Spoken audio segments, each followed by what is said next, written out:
find your way to your seats, that would be great.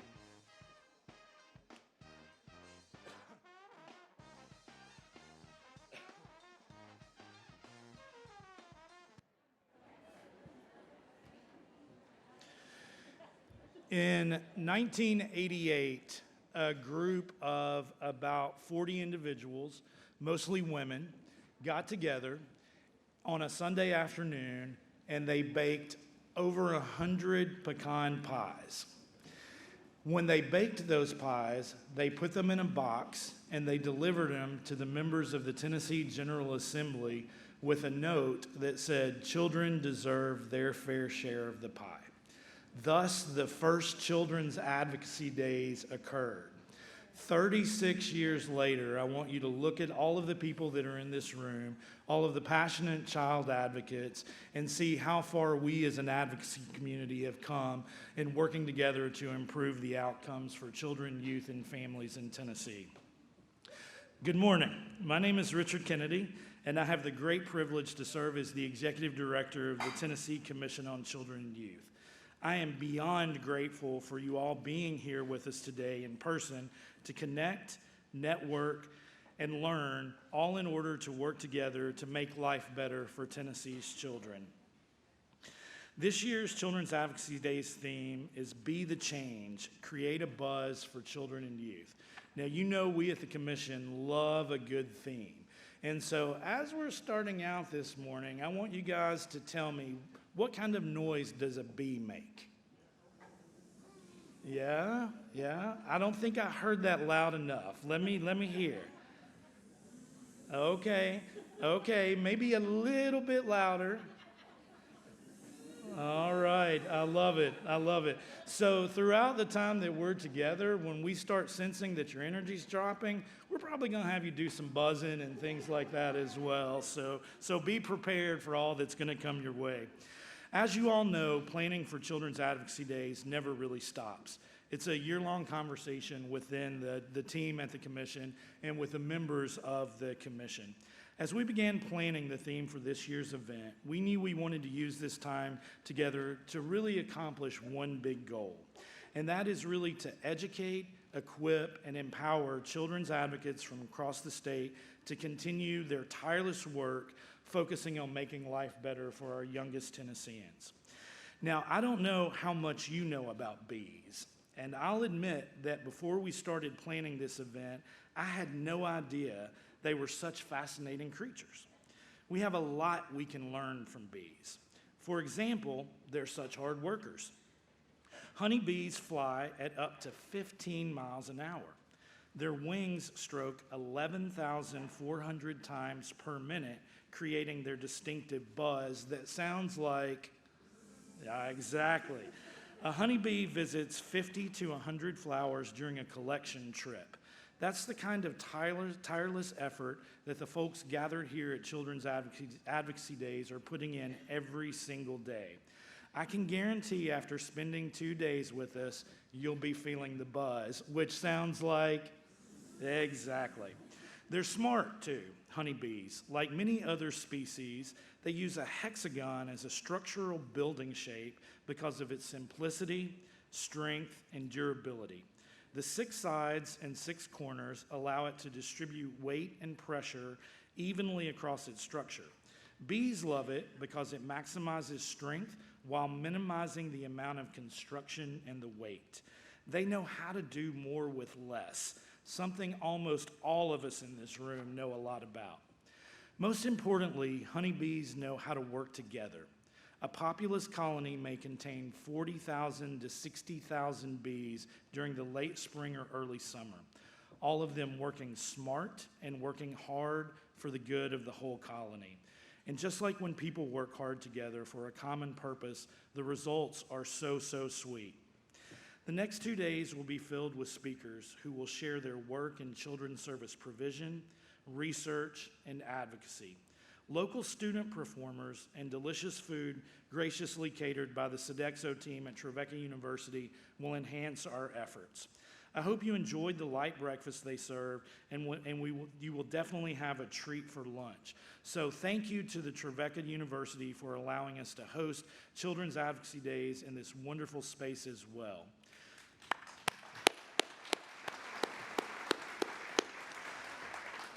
Though this is the first Children's Advocacy Days we've hosted here at Trevecca, we've hosted other events here, and we're grateful to be welcomed back, so thank you.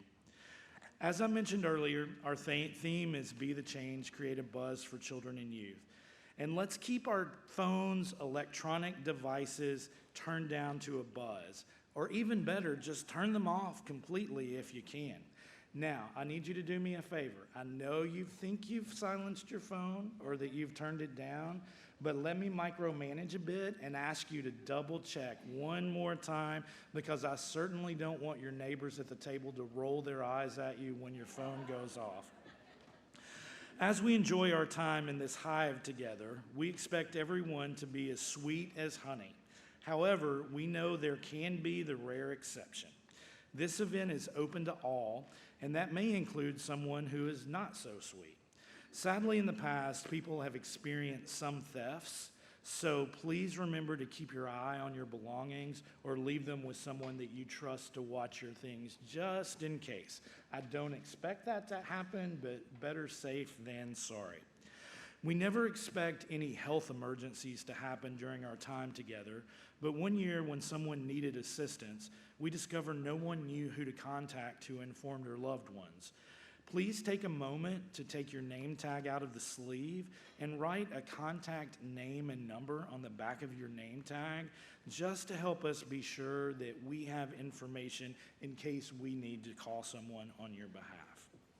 And the most important thing that everyone needs to know in a new venue is where the bathrooms are located. So this is really important. When you walk outside the doors, the ladies' bathroom is to the left and the men's bathroom is to the right. Also want to remind you all that there are beverages in the back, my left corner, your right corner, so please feel free to help yourself to drinks throughout the time together. If you use social media, please share your experiences with your friends and followers using the hashtags #TCCY, #CAD24, and #ResilientTN. Each of you have packets on your table, and on the packets you will see that there are QR codes on the back that you can scan, which will take you to the Commission's social media pages and website. The agenda for the next 2 days is also in your packets, along with other details like speaker bios, upcoming events, information about the State of the Child report, information from our sponsors, and much more. Also in your package, you're going to see a sign-up sheet and information for the Commission's 9 regional councils on children and youth. Membership in the regional councils are open opportunities for training and networking. So if you are not yet a member of your local council, you can fill out the sheet and turn it in at the registration desk out front, and we will be sure to make sure that you're contacted about joining your local council on children and youth. We hope that some of you, while you're here in Nashville, will take the opportunity to venture down to Cordell Hall and meet with some of your legislators. We hope that you remind them of their important role in making the honey and ensuring Tennessee children and families get to taste that sweet success. As you know, they are in Nashville now for legislative session, but you can also meet them anytime in their home offices, and they truly love to hear from you, their constituents. If you registered online, you should have received an email with information and instructions, and the materials in your packet should answer most of your questions. However, if you have a question or run into a problem, the TCCY team is here to be helpful. If you need any information or assistance, let us know. You'll see that all of our team have maroon ribbons that are on their name tag, so certainly keep your eyes open for them if you need help or assistance. I am incredibly grateful for the team at the Commission on Children and Youth, who are the smartest, passionate, and most hardworking individuals that I could ever ask to work with and for. They do a great job of bringing our theme to life, and I hope you enjoy the decor, the ambiance, the speakers, and the performances. I especially want to thank TCCY's Queen CAD, Queen Bee, Jonquil Newland, who did an extraordinary job working to plan this year's Children's Advocacy Days. I also want to thank all of the folks on our team who served on the planning committees. So if you're a team member of the Commission on Children and Youth, would you stand, raise your hands? I lectured them last night about not taking seats, so they're likely to be in the back. Thank you all so much, so we appreciate you. I also want to recognize another group of people who add an incredible richness and range to our work. The Commission on Children and Youth is a little bit of an odd state agency in that we are governed by 21 commission members, each of whom are appointed by the governor and can serve up to three-year terms for a total of 9 years. They give their time and expertise on behalf of Tennessee children and youth every day. All of our commission members are listed in your packet, but I would like the commission members that are present to stand and keep standing while I make just a couple of comments. So if you guys would stand for me. Now again, I say this every time I talk about them. These are my 21 bosses, part of my 21 bosses, so we're gonna be really appreciative of them in just a second. So first, in a particular order, I'd like to recognize Judge Rob Filial, who serves as the Hamilton County Juvenile Court Judge and the chair of the Commission on Children and Youth. Judge Filial has been an incredible chair and really brings to the work that we do an incredible focus on youth justice, community connection, and really understands the work of the people that are in this room. I want to recognize Brandon Smith, who is a relatively new commission member. Brandon brings to us a long career in law enforcement and a really strong understanding of youth justice, and that helps us with our work. Mr. Billy Worsham from Northeast Tennessee. Billy, just an incredible man as well, but really brings a passion for intellectual and developmental disabilities and makes sure that that infuses all of the work that we do and the decisions that are made in the agency. Mrs. Ella Britt, who works with Volunteer Behavioral Health, is an incredible resource for us with all things mental health, whether we're talking about youth justice, whether we're talking about mental health, whether we're talking about children's health. She helps us keep the focus on where it needs to be with that, so thank you. Mayor Alan Sturbinski from Stanton. So for those of you that are in Southwest Tennessee, I'm sure, and everywhere in the state, I'm sure that you've heard of Blue Oval City. Mayor Sturbinski is right in the thick of all of that, and so we appreciate all of the energy and attention that you give to us. Mayor Sturbinski is a data person, and so when you are talking about data with Mayor Sturbinski, you better know what you're talking about, so he keeps us honest with that, so thank you. Mr. T.J. King is the director of Madison County Juvenile Court in Southwest Tennessee, a long career in law enforcement, but really bringing the perspective of youth justice from a court perspective with us. Mr. Matthew Marshall, who is president and I think CEO is his title, of the United Way in Jackson, West Tennessee. If you guys don't know Matt, please know Matt because he is an incredible human being doing great things in that part of the state. Mr. Raymond Jenkins, long career in child welfare, children's mental health, and so keeps the focus on that. And last but not least, Mrs. Tracy Silverman. Mrs. Silverman works at PNC Bank, but she knows a whole lot more than banking and numbers, having served on the board of Family and Children's Services in the YWCA in Nashville. Really passionate about girls' issues and those issues impacting young female Tennesseans. So again, thank you for the indulgence, and thank you all for everything that you do for us. So there would be no Hive today at Children's Advocacy Days without the nectar provided by our sponsors. And no, we're not going to stop making bee metaphors throughout our time together. Organizations who sponsored this event are listed in your folder, but I think it's really important to recognize them and want to take a couple of minutes to do that. So at the platinum level and serving as our platinum sponsors, I want to thank the folks, team, and board of our Kids Center. I want to thank the staff and board at the Tennessee CASA Association, and I want to thank the team at Youth Villages. Our gold sponsors, I want to thank the staff and board of the Association of Infant Mental Health in Tennessee, Allied Behavioral Health Solutions, Bethany Christian Services, Children's Advocacy Centers of Tennessee, Compass Intervention Center, Norris Academy, Springbrook Autism Behavioral Health, the Tennessee School Health Coalition, and our friends at the University of Tennessee College of Social Work. Our silver sponsors, I want to thank our friends and colleagues at System of Care Across Tennessee and the Tennessee Association of Mental Health Organizations.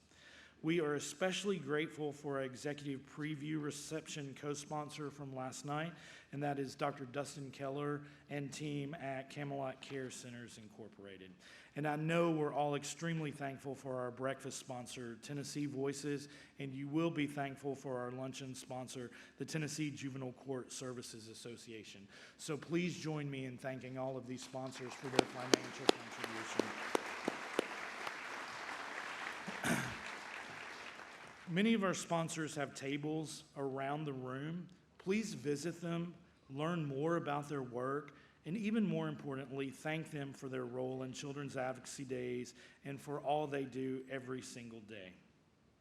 Now it is my great pleasure to introduce the chair of the commission and the Hamilton County Juvenile Court Judge, Rob Filial, to the stage. And remember, he's my big boss, so clap loudly. Thank you all. Thank you. Emphasis on big. That's okay. Thank you, Richard.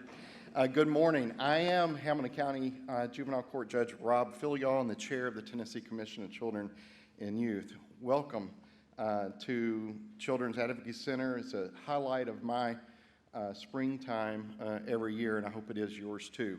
I said walking up here, I said, I'm just going to walk up there and say I'm buzzing, but I think somebody might take it wrong. But this is really great. I have so enjoyed seeing you all come in this morning and interact, and I've been able to talk to many of you. I do have honeybees on the farm, and it may sound weird to you, but it's my recreation to watch the cows graze, and sometimes simply to sit and watch the bees come and go. And it's remarkable. They go out quickly, they visit the pond, or, sometimes they travel for miles. Sometimes they come back loaded with either water or pollen. They kind of come in heavy and drift back in.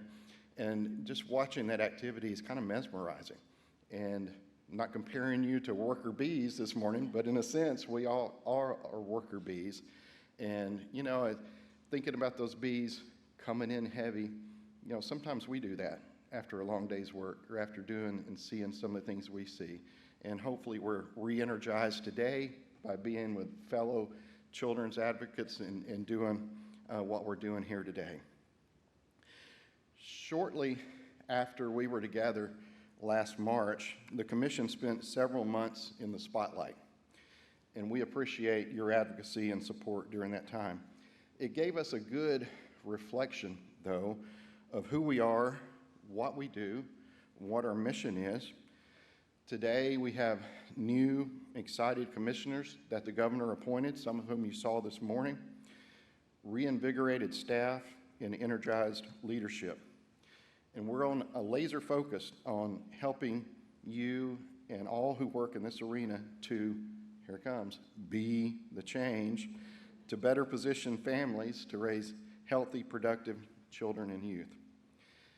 This, of course, is our third time hosting a hybrid event, Children's Advocacy Days, and we're thrilled by the opportunity that this presents to reach folks who are not in this room all across the state today, and hopefully make even a greater impact on child well-being and improving outcomes for children, youth, and families.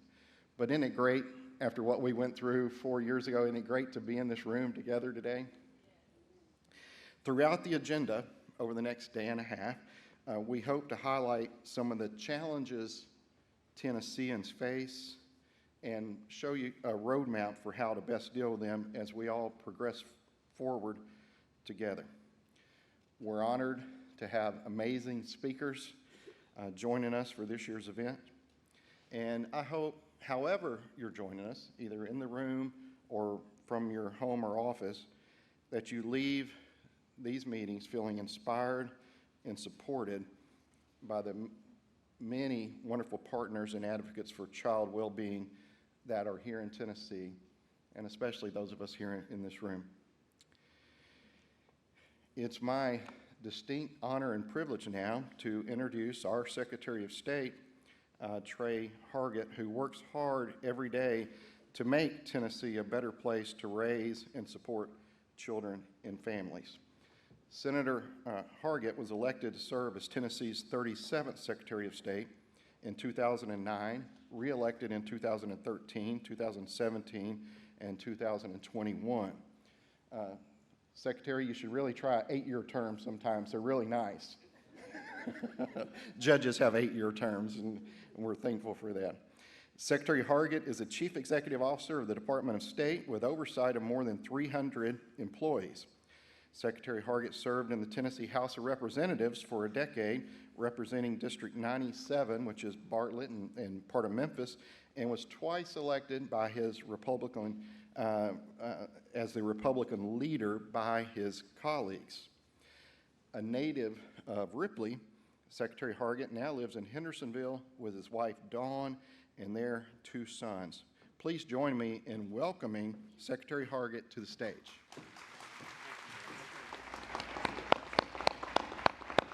Good morning. That wasn't very good. Let's try that again. Good morning. All right. So, delighted to be with you. So, I'll go ahead and forewarn you. They had told me I had 10 minutes until 9:25. It's 9:22 right now. I don't know what you're thinking, giving a politician a Southern Baptist 3 minutes to say thank you.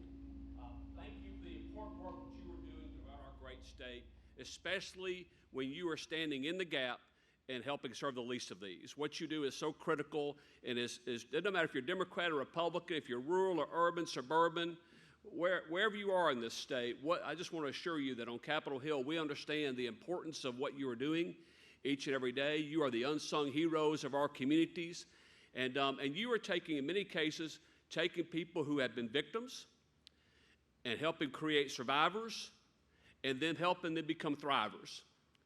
And so I am just truly blessed to be in a room full of heroes, and I really am grateful to have a respite from Election Day.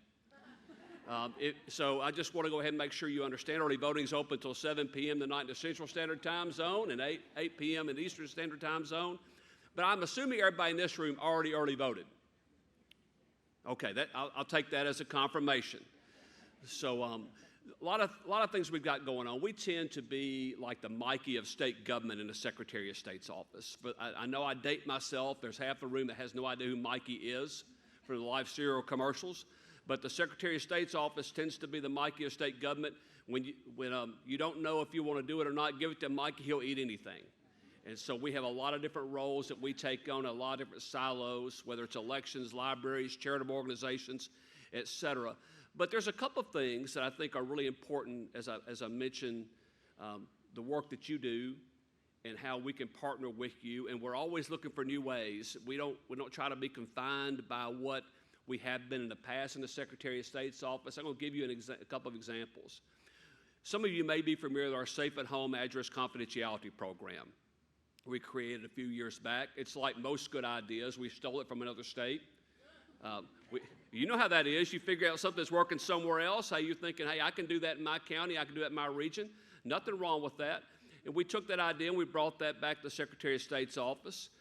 Doesn't make sense to have it in the Secretary of State's office, except we're the can-do people of state government. And we said, hey, we'll go do it and do it right. And because of that, in all 95 counties, we've been able to roll out a program where people who have been victims of domestic abuse, of sexual assault, or human trafficking have a way to escape the perpetrator of those crimes and be able to, we collect their mail and send it back out to them, and we protect their address. And so that's a way that we are protecting these victims and their families, and we're honored to play a role in trying to protect them. And just last week, we rolled out a new program, the Tennessee Business Against Trafficking Program, where there's a lot of great things going on in our state where we are leading the way in the fight against human trafficking, but we are working to engage the business community to create employers and their employees, giving them the opportunity to be able to recognize the signs of human trafficking and then also know what to do once they see it. Because that's a really important part of the battle, is not just being able to say, hey, I think something's wrong there, but what do I do when I see it? And we're going to be engaging businesses, big and small, across the state, giving them the tools that they need to become a part of fighting this epidemic, which is the second fastest growing criminal activity in our country, only behind drug trafficking. So there's a lot of unseen victims out there, and we're going to give people the tools to see them and rescue them and create a message out there across the country that Tennessee is a place where human trafficking is not to be tolerated. So those are a couple of things we're doing. Thank you. Those are a couple of things we're doing to try to stand in the gap for the least of these. And we're always open to new ideas if you see other things that we can do. There's a lot of great ideas and things you're doing out in your respective communities, and if there are ways that we can support you in doing that, I speak not only on behalf of the Secretary of State's office, but the great state of Tennessee in making sure that you have the tools that you need to protect the next generation of Tennesseans. Because one of the things you'll see, if you follow us on Instagram or Facebook, what have you, whenever we're talking about our younger Tennesseans, we always hashtag our future is bright. And I truly believe that. You know, this next generation, they get a lot of bad, there's a lot of I hate to say bad credibility, bad reputation sometimes, but I want to tell you, we've got a lot of fantastic young people in our state who don't get the credit they deserve. But I'll tell you what, if we don't get a handle on how we handle social media and protect our young people, then I am really concerned about the future of our state. And that's one of the things we travel around the state preaching about too, is the dangers of social media. And it's not just for children, by the way, it's adults. If you're not careful, you are convinced that we're the only people in this room right now who are not at the beach somewhere. You know, and I try and tell people all the time, social media will lead you to believe that everybody else has this perfect life and you don't. And there's danger in that. And there's the incredible crime of cyberbullying that's occurring out there. And we've got to protect our young people and help them understand what is the appropriate use of social media and convincing them that the real world is out here. It's not on that phone. And so we have to engage them. You know, we have to show them love, and we have to help them make sure that they have value beyond what that phone screen says that they have. So there's a lot of ways that we want to partner with you. I'm delighted just to be a part of the day. You know, when the judge was up here a moment ago, when he mentioned mesmerized, and I thought he was just saying, hey, this next speaker is going to be a guy you can zone out during. Which is common. I've got a 21-year-old and a 16-year-old, so I'm used to people zoning out whenever I say anything to them. But I want to encourage you and embolden you. Keep up the fight. You know, one of the things that really hit home for me, the judge said, is that I know there's a lot of days that you go home with a heavy heart and a heavy mind. And I just want to tell you it's worth it. That there are so many things that we do day in and day out, and my job and your job, that the world doesn't place a great deal of value in the moment. But I just want to tell you that it's worth it. And I don't know if you're a person of faith or not. I'm not going to try and get pious on you, but I will tell you that we know that we're called to something greater. We know we're called to something more important, and that, once again, if I can date myself, you remember when Ed McMahon would show up at somebody's house with a sweepstakes check?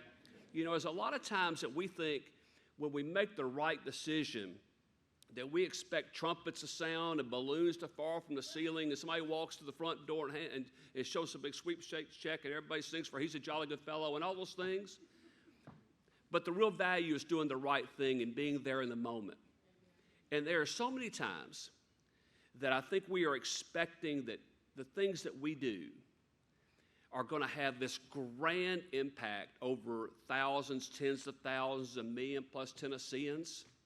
But sometimes we're called just to be there for that one. Just that one, okay? And there's value in that. There's victory in that. That's what we're called to do. If we can approach it that way, if we can change the life of one person, who knows the exponential effect of what we can really accomplish. As I talk to young people a lot of times, what I say is I see a lot of times that we get consumed or overwhelmed by how big the problem is. And folks, we got a lot of problems in our state. There's a lot of great things going on. We got a lot of problems too. And I think the easy thing to do sometimes is just shut down and say, I just can't do it. I'm just one person. There's no way that I can really accomplish what I want to accomplish. I tell people, start with one. If you can start with one and make a positive impact on the life of that one other person, then go do that. And when you do one, try to figure out how to make it two. And when you do two, try and figure out how to make it four. And also along the way, work hard and inspire others around you to see the good works that you're doing, not for the sake of seeing you, but for seeing the good work in itself and the value of that. So if they come along and they're inspired, and that way we can continue to grow the number of people who understand that the most positive way to impact the future of our state and continue the positive trajectory we're on is to make sure that we take care of one person at a time and then figure out how to grow that day by day and inspire others around us to do that. I'll be honest, it's just first week of March, so I don't want to flatter you too much because we got 10 more months in this year to go, but I will tell you, this is the most inspiring room I have been in all year, okay?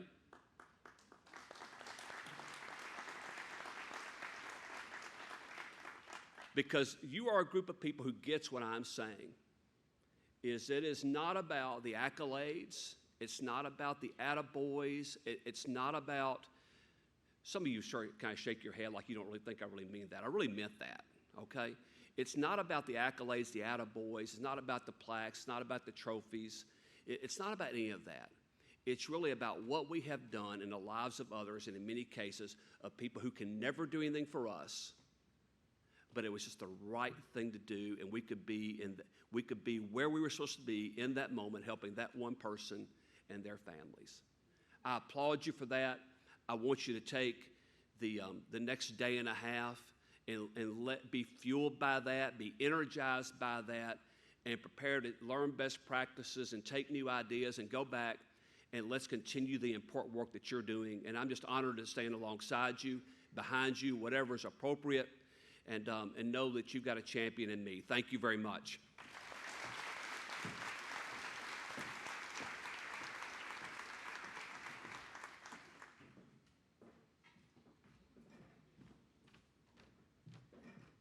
Right. Thank you so much for being here on such a busy day for Secretary of State. So we appreciate Secretary of State Trey Hargett. My name is Kylie Graves, and I work for the Commission on Children and Youth as the Director of Data, Policy, and Communication. And so one of the big projects in that role is the State of the Child report. And so we, at the beginning of the year, released our 2023 State of the Child. So I'll go kind of a brief overview. And also, I think in your packet, there should be a link to the full report.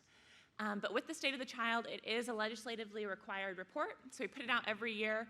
And we've been doing so since probably about 98, or 89, actually, so quite a while. One of the first things that we look at every year and that we always start these presentations with is where we're at in terms of child poverty, because it is such a factor in so many of the other issues addressed in the report. And so what we see is that Tennessee has seen a decline in overall child poverty. We are getting closer to the national average than we've ever been before, which is really encouraging. We still have 17.6% of our children living in poverty, which is too high, but we are getting better, which is encouraging. For reference, when we talk about the poverty line, in 2022, it was the federal poverty line for a family of 3 was about $23,030. So that's kind of the figures that we're looking at here. For children under 5, they are the ones who are most likely to be living in poverty and also those most vulnerable to some of the negative impacts that can occur when living in poverty because of all of the rapid brain development that can happen during that time. What we saw in 2019 to 21 was a really encouraging drop in child poverty under 5 that brought us almost in line with the national average. However, between 21 and 22, the national average trended down just slightly, and we went up just a little bit. So now we have 1 in 5 of our children under 5 living under that federal poverty line. A lot of times when we talk about that drop, people's first thought is that was during the pandemic and there was a lot of pandemic aid. Did that play into it? The official poverty measure is very strict in what it measures. So most of the pandemic aid, like child tax credit, stimulus payment, all of that would not factor into the official poverty measure. Where you're going to see that is the supplemental poverty measure that's on the screen. And so there you can kind of see the effects. We were at 12.6, dropped to 9.7, then down to 5.2, and when all of that aid lapsed, we went up to 12.4. These are national figures. The supplemental poverty is more on a national level. When we look at mental health, a lot of this data is self-reported from our high school students across the state. They take a youth risk behavior survey every year where they fill out some of this information. And so the most recent available data that's reflected here reflects the survey taken in 2021. But what we found was that more than 1 in 5 high school students had contemplated taking their own life within the last 12 months. More than 1 in 6 had made a plan of how they would do so. And then 1 in 7 had actually taken an attempt at their own life within the last 12 months. What we see Tennessee to nationally, we have the similar rates of anxiety and depression as the national. However, we see elevated rates of suicidal ideation and suicidal behaviors, and whenever they attempt, they're more likely to need medical attention. This is that same graph, but just over time. And so we see since 2017, it's been a pretty straight increase each year in suicidal behaviors and suicidal ideations. We see concerning behaviors among high school girls kind of driven out of the pandemic, but it's continued. We see a lot of behaviors around restrictive eating, so girls taking measures such as skipping meals, laxatives, vomiting, diet pills, things like that within the last 30 days. More than 1 in 3 girls had taken the measure like that to lose weight. We also see girls are more prone to engage in non-suicidal self-harm. They engage at twice the rate of boys. We also see that our teenage girls, if they've been in a relationship within the last year, 1 in 8 were in a physically violent relationship within that year. That is an improvement over the previous year of 1 in 6, but it's still concerningly high. Additionally, we see high rates of sexual violence among high school students as well. When we look at children's health insurance, 55% of our kids are covered by TennCare. It's a pretty big increase over the decade. We have a rate of 5.3 of our kids uninsured. Of those uninsured, about 2/3 are eligible for insurance financially. So that means we need to look at how we're communicating that eligibility and getting people enrolled. When we look at infant mortality, of the 38 OECD countries, the United States has the 6th highest rate of infant mortality. Similar to poverty, Tennessee has always trended a bit above the national average. So in 2022, which these are provisional figures, we had an infant mortality rate of 6.6, and the national was 5.6. Where we have seen a concerning increase is in the number of unintentional infants' deaths due to suffocation. So we've seen that number pretty much skyrocket over the last year or so, going from 39 in 2020 to 63 in 2021. Looking at that compared to the national average, Tennessee has consistently had a higher rate of unintentional deaths due to suffocation for infants. But in 2021, the Tennessee rate was 2.75 times higher than the national rate. When we look at child welfare in 2021, Tennessee had just under 4,000 victims of first-time abuse. This was the fourth lowest rate in the country. However, when you look at both first-time and recurring abuse, we rank 15th. So that indicates that we're experiencing higher rates of recurring abuse than our other partners across the country. When we look at time to investigation, we've fallen below the federal target in the P1, P2, and P3 responses for investigation to get information on the child. In 2021, the average time before contact with the alleged child victim or someone who could provide information on that allegation was 4.5 days. We have seen improvement in services to prevent re-entry into foster care, which is really encouraging. So we're getting much closer to the federal target than we've been before. However, when we look at placement stability, since 2018, the number of first-time foster youth experiencing 3 or more placements has steadily increased. The 2023 numbers are just for that first half of the year, so that's only half-year figures.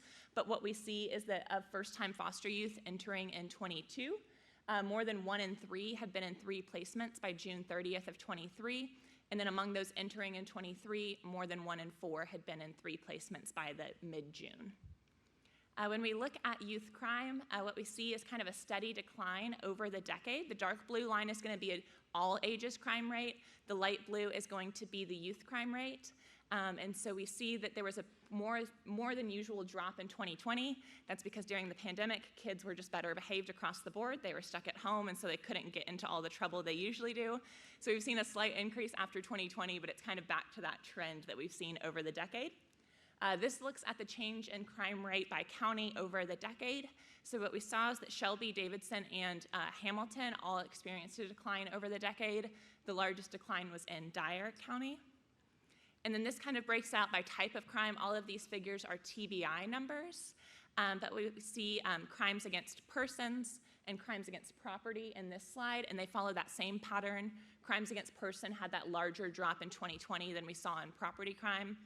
Where we get a little bit different is in terms of crimes against society. That's more plateaued with a slight increase in the last few years.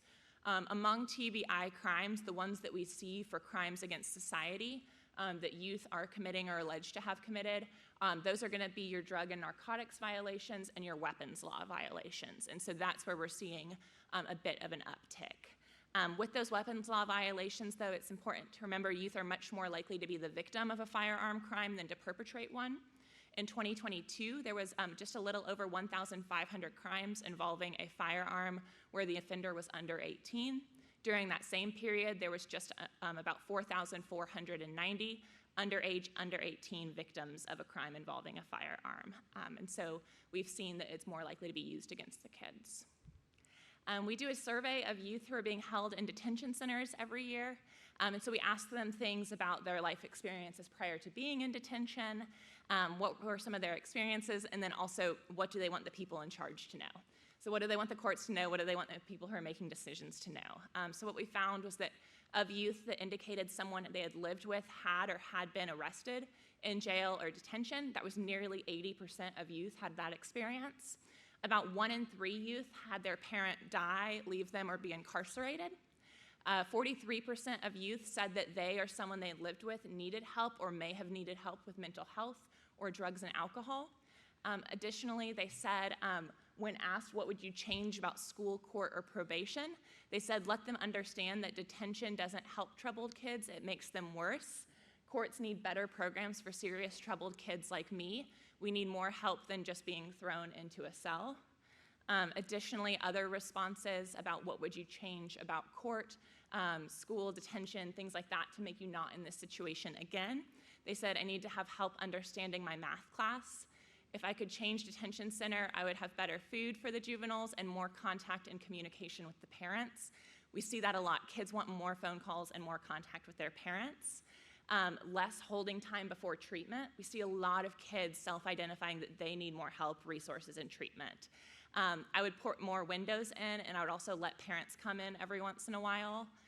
More things to do in detention, give help for the ones that need it, and then additionally more help for kids in poverty. And that is the state of the child. And so just providing that context as we go into the rest of the event. And thank y'all for letting me present.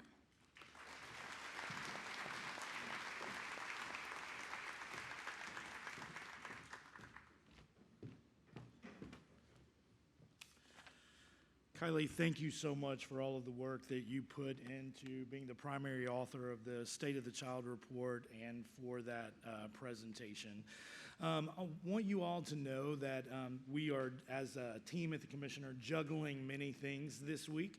So today, this afternoon, the Senate Judiciary Committee is meeting and are looking at several bills of interest to the Commission and or directly impact the Commission in positive ways. So Kylie and team are going to be heading to Cordell Hall. Some of the rest of us will be in and out because the Commission has our budget hearing in the House tomorrow morning at 8. So I'm still letting you know all of that because if you want to grab Kylie or someone and you can't find them, please know that they will be back and you'll have the opportunity to ask more questions. I'm incredibly excited to be able to introduce our first speaker, first big speaker of the day of the event. Stephen A. Patrick is the Vice President and Executive Director of the Forum for Community Solutions at the Aspen Institute. He oversees work at Aspen that includes a focus on building the collective impact field, as well as launching and implementing the Opportunity Youth Fund in partnership with more than 30 different foundations. His work at Aspen has helped to grow the Opportunity Youth movement while also lifting up successful stories of civic engagement and community power building. His work is extensive.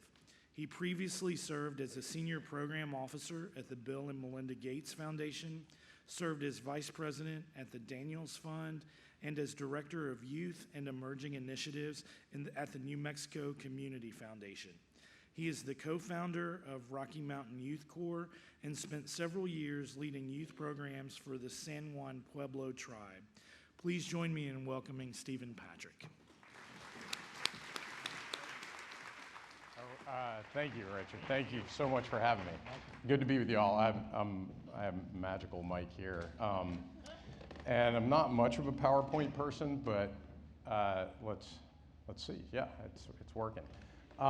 Thank you so much for having me. Thank you to the commission for the invitation. Thank you, audience, for the chance and the privilege to be with you. I'm going to talk about a couple of things today. One is collective impact, which we'll get to in a minute, and the other is this work of the Opportunity Youth Forum. A little bit about you first, though, because you just heard too much about me. Most of it was true. So let me just get a read on the room. Raise your hand if you are actually working for a nonprofit right now, if you work for a nonprofit organization. Hold this. Wow, that is 83% of the room. That's fantastic. Okay, raise your hand if you work in government. Government is good. Government is not the enemy. Government is good. Yeah, okay. Some people are still kind of like, eh. Great, that's 11% of the room.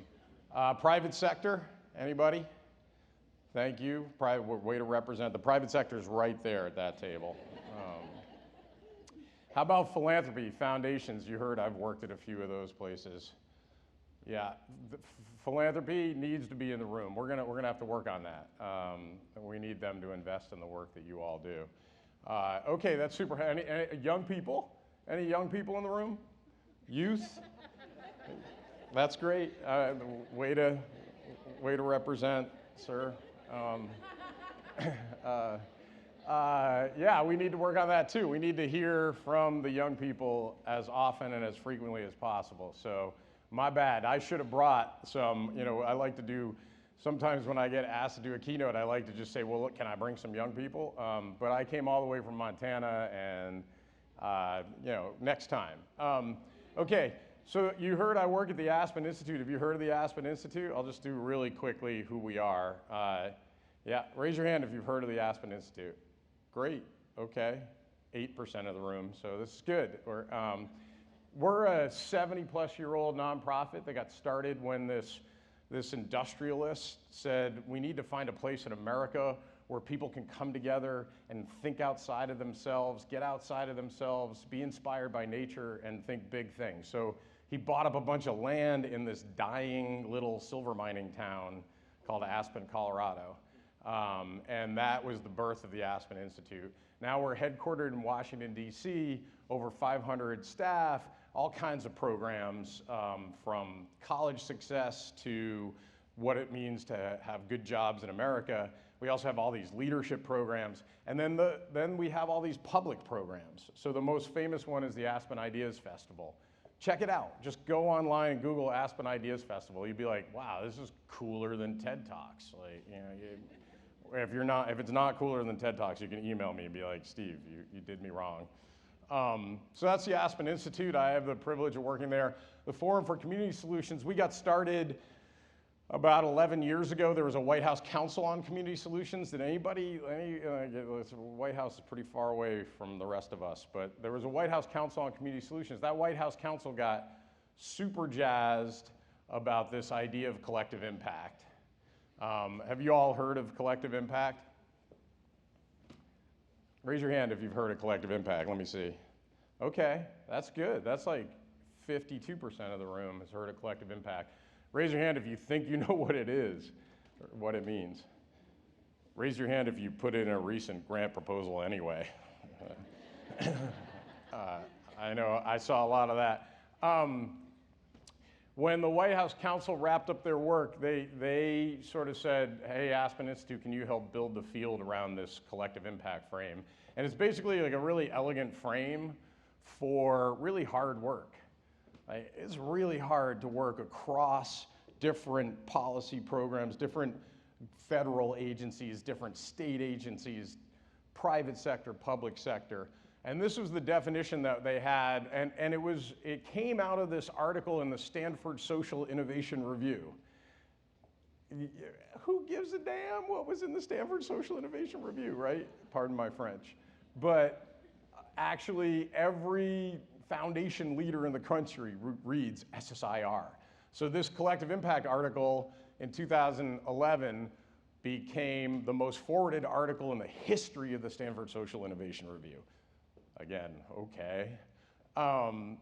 Anybody read the Stanford, anybody get SSIR? Yeah, you're a foundation executive. You didn't raise your hand when I asked. Yeah, there's people who read it. It's actually a useful, it's got a whole bunch of stuff about innovation in the social sector, yada, yada, yada. So did you forward the article? Okay, so you're part of the reason it was the most forwarded article in the history of the Stanford Social Innovation Review. Okay, so it just caught wildfire, this idea of collective impact. And it's funny, you heard I was working at the Gates Foundation at the time, and I had just shifted to work at Aspen, and we'll get to this new definition in a minute. And it was kind of classic because I'll confess this. I've never shared this in a public setting, but if you guys, anybody here know Bill or Melinda Gates? Nope, okay, all right. Yeah, somebody in the back, don't tell them. But I knew I needed to leave the Gates Foundation because I didn't agree with their theory of change. So this is my confession to you all. I believed in this kind of theory of change, that actually it takes a village. So my theory of change is it takes a village and it takes a whole lot of trust to make change in community. And the Gates Foundation theory of change, I'm boiling this down. They literally have 100 pages of PowerPoint to describe their theory of change. But boiling it down is, let's pick one lever. Let's pick one lever and change that. So if you think about Gates's work in America and the US, and it was, okay, we need to fix high schools. We need to change the structure of high schools. Make them small, make them intimate. Everybody else will figure out the other pieces. Teacher training, great principals, kids who actually show up hungry and we know they can't learn. All the other challenges, the village will take care of that. But we're gonna fix high school. So it's a thorny challenge, but that's their theory of change. So I knew I had to leave Gates because I believed in this thing. But I was going around touring with folks, talking with folks. I'm gonna get to this in a quick second. And hopefully you'll just track the slides while I talk, because I think it's better to have a conversation. I was going around when I first started Aspen working on this collective impact stuff, going to funder. I'll just tell you the place I was at, the Southern California Grant Makers meeting. It was about half this size of a room. And part of the thing is there was so much buzz about this collective impact language that I said to the room, well, how many of you have heard of this before? And funders were all getting proposals at that time. This is 10 years ago when it was the buzziest thing. Thank you for the buzz theme, by the way, Commission. And so I was like, and how many of you have gotten proposals? And the entire room raised their hands. We've gotten proposals that say collective impact. Nobody knew what it meant. And I said, how many of you are now, have heard it so much you're fatigued, it almost makes you nauseous to hear those two words together in a sentence? And one of the foundation directors in the back of the room said, yeah, I just threw up in the back of my mouth. And I was like, oh, dude. And so then I was like, oh boy, career choice. I just left the largest philanthropy in the history of humankind to do this startup work on field building for collective impact. and it literally makes people nauseous. So I get it if the language sounds buzzy or challenging, but what it is about is, and I just want to name what we're talking about today, is a reframe of it that we initiated 10 years ago. When we launched this work together with FSG, they're the firm that wrote that article, and they have done all this thinking about it. We said, okay, we'll build the field around collective impact with you, and it's growing. But not unless we fix two big things that were missing from the original article. One is equity, especially racial equity. If we're actually not working collaboratively to close the gaps and achieve racial justice, it's not worth doing. It's really not. That kind of deep community collaboration. And the other is, other side of the same coin, community engagement. So if you're not asking the community, let's say you're working across different agencies to try to end homelessness in your community. There's actually a whole network of communities doing that through an organization called Community Solutions. They have this frame of functional zero. They actually help communities figure out all the different ways you could actually have zero homelessness, and they've won. They've achieved it in a number of communities around the country. But if you're not doing that work and disaggregating by race, you are not doing the work. So I just want to say that, especially if you're working on one of the bigger frames for collective impact is cradle to career work. How many of you have heard of cradle to career as a frame? There's a couple of collective impact initiatives in Tennessee doing that. Seeding Change, anybody know Seeding Change in Memphis? And Chattanooga 2.0, you might be partners in that. Represent Chattanooga. I've never been there, but I'd love to visit. There's a lot of work happening in the field around this, but if we don't figure out these other pieces and embrace this other definition, I think we're missing our mark. This is what makes up collective impact. And I'm going to wrap this up soon and pivot to young people because I feel like this is a very youthful crowd. And we can look at a network that represents collective impact together. So to do this work, to actually be the village that raises the child, to be the change you wish to see in the world, which is cool that that's the theme, that's the Gandhi quote, right? Gandhi also said, service to others is the only means to self-actualization. So I see a whole lot of actualized folks in this audience. These are the 5 conditions of what a collaborative looks like in a community. So some of y'all may want to do this work. Some of you may want to understand that you're part of collaboratives that may not articulate this. But if we're going to actually change our culture and change the systems and structures and narratives that our young people find themselves in, we have to think across these systems. And to make systems work better and to have warm handoffs from one system to the next or from one pathway program in education to the next, we really need this backbone support. So I'm just going to take a moment to talk about that. You can understand the other core key conditions. They're pretty self-explanatory. You got to drive data, but you've got to build trust. But there's this notion of a backbone. Have you all heard this language of a backbone organization? Yeah. In some ways, I think the commission plays a backbone role around disadvantaged children and youth. And the backbone means that you're in a community, you're actually looking at how the systems do or do not work together. And you need dedicated staff in a community who wake up every day saying, how am I going to make these systems work for the kids today? How am I going to do it? You can't achieve better outcomes across system, across sector. You probably can, but I haven't seen it, without those sort of servant leader, everybody in the community respects them, folks who say, yeah, we're going to come together and figure this out. We're going to make sure that the community college, the 4-year institutions, they all have a definition of college ready that actually all the high schools embrace as well. But without that dedicated staff, who then also is looking at early childhood education, just to use that cradle to career example. So that's sort of a differentiator around this work.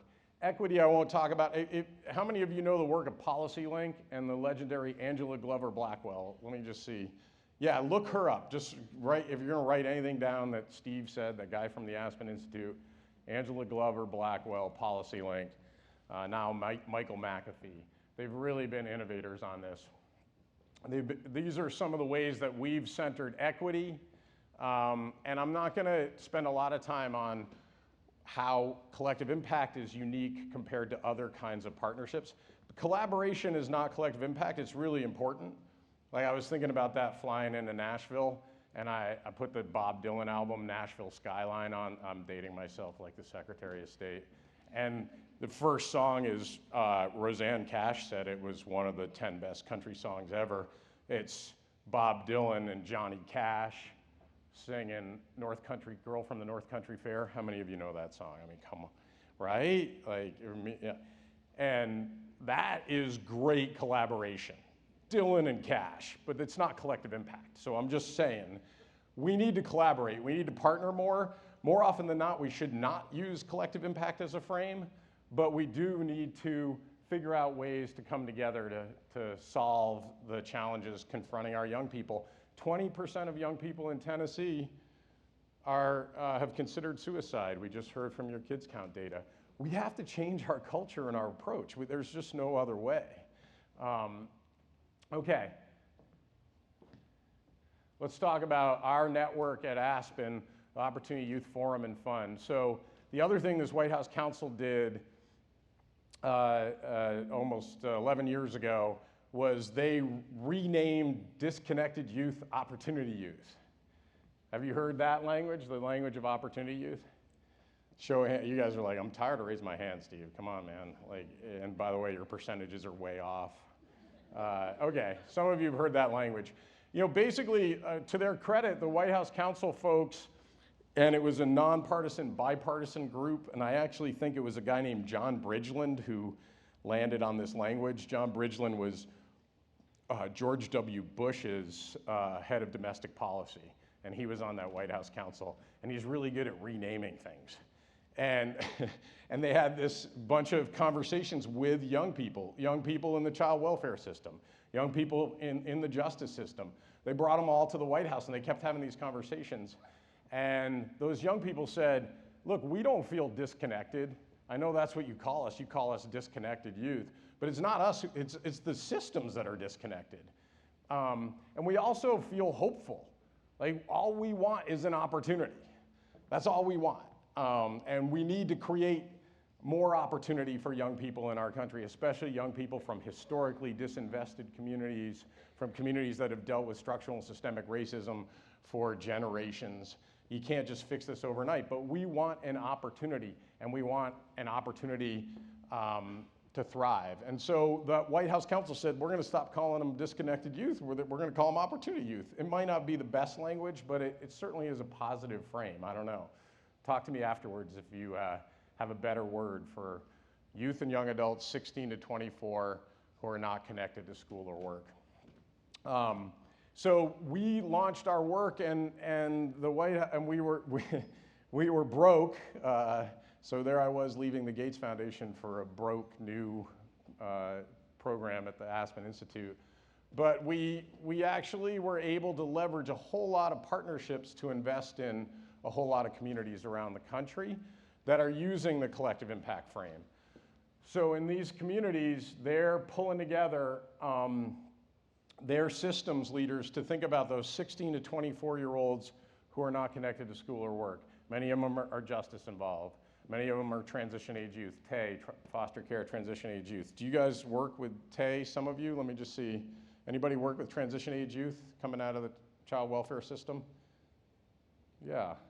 You really are like tired of raising your hands. Should I stop polling the audience? I can, but I saw a good percentage. I'm not gonna put a percentage on it. So over time, we grew to this network. Why isn't Tennessee? Thank God Greenville, Mississippi is one of our partners because it touches just the writing on doesn't it touch Tennessee? So help me, like, come on over to our gatherings and we'll talk about partnering. So this network meets twice a year in a big palooza of thought leaders, partners on the ground, community activists, young people. The young people take over, and we steal from each other, like the Secretary of State was talking about. So learning kind of has percolated up from this network. We can skip over lots of impacts, lots of a big, hairy, audacious goal for the whole country to reduce the number of opportunity youth by half. We're going to have to do a lot of work together. And more recently, oops, sorry, I got way ahead of myself. More recently, as we've been learning together, we've embraced this frame, this clunky acronym, BMWP, around what young people are asking for and what we need to see as the key ingredients in the pathways, systems, structures, and narratives that our youth find themselves in. And it's belonging, meaning-making, well-being, and purpose. You could add words, healing. So many young people are asking to heal. They need to heal. We all do. It's a hard time right now. We've been through a lot in this country in the last decade. But we landed on these words, and there's actually a ton of evidence behind the work of belonging and meaning-making and focusing on youth well-being. We just heard about the need to do that from the Kids Count data here.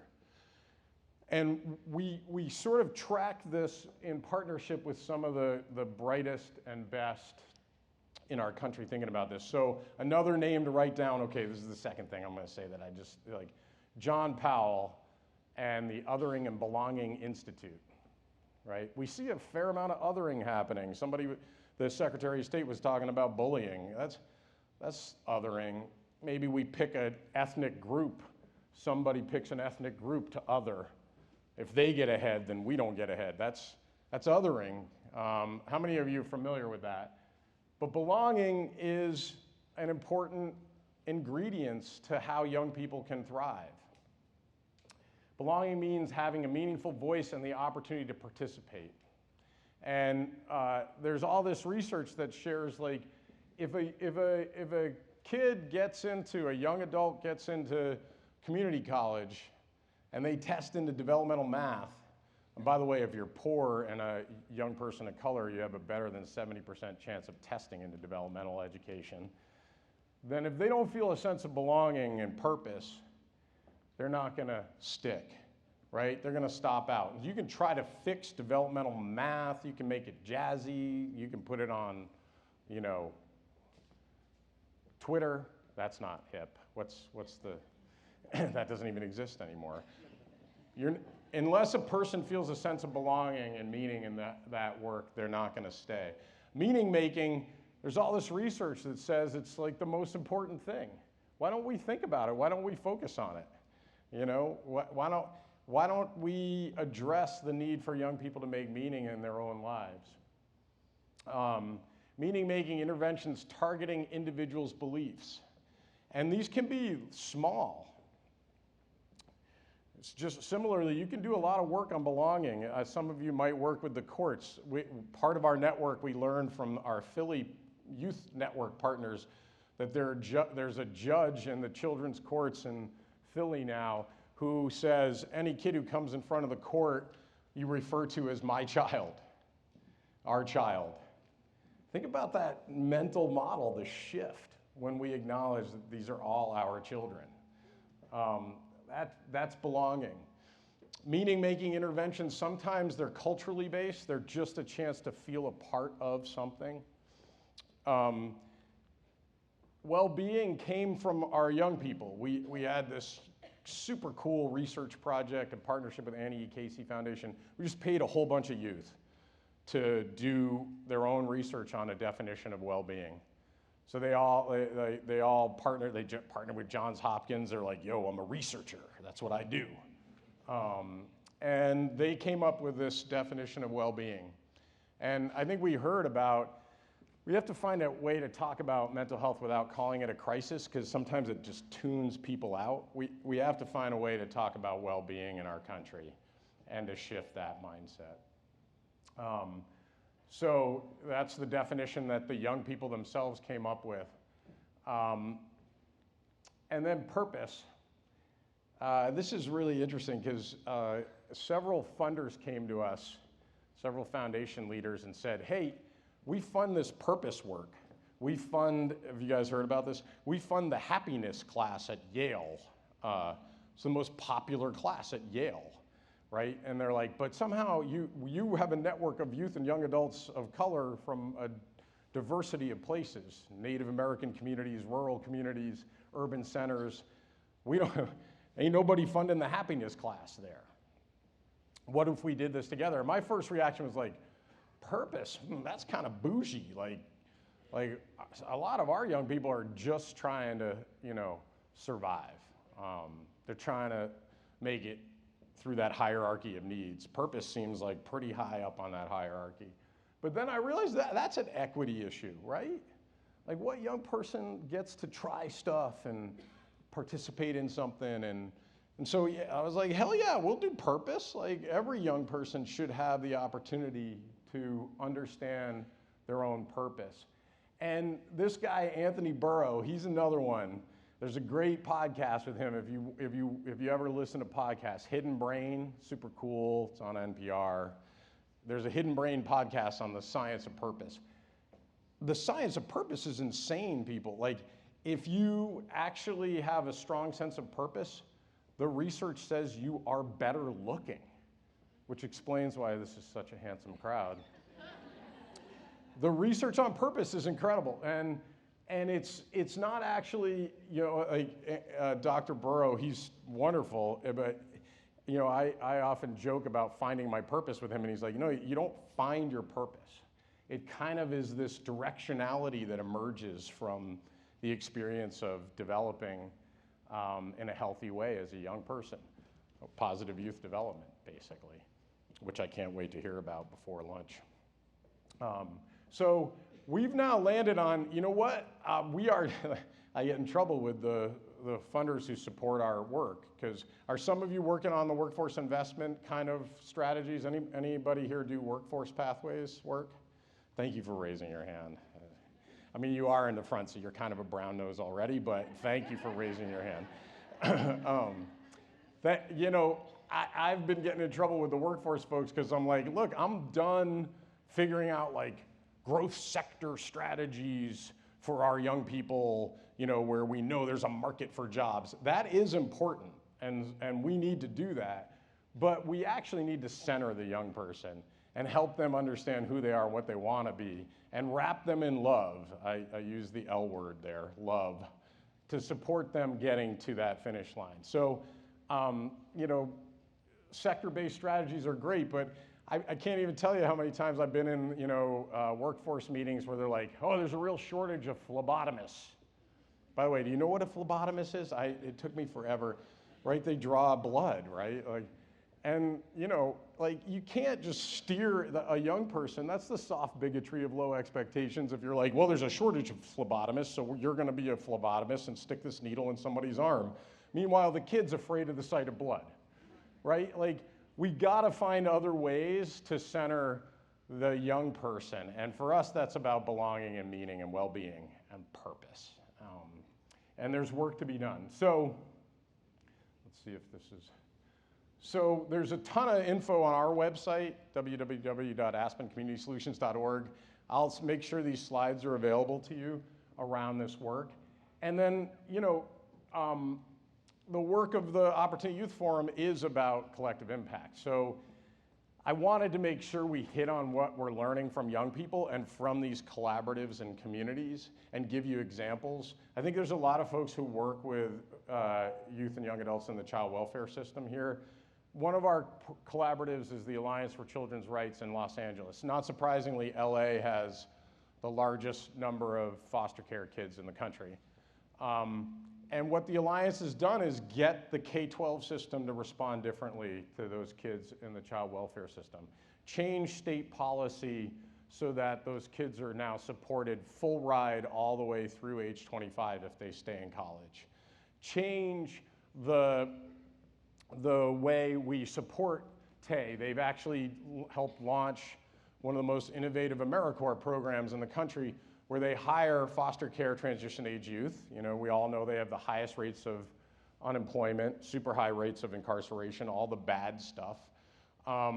And they hire them all as AmeriCorps members to then mentor the rising generation of youth coming out of child welfare. Just really smart, multi-system, multi-sector work. I'm gonna just finish here shortly about the work of collective impact. I think if you all wanted to do collective impact, because I was asked by the commission to talk about it, these are the conditions you would look for in order to do it. I would just argue like this, collective impact is how the world should work, right? It should work that way, that we're all in the same boat rowing in the same direction. And we heard a little metaphor from Boys in the Boat last night with the commission. We're all in the same boat rowing in the same direction. Collective impact only makes sense if you're thinking about systems level changes. It only makes sense if you're willing to actually look at the interventions in your community and optimize those interventions. So one nonprofit might do a whole lot of different things, and they might do, you know, case management super well, but they don't do after school that well, but they have an after school program, but there's 5 other programs that they could partner with. How do you actually sync up the puzzle pieces to create an ecosystem of opportunity for our young people? It only makes sense if you've got serious trust across the community. You guys have all heard that quote, change happens at the speed of trust. It's true. And so we have to figure out, how do we build trust, not just with our young people, not just in asking them what they want and following up with them, but also across the different systems that are there. These are some of the preconditions that make collective impact work. Urgency for change is a good one. So if you wanted to really change that 20% number here for 20% of your young people having thought about suicide in the past year, one way to do that is to create urgency. One way to do that, I'll give you an example from our network, is Boston. Boston, you know, it's Boston, right? I'm from Western Massachusetts, so there's pardon my French, but there's this expression, mass hole. Like, the Bostonians are like, okay, our kids aren't finishing college. 6% college completion rate for poor low-income youth, 6% community college completion rate for low-income youth in Boston. Actually, if you look at college completion, it's a big challenge in most places. You know, and sometimes, you know, you gotta respect that colleges are trying. Boston put a story on the front page of the Boston Globe calling out those low persistence rates. That created urgency.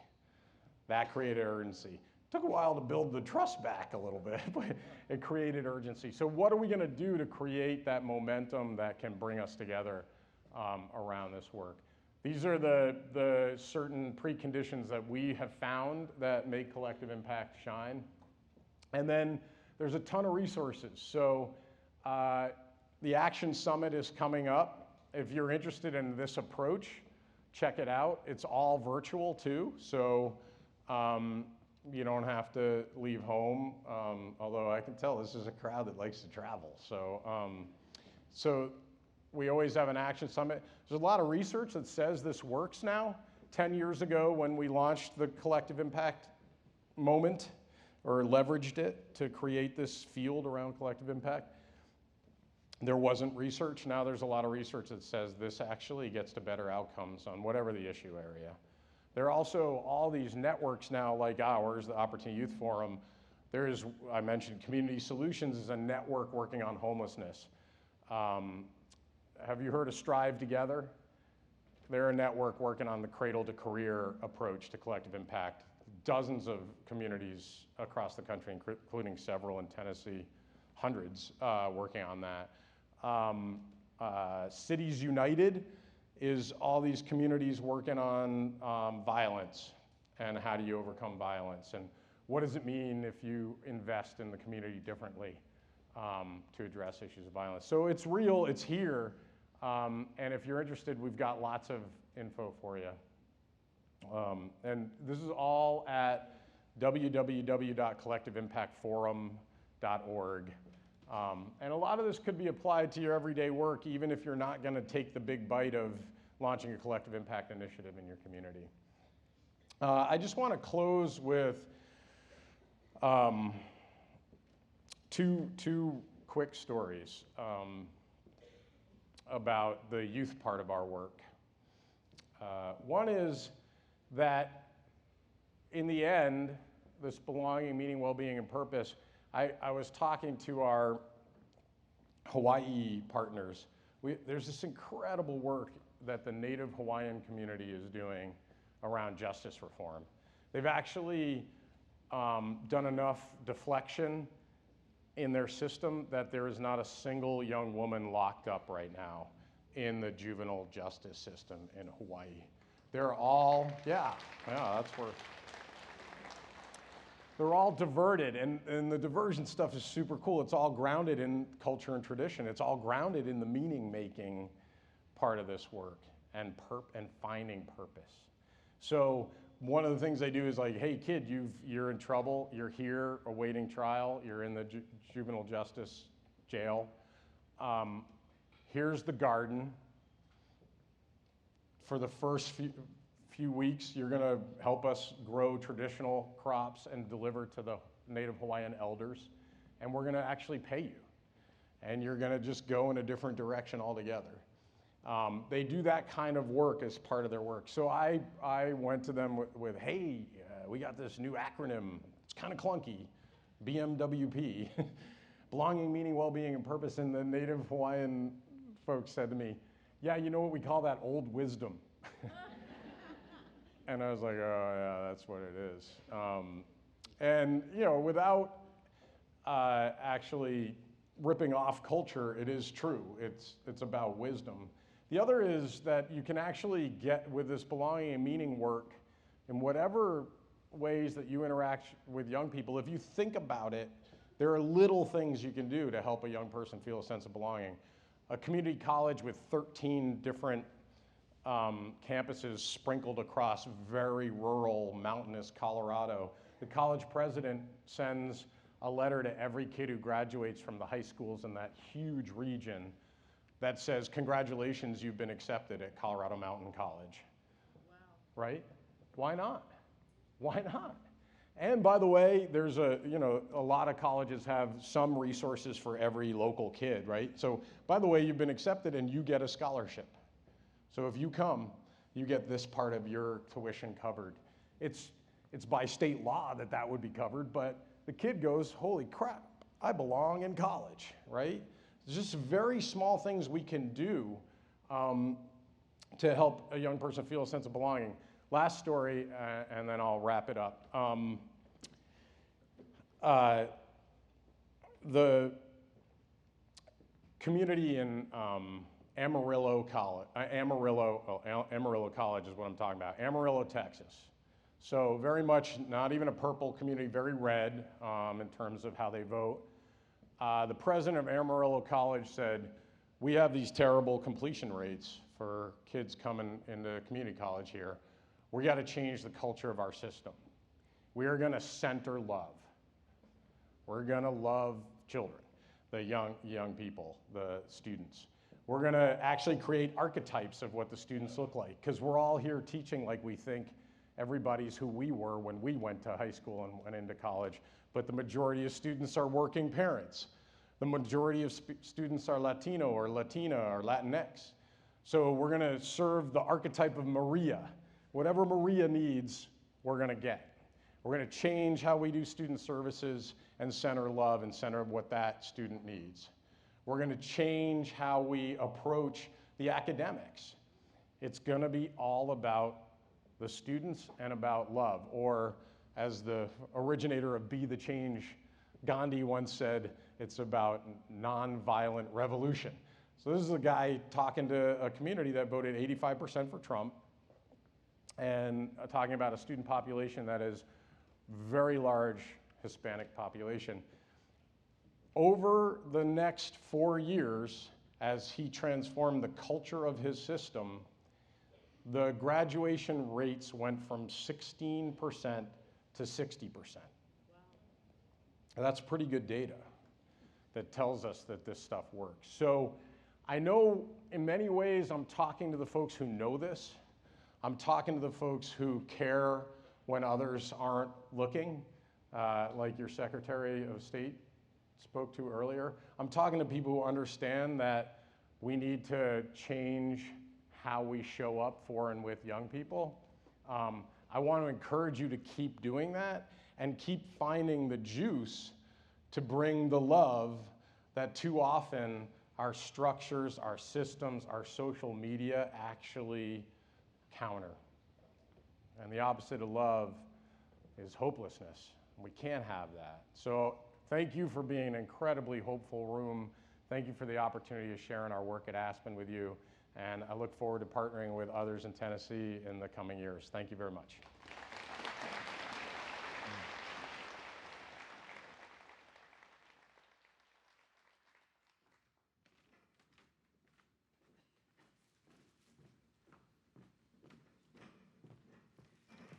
Stephen, thank you so much for flying across the country to be here with us in Nashville today. One more hand for Mr. Stephen Patrick. Thank you. Before we move on into our program, I wanted to make a quick mention about some of the feedback that we've received at previous Children's Advocacy Days, and one of those is some of the opportunity, I would say, for you guys to network just a bit more with the other attendees that are in the audience. So right now, we're going to give you the opportunity to do just that. We're going to take a networking break, and we will reconvene at 10:50 to move on with our program. Thank you, guys.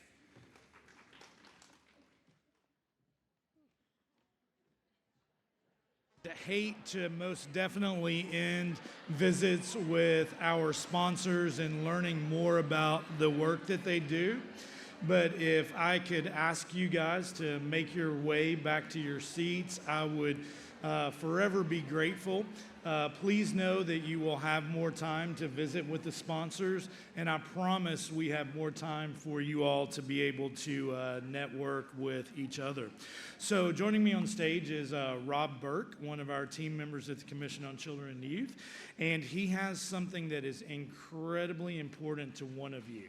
So if there is a person named Kreslin Ruckman, or if you happen to know someone named Kreslin Ruckman, would you find Rob? Because you're going to be in a world of hurt at some point today without what he has. So please make your way to Rob, and he will help you out with that.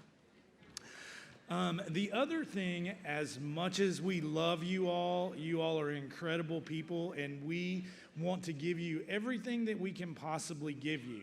However, the centerpieces that are on your table, you can't take home with you. So however, there are small jars of honey. Please feel free to stick the honey in your bag and take it home and enjoy that all you will.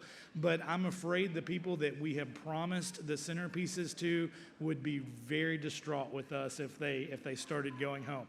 Now, if it's something that you truly love and you're like, I want to buy this for myself, you can find Sasha, who is our regional coordinator in Memphis Shelby County, and she can tell you where we bought everything that we did. So thank you guys so much. So I'm going to ask Judge Phil to join me on stage. I'm going to ask Melissa McGee to join me on stage. So one of my favorite parts of Children's Advocacy Days every year is that we have the opportunity to recognize some amazing individuals across the state who are doing just incredible work. And so we have several categories of awards. But one of the things that I do want to tell you all is probably about a decade ago, I became increasingly frustrated with giving just those, and if you guys have them, I apologize, just those tacky acrylic plaques that say congratulations. I was like, this is not meaningful enough. And so I tasked our team at the commission with, let's find a Tennessee artist who does something unique that can become the award that has some additional meaning. And so thanks to John Rust, who lives in the Upper Cumberland region, we discovered through him a potter that is in Sparta that makes all of the hand-thrown pottery that we use for the awards every year. Obviously, there are a million symbolisms of pottery and potters and things like that, and we just feel that that's really, really relevant. So I wanted you all to understand why the awards look a little different and why they are so meaningful to us. I am going to ask another person to join me on stage. So it's time for our first award. And the first award that we're going to present this year is the Jim Pryor Award. The Tennessee Commission on Children and Youth awarded its first Jim Pryor Child Advocacy Award posthumously to Jim Pryor in March of 1995. Pryor, who passed away in May of 1994, was a member of the Commission on Children and Youth. He was an amazing and outstanding advocate for children. He was an attorney, a former assistant district attorney, a member of the State Child Sexual Abuse Task Force, and an active member of the Northeast Regional Council on Children and Youth. The 2024 Jim Pryor Child Advocacy Award recipient is no stranger to most of you in attendance with us today. She has numerous professional accomplishments, not the least of which was her determination to bring a group of professionals together in the fall of 2010 at the Connecting for Children's Justice Conference to address a need for Tennessee's infants, young children, and families. This dedication led to the foundational Tennessee Infant and Early Childhood Mental Health Initiative, TNIECMHI. As you might understand, that acronym was difficult to pronounce, and as this group continued to grow, it became what we now know as the Association of Infant Mental Health in Tennessee, or AIMHI Tennessee, making Tennessee a leader in addressing infant mental health and receiving national and international acclaim. She is a professor of psychiatry and behavioral sciences at East Tennessee State University, an expert in ETSU's Strong Brain Institute, and provides leadership of the East Tennessee State University Center of Excellence for Children in State Custody. As you can tell, her work and so many other acts of her heart are on behalf of Tennessee's children. In the words of her nominator, she is tenacious, with a fiery spirit and a beautiful way of being.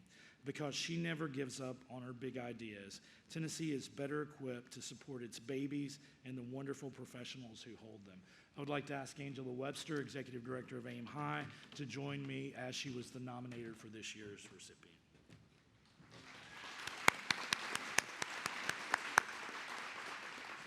So Michelle, I would like to ask you to stand up. And I have some questions. I'm going to follow in the footsteps of the presenter earlier, Steve. I'm going to ask for a show of hands. If you feel like you have been impacted by AIMHI Tennessee, raise your hand. Okay. If you're endorsed, raise your hand. If you have participated in a training or received technical assistance, raise your hand. If you are AIMHI's staff, board, or advisory council, raise your hand. We are all so deeply indebted to the vision of Michelle. Dr. Mosier says that this was not her intended vision, that she was trying to create more clinicians. We're doing that, but look at the impact you've had. Thank you, Michelle, for all that you do. So please join me in honoring Dr. Michelle Moser, our 2024 Jim Pryor Child Advocacy Award recipient. Dr. Moser.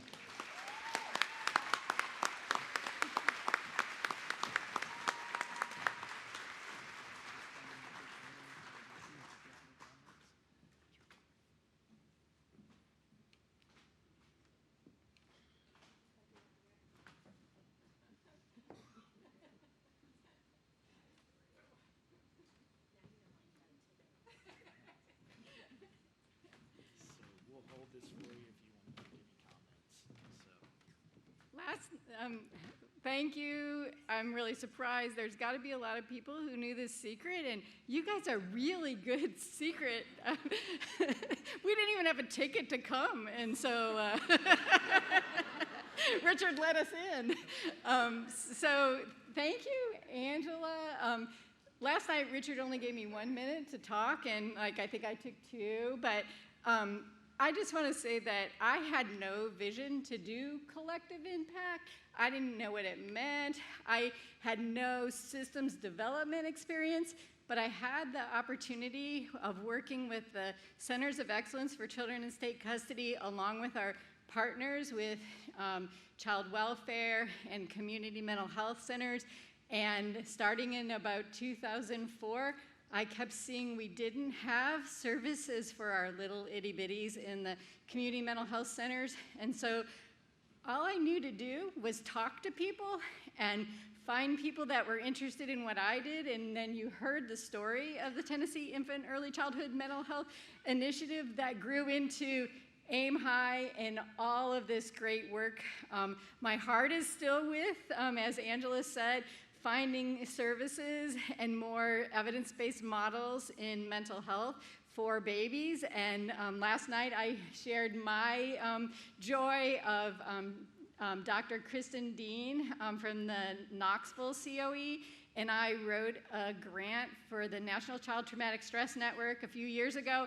They didn't fund it, and all of a sudden they funded it, and it gave us this opportunity, among other things that we were doing with our partners, Frontier Health and the McNabb Centers, to bring more parent-child interaction therapy to East Tennessee, to bring new models of parent-child interaction therapy, one for toddlers.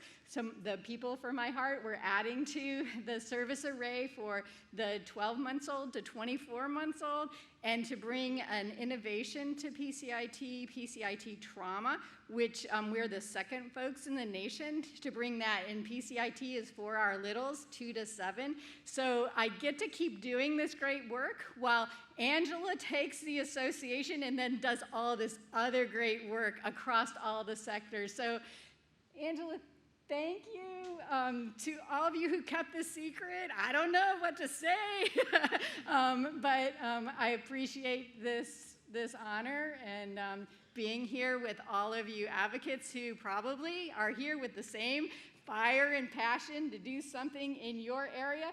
And let me just say, I had no vision for Aim High. I just did something in my little area. So we heard from the speakers today, doing something for one, doing something in your little sphere can really ripple out and be something great. So thank you.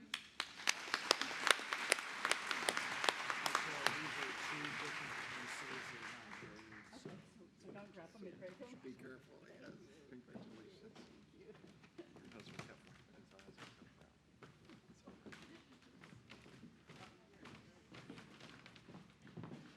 Congratulations again, Dr. Mosier. Time now for one of our audience's favorite part of Children's Advocacy Days, a performance by the gifted students of Southern Word.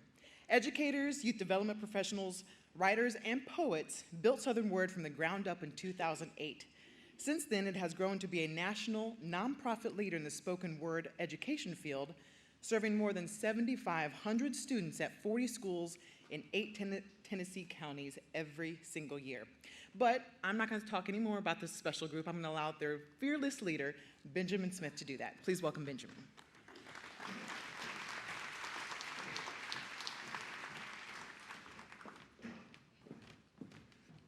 Okay, is this working? Is this working? Okay, you can clap like that for me, but you're going to give more to the young people, yeah? All right. I'm going to be real quick because we have 3 folks today. We have Lottie Cardwell, who's a junior at Martin Luther King Academic Magnet. Yeah? We have Angel, who is a senior at Central Magnet in Murfreesboro, who's our first ever Tennessee Youth Poet Laureate. And you're going to hear more about that tomorrow. And then you have Jaden Marshall, who's South College graduate of Martin Luther King Academic Magnet, who's the 2024 Nashville Youth Poet Laureate. So come on, Lottie.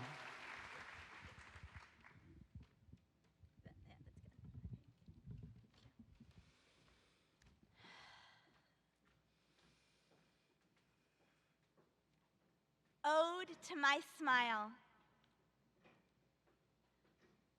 My smile is the confetti pastels of the spring sky, the bursting confidence of a sunflower in August, the glistening liberty of autumnal sprints. My smile cascades out into the world just like any crocus. Yet my smile bears the delicacy of a winter cobweb.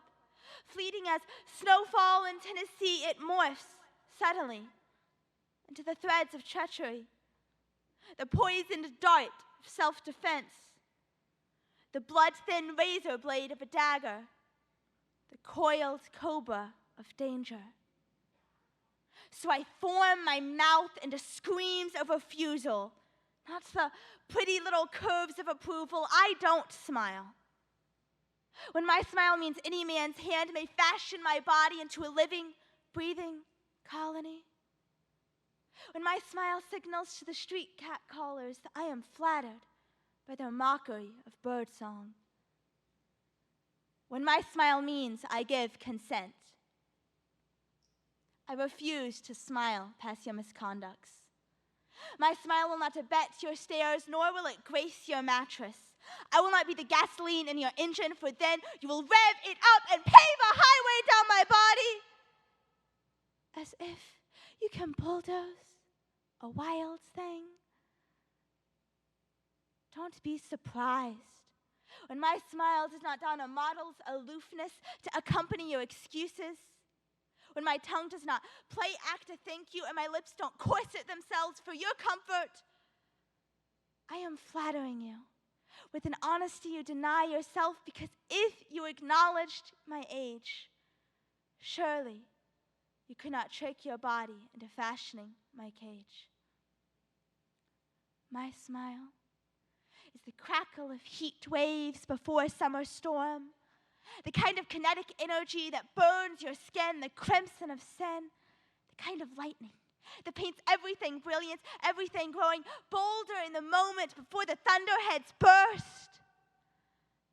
My smile bears a glint of a fragment of the joy I carry. For rain is not always melancholy revealed, but sometimes joy expressed.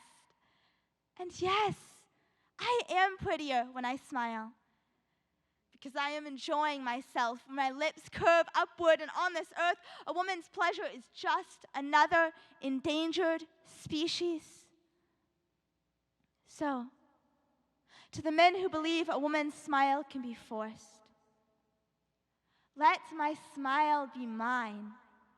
The fractured rays of light I bestow or hide. Let my smile reflect my thoughts, my mood, my whims. Let it be natural, not fashioned for him. Let me be a woman who owns her expression instead of a woman owned by her expression. Let me resist the pressure of the male gaze upon me and rise in the pleasure of who I want to be.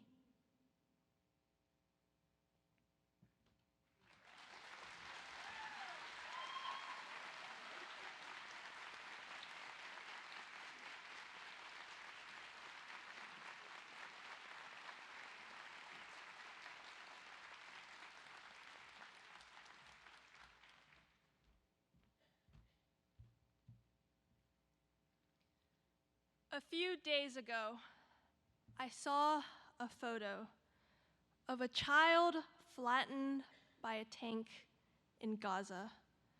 His body so destroyed that he was barely recognizable as human. A few weeks ago, I saw a photo of a 12-year-old girl hanging from a building, her legs less corporal than thread. Her name was Sidra Hasuna, and only a few days before, she was laughing and smiling like nothing could ever take away her joy. Every day I see another photo of a massacre, another video of infants dying right before my eyes, another audio where I can't tell what is louder, the bombs or the screams. Another child identifying their parents by their limbs. Another parent dragging their children from under the rubble. I can't look at these photos without imagining the lives these children could have had. Their dreams, not the bullets, writing their memories. Their smiles, not the strikes, lighting up the night sky. I can't go to school without thinking of how there are no more universities left in Gaza, or how my education teaches us to forget history before we can spin its lessons into change. Because every muted roar is a bleeding wound, and our classrooms are battlefields where our curriculum is more dangerous than a loaded gun. They say we must be the change, yet how can we raise our voice above the fire when violence is synonymous with embrace and the children are pushed to the front of the lines? I think of how we have already begun to forget. As names become unwritten elegies, bodies become faceless, and children become young men and women and people under 18 in the headlines. I wonder if it would hurt to remember their innocence in spite of our guilt, if it would hurt to raise our voices for the children whose suffering we can pretend to not see. Because children everywhere deserve life, and the bullet does not stop in a war zone, lodging in our classrooms and our homes across the world, and even our own state of Tennessee. Every day I ask how many more deaths we can take and why our children must bear the weight of our grief. Thank you.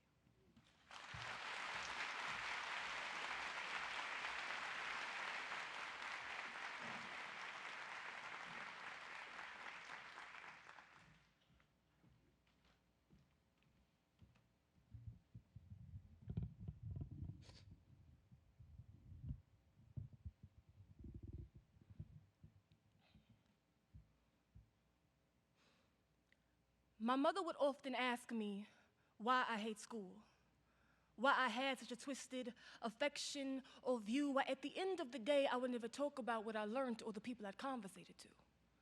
Well, you see, school is a reflection of a society's hopes and dreams stirred into a pot served on a platter from which they expect you to pick clean, but sometimes it gets sprinkled with other things.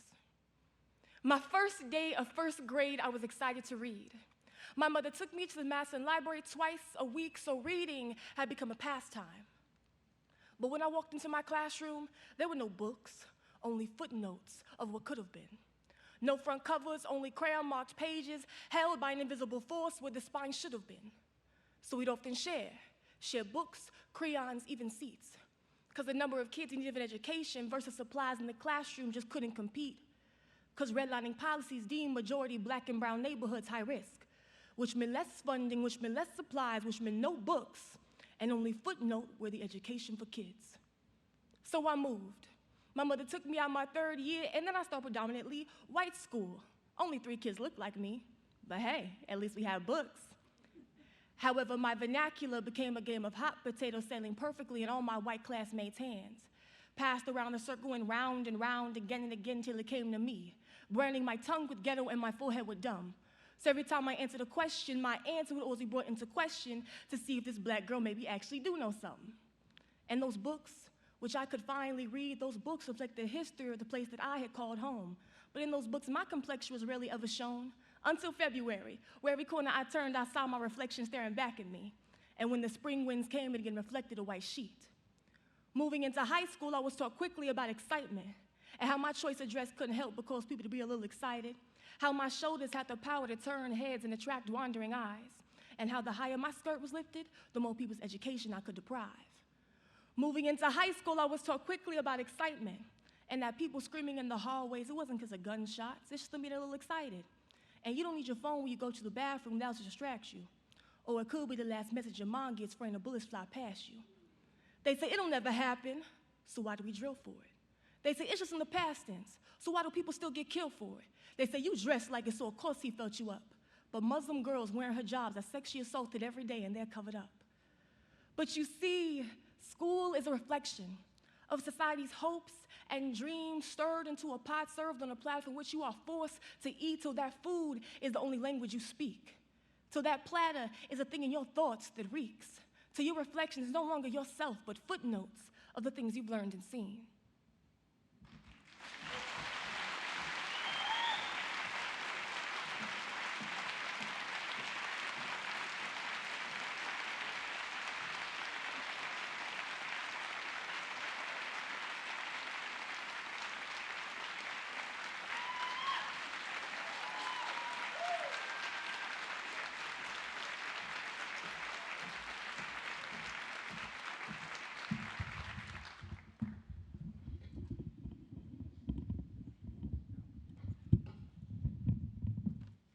We want to say thank you to our friends at Southern Word.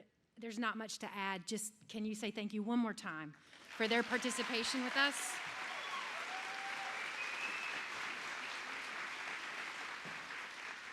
Always a beautiful performance, and we are just so grateful that they continue to come and be with us every year. I have the privilege of introducing our next speaker. Catherine Plog Martinez serves as the managing partner for Knowledge to Power Catalyst. In this role, she oversees business operations of the firm and a lead consultant on a wide range of projects. Catherine's portfolio of clients includes local and national intermediaries and membership organizations in education and youth development. Prior to building her consulting business, Catherine spent 8.5 years at Denver Public Schools, serving in roles including the Director of Extended Learning and Community Schools and the Executive Director of Whole Child Supports. She is a co-founder of the Denver After School Alliance. Please join me in welcoming Catherine Plog Martinez.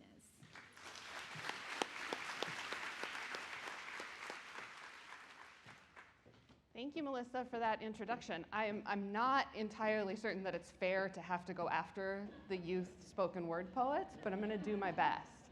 I am really excited to be with you all today. It's been exciting to get to see some glimpses of your work last night and through the award winner. Congratulations again.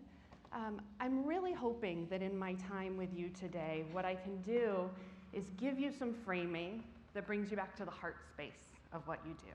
I think we spend a lot of time in the head space of our work, in the to-do list, in the tasks, in the challenges.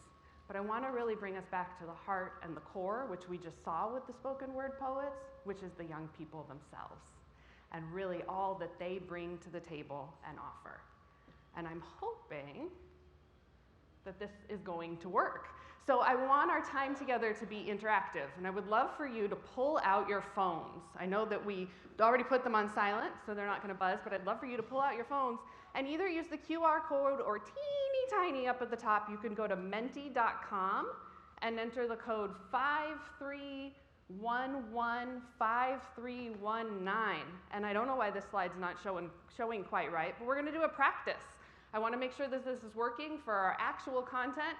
So I would love for you to enter into this Menti, what did you have for breakfast this morning? And those results should start popping up on screen. Hopefully. Fingers crossed that the technology gods are smiling at me. This is why we're testing it, because if not, then we're going to change it all up, and it's going to be just fine. So let's see. Those answers are not popping up on screen, so I am about to just say we're going to go a different route. Okay. Yeah, the little loading dots aren't moving, which makes me think, is there anything my folks in the back can see that might be helpful?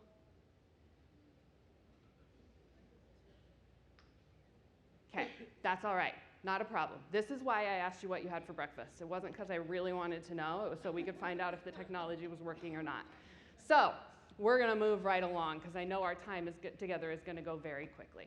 So my first actual question for you, and what we're gonna do instead of Mentimeter, is we're gonna do a turn and talk. I would love for you to turn to a neighbor and share, what do you want for the young people in your life? Think about the young people you advocate on behalf of, the young people that you work with on a daily basis. Think about your own children or grandchildren, nieces or nephews. Think about as they transition through childhood, into adolescence, and on into adulthood. What do you want for them? And I'll give you an example. I left at home my 14-year-old, 10-year-old, and 4-year-old. I have one at like each developmental stage right now. But one thing I really want for them when I think about adulthood is that they know they have other people, other adults in their life, the older, wiser elder that they can go to for advice, for support, for celebration. Another thing I really want for the three of them, Steve said it earlier in terms of what we're centering, I want them to know they're loved. That's something I really want for my three children. So I'm going to give you just a minute or two, turn to a neighbor, share what you want for the young people in your life.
Take about 30 more seconds.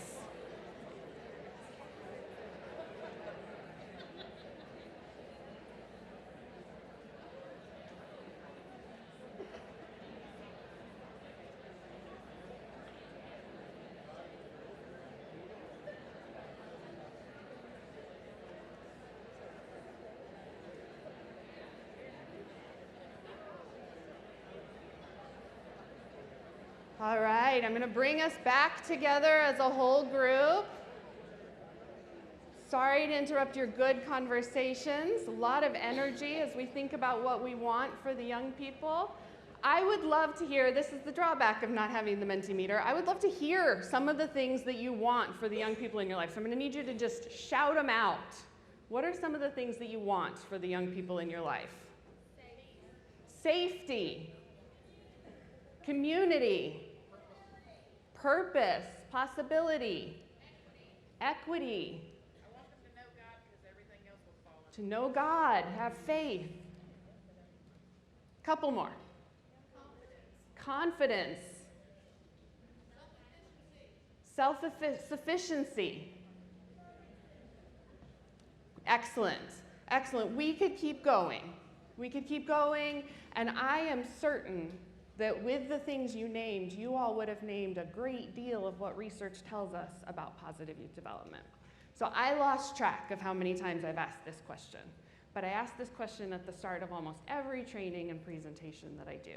I've asked it of teachers, of after-school professionals, of juvenile justice staff, of mental health professionals, of public health workers, of young people themselves, because this question gets us to the heart of positive youth development, of really focusing on what we want for young people instead of what. Well, there's a lot of things you didn't say. You didn't say, I don't know the name of the statewide standardized test in Tennessee, but you didn't say that you want kids to do really well on that standardized test, right? You didn't say that you don't want kids to use drugs, that you don't want kids to be in gangs, you don't want them to end up pregnant. It's not about preventing. It's not about those academic standards and benchmarks. It goes deeper than that. It's really about focusing on building up, about focusing on all that we want and on those strengths. So, as I said, it's really at the core of positive youth development. Karen Pittman is one of the founders of the field of positive youth development, and I'm privileged enough to have her as my business partner at Knowledge to Power Catalyst. And Karen, many moons ago, coined the phrase, problem-free is not fully prepared, and fully prepared is not fully engaged. Problem-free is not fully prepared, and fully prepared is not fully engaged. For a long, long time, our work with young people focused on all the things we didn't want them to do, instead of focusing on all the things that they can do and can be, and all the potential they have. Karen also talked about work can't be about just remediation and prevention, and that schools aren't enough, that we have to engage the whole community. So Karen's slogan is really a reminder of our purpose in interacting with young people, that even in the midst of crisis, we have to be focused on more than just ensuring all the knots. We have to, even thinking that young people have to be fixed before we can build them up is counter to what we know about science. That we have to be focused on that building and those strengths from the beginning. The things you listed were about, and that you shared with your partner, are really about being more than just problem-free. They're about being fully prepared and fully engaged. But here's the thing about positive youth development. I can ask this question at the start of so many trainings, and people will name what the research says. Positive youth development is common sense, but it's not always common practice. Often, when we're faced with a room full of rowdy fourth graders, or my high schooler, he hasn't figured out yet that he's not supposed to yell, "Love you," when I drop him off at school in the morning, but I know that's coming any day. So those high schoolers who don't want you anywhere near the building, right? Focusing on their strengths, focusing on what you want for them, is the first thing that goes out the door. Read an article recently about the youth work paradox, something that Bianca Baldridge talks about. And Baldridge talks about how you have organizations like Southern Word where they are so focused on the strengths of young people, but when they go to write a funding proposal, they're expected to present their young people as if they're predominantly deficits. They have to share their problems that they're trying to fix. Right? It's common sense, but it's not always common practice. But I want to give you a metaphor to help illustrate problem-free is not fully prepared is not fully engaged. See, you all thought I was just worried about getting thirsty, which I'm totally going to drink this water when I'm done, but first, my demonstration. So I want you to think about this glass as a young person. This young person is problem-free. So I've got a little bit of water in there. I don't know how well you can see my glass, but we've got a little bit of water. This problem-free young person heads out into the world. They head off into college, right? They've made it through high school, probably gotten B's. They're headed in the future direction. They're problem-free. They've been doing okay. But that first chance that somebody says, "Hey, there's a party tonight. You want to come with me?" It's the kid next door who you hear that they've ended up in the hospital with alcohol poisoning. Because problem-free didn't mean that they knew how to navigate and make smart choices.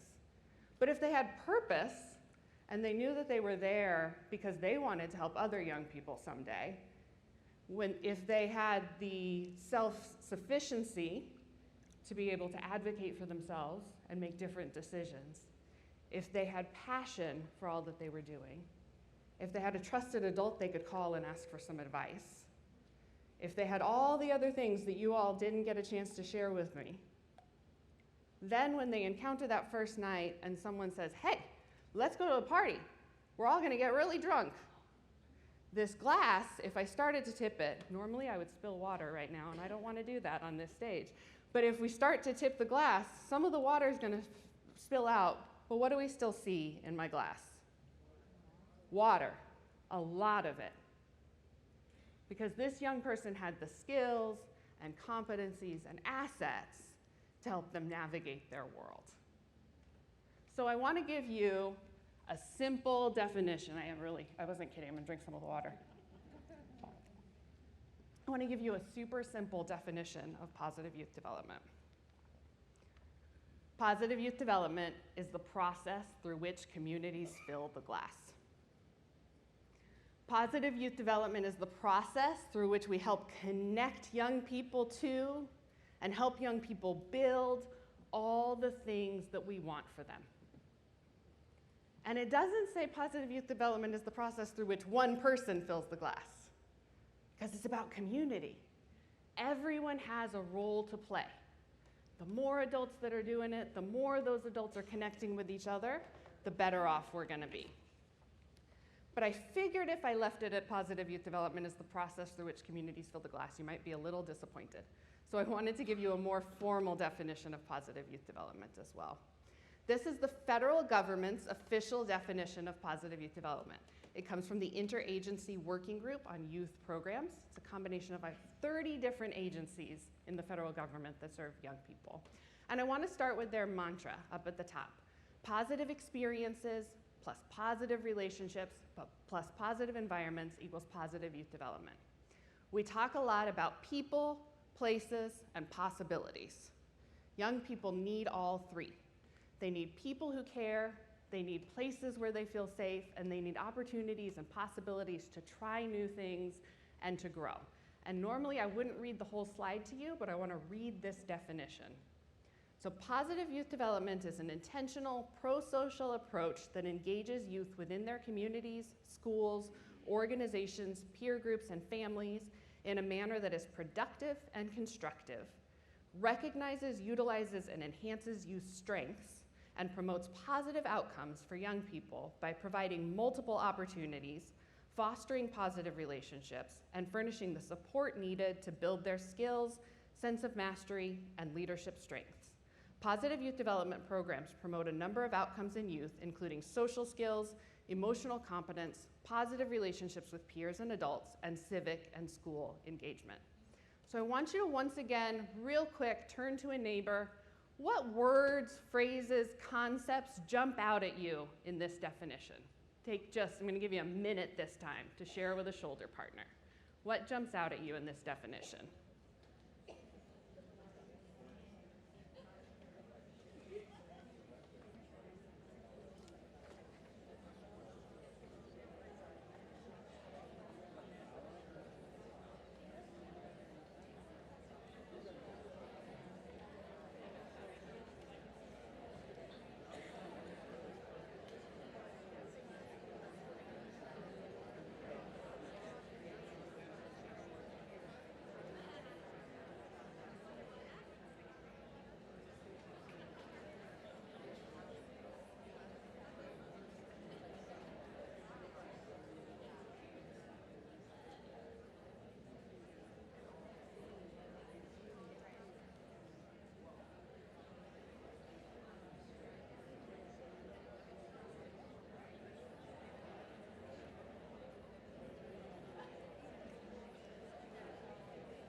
All right, I'm going to bring us back together.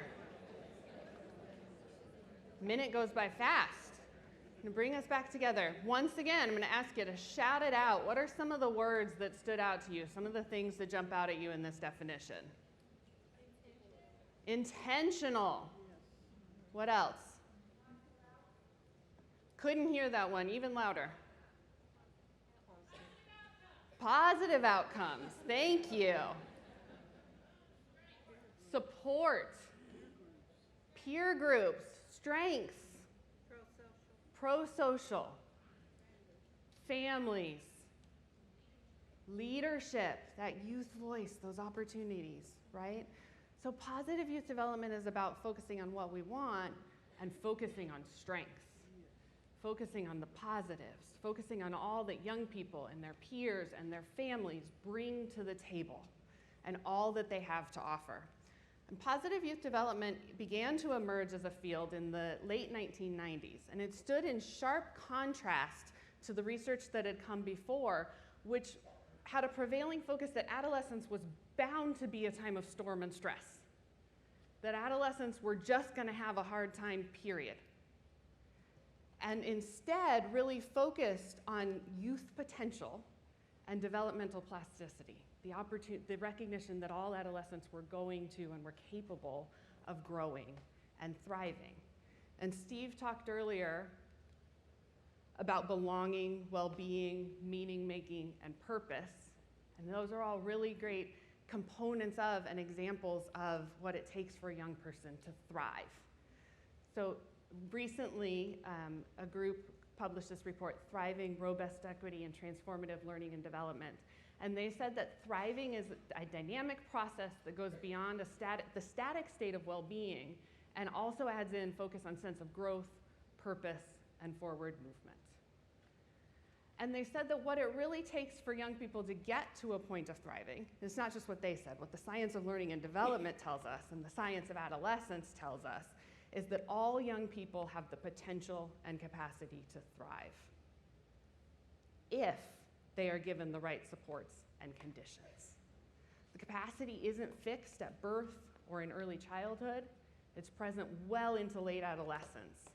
And it can be sparked in young people who have experienced trauma and neglect, but can be dampened by repeated negative experiences that challenge their confidence and their identity.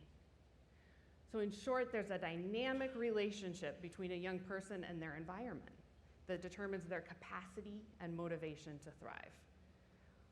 Oftentimes, we lose sight of this bigger goal of thriving because we focus in so much on one outcome. Think about that example of the standardized tests. If we're so focused on one measure of academic achievement, are we thinking about all the things that a young person really needs to be successful in their life? Are we thinking about all of the opportunities that we want them to have? So there's 2 decades of research now that really outlines what positive youth development is all about and the impact that focusing on strengths and what we want can have.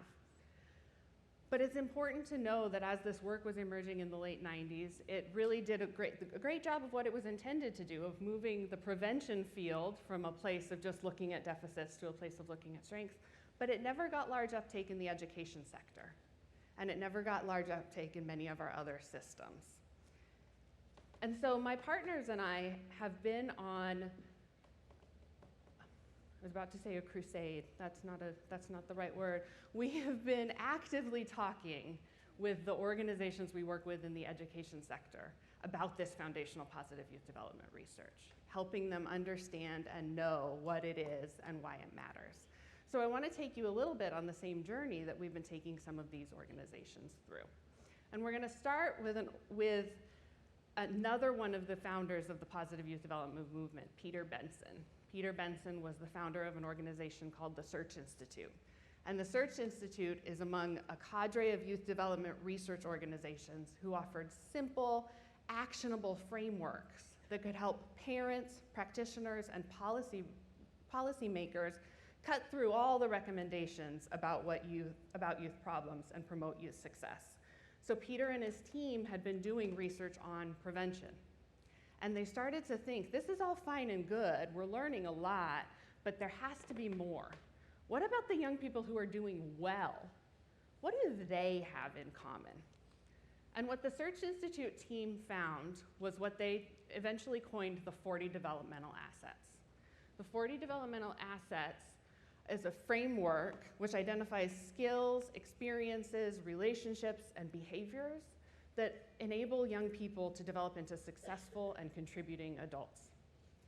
Stanford University's William Damon described the uptake and citation of the 40 developmental assets as a real sea change in adolescent development. So the 40 developmental assets are divided into 2 chunks, into 8 categories that you see up here, but into 2 chunks: the internal assets and the external assets. The internal assets include a young person's commitment to learning, positive values, social competence, and positive identity. And the external assets reflect their caring support, empowerment, expectations, and involvement in outside activities. So you can think of the internal assets as what do we want to help young people build and grow. These aren't things that you're just born with, but that we can help young people develop. And the external assets are really the things that a community does to wrap its arms around young people, to help support them. And search intentionally combined both the internal and external assets into a single framework to emphasize the connection between the individual, families, schools, community organizations, and peers, and to emphasize what we saw in that thriving picture of the connection between competencies and context. Their findings helped bring currency to the positive youth development approach and demonstrated the value of this approach for all young people, not just those who are deemed at risk. So I want to go through some of their key findings. Now, I said this work emerged in the late 90s. Search has now, since then, regularly conducted their profiles of student life and behavior survey and continued to add to their research and data on why this works, as well as some additional work that they're doing now. So on average, young people have about 20 of the 40 developmental assets. Most have between 11 and 30. Is that good news or bad news? It's a little of both. It's good news because it's something to build from. But we know that the more assets a young person has, the better. So the graph on your left is the correlation between assets and thriving. The more assets a young person has, this is the number of thriving behaviors that they demonstrate. These are things like succeeding in school, helping others, maintaining good health, resisting danger, overcoming adversity. And the more assets a young person has, the less likely they are to engage in the risky behavior and all those things we don't want them to be doing. So we know the number of assets is a strong predictor of thriving and risky behavior, but we also know that young people don't need every asset to thrive. What we know is the number of assets a young person has is more important than which one. So I want to tell you a story about a middle school in Denver. We were doing some work around positive youth development with a group of middle school teachers, and we were presenting this research. We said, on average, young people have, at the time it was 19.2. That average has gone up. That's good news. We said, on average, young people have 19.2 of the 40 developmental assets. And a teacher raised her hand and said, you don't understand our kids. There's no way our kids have 19 of these 40 assets. Have you guys ever encountered someone with that mindset? Mm-hmm. Yep. And another teacher said, well, wait a minute. They just told us that on average, nationally, it's 20, it's 19. Let's think about this. Let's think about Johnny. And the first teacher said, yeah, think about Johnny. We never see his parents. And the other teacher said, yes, but his abuela is here every day. They said, okay, but he never turns in his homework. Yes, because he's babysitting his kids. So other adult relationships is one of the 40 developmental assets. Responsibility is one of the 40 developmental assets. And the teachers went on and back and forth like this, looking at student after student. And it turned out that their kids did have assets. It just wasn't the assets they had been looking for. Right? It matters more that you have them than which ones it is, and it's not up to us to decide which ones are good or which ones are most important. Another important thing to know about these 40 developmental assets is that the racial and ethnic differences aren't as large as they are for academic achievement. There are differences, and I don't want to minimize that. But white and Asian teens average 21, black teens 20, and Latino teens 18.6. So it's a much smaller margin. Again, if we're really looking, there are strengths in these communities that we can be building from. And the protective benefit of having more assets works the same across groups. It's also important to know that the number of assets declines with age.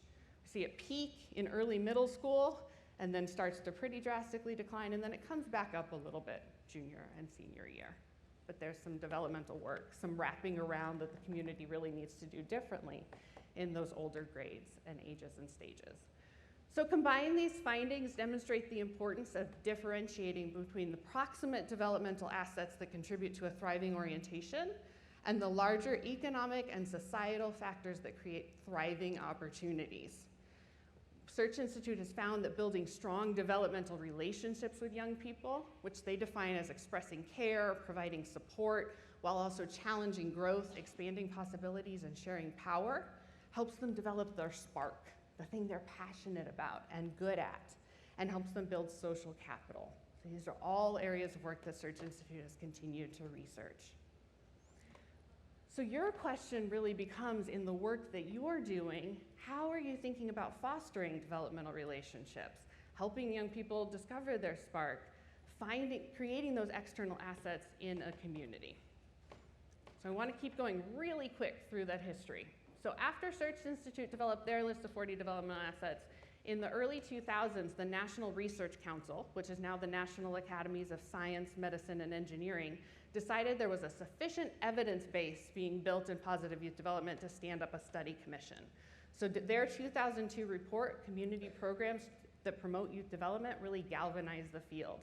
Their summary findings about the domains of assets that support youth development and the characteristics of settings, which we're going to come back to, are still touchstones used by researchers today. So they also have a list of assets, outcomes that we want for young people. Today, you'll find a lot of lists of youth competencies. There's an abundance of them. But what we know is that many of the things on those lists come back to this core list and are still the same. You'll see it in CASEL's list of competencies. You'll see it in organizations' list of outcomes like the National 4-H.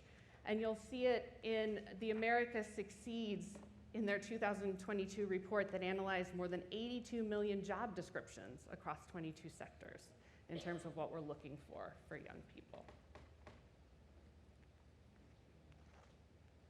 In 2015, the University of Chicago Consortium for School Research really added to this work, bringing in their developmental perspective.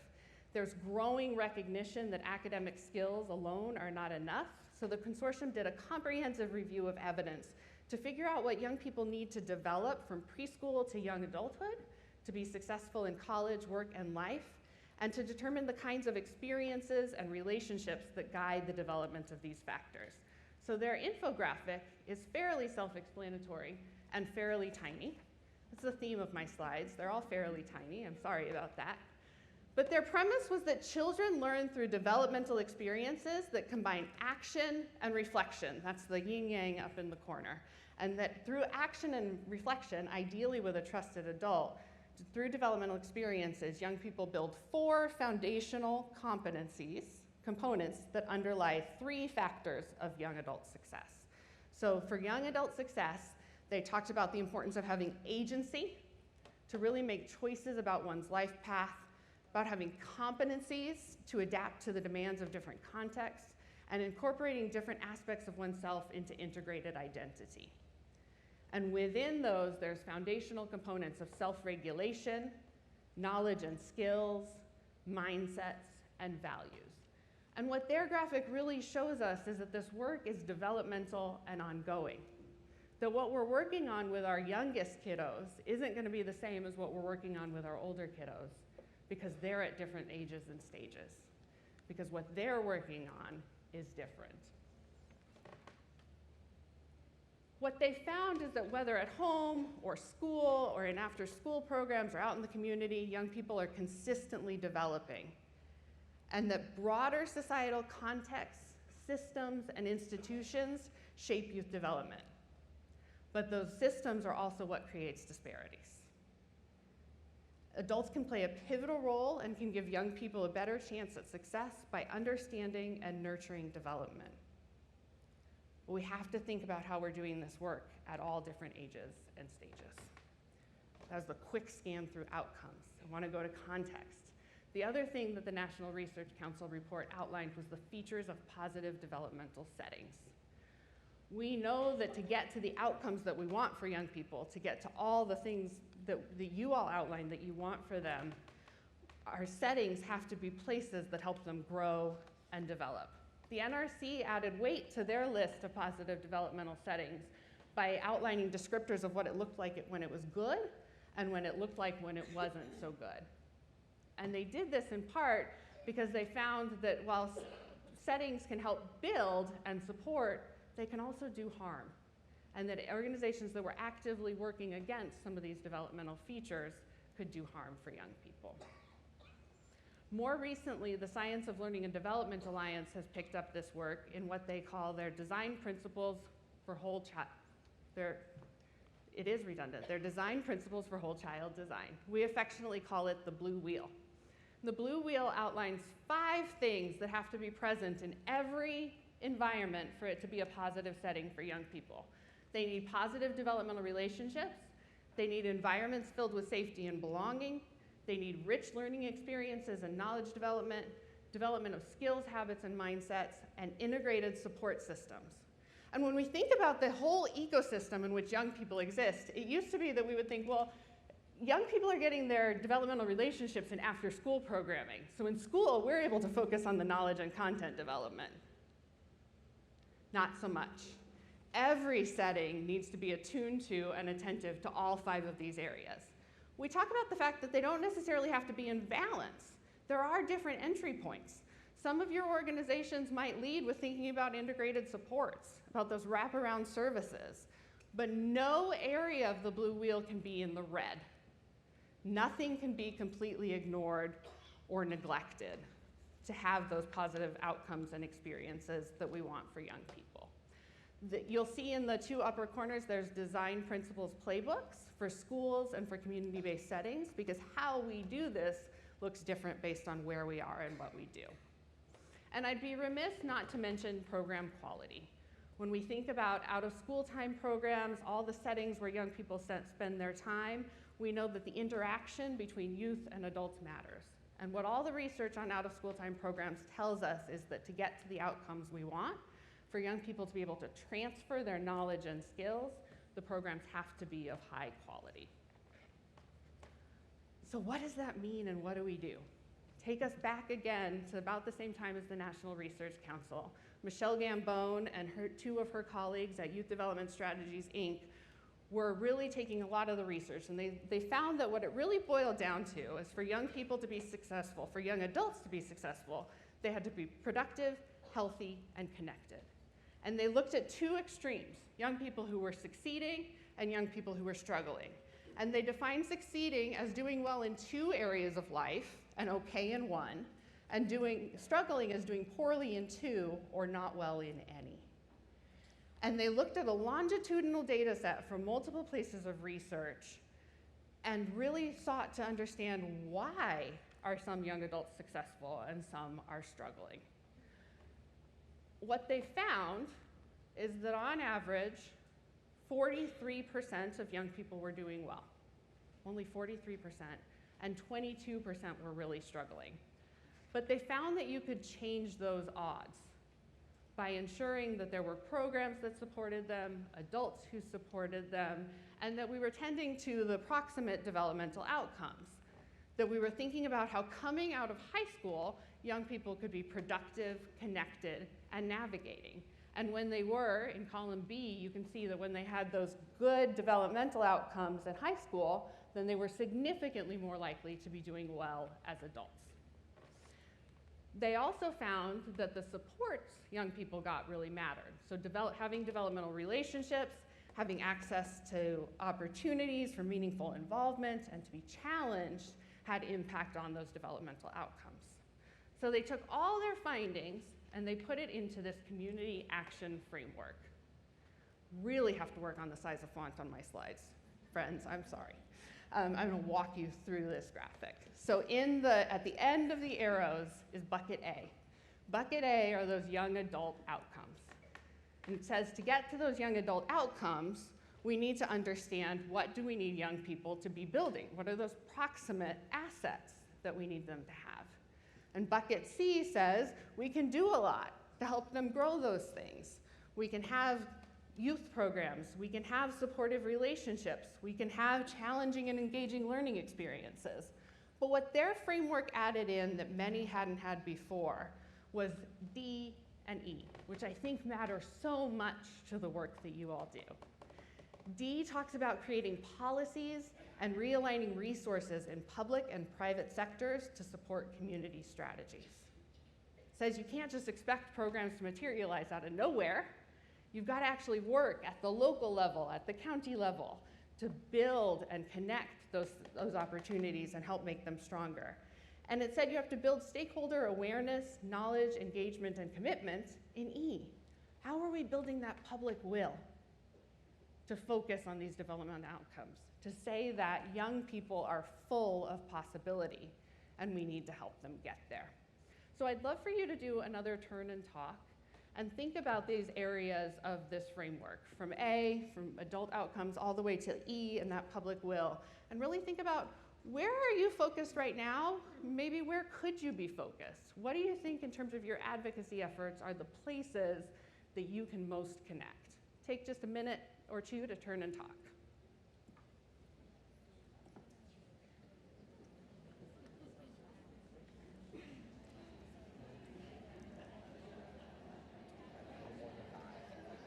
Thank you.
All right, I'm going to bring us back together.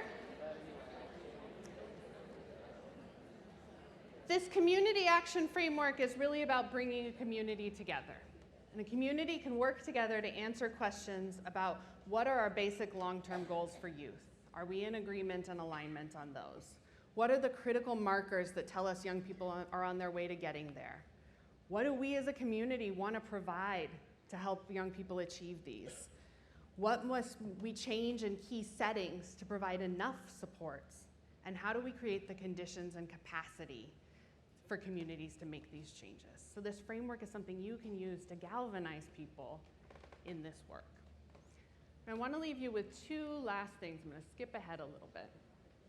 We often, when we start to have these conversations, think about false choices. I mentioned earlier that thinking we need to fix before we can build is counter to the science. Coming out of the pandemic, there was lots of conversation about these things on the bottom. We needed to remediate on the foundational skills that young people lost. We needed recovery and support to address trauma. Both of those things were very true. But what we quickly saw happening was that we were doing those things at the expense of helping young people connect to interest-driven opportunities to explore and master content. And we were doing them at the expense of relationship-rich opportunities to build resilience and routine. So as you think about the work that you're doing, try to keep in mind that both-and approach rather than the either-or. How are we addressing the things that need to be addressed while still building and strengthening? And as you think about building consensus across communities, I want to share, skipping over a bunch of what I had planned to talk about coming out of this survey, but the Populous Education Index started in 2019. And in their most recent survey in 2022, they found that 71% of people support change in education. 21% of those people said they support changing nearly everything. And they outlined the 10 top priorities for education. And these 10 top priorities really indicate that both-and approach. So it talks about, number 4, students can demonstrate basic reading, writing, and arithmetic. Further down, it talks about demonstrating understanding of science. But it also says that, number 9, all students should have the option to choose the courses they want based on their interest. Here's what's interesting about this populace survey. These 10 came up very strongly. There was very strong indication that things needed to change in education. Yet people didn't believe that others held these same opinions they held privately. Right? They were asked to give their private opinion, and they don't think other people hold the same opinion. There's room for us to be building coalition if we can have more open and honest conversation about our beliefs, and if we can ground those conversations in what we want for the young people that we work with. So I'm going to close us out with a little bit of reflection. Just as young people need that action reflection cycle, we as adult learners make meaning through reflection. So I'd love for you to take, I'm going to yield the rest of my time and have someone come up and close us out after you take a couple of minutes to talk with a partner about what are your key takeaways. What are you taking away from our time thus far today? It can be about what I shared, it can be about what Steve shared, but just reflect a little bit on what you've heard so far today and what you're taking away. Thank you.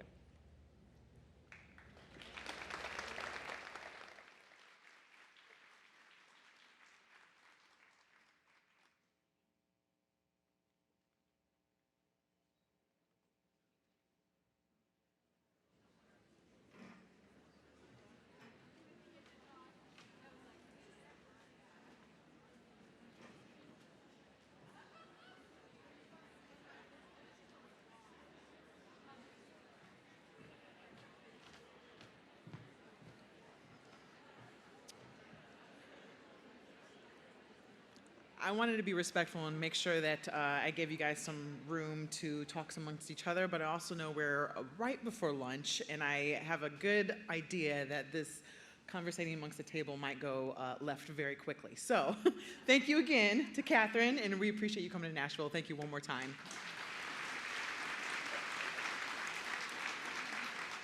Okay, so as I just mentioned, I'm sure everyone is getting a little hungry right now. Before we actually break for lunch, I'd like to say a quick thank you to David Ferry and his entire Sodexo team here at Trevecca University. They have been providing breakfast and lunch today for you, so let's give one round of applause for them. And before we actually get up from our seats, I want to just point out that we have 2 buffet lines in the back, each back of the room. They will be open the entire time of the lunch networking portion.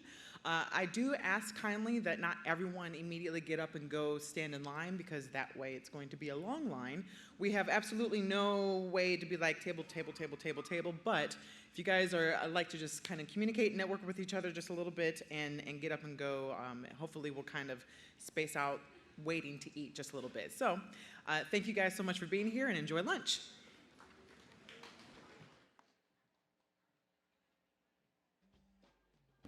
I want to take, again, my name is Rob Filio. I'm the chair of the commission. I want to take a couple of minutes before we invite some of our State Department commissioners to come up and say a word to us. I want to take just a couple of minutes of privilege and recognize some folks who spent years serving on the commission, the Tennessee Commission on Children and Youth, and who fulfilled their terms that the governor appointed them to. And we have 6 that have served for some, most of them multiple terms, and have rolled off.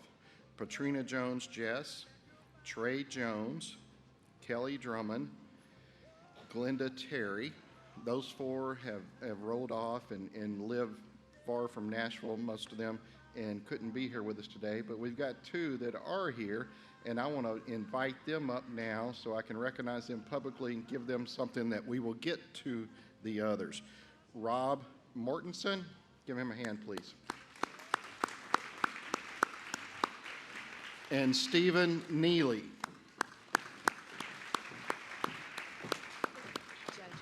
This is Rob's. It's fancy. That is very fancy. It's fancy, man. Somebody's probably taking a picture of us right now.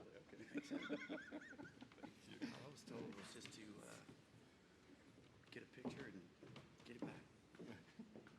No, you can have it. You want to say something? You want to say something? No. If I was trying to picture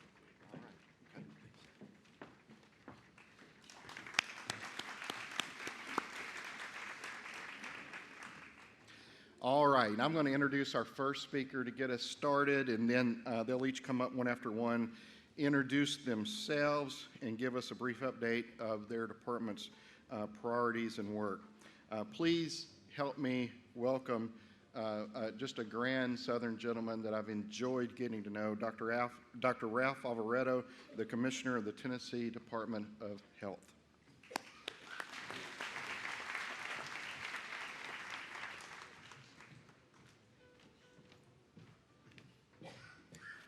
Well, good afternoon, everybody. I've got the lights here, but I can see the timer so I don't go too long. I've been known to talk a while sometimes, so I've told them not to be embarrassed to give me the hook if they have to. So thank you all for being here. Thank you to Richard also, our director here, and thanks to the TCCY staff, to all the assembled leaders who are really dedicating your lives and careers to our shared work, which is to improve the lives of children and families in Tennessee. So thank you to all of you for all that you do.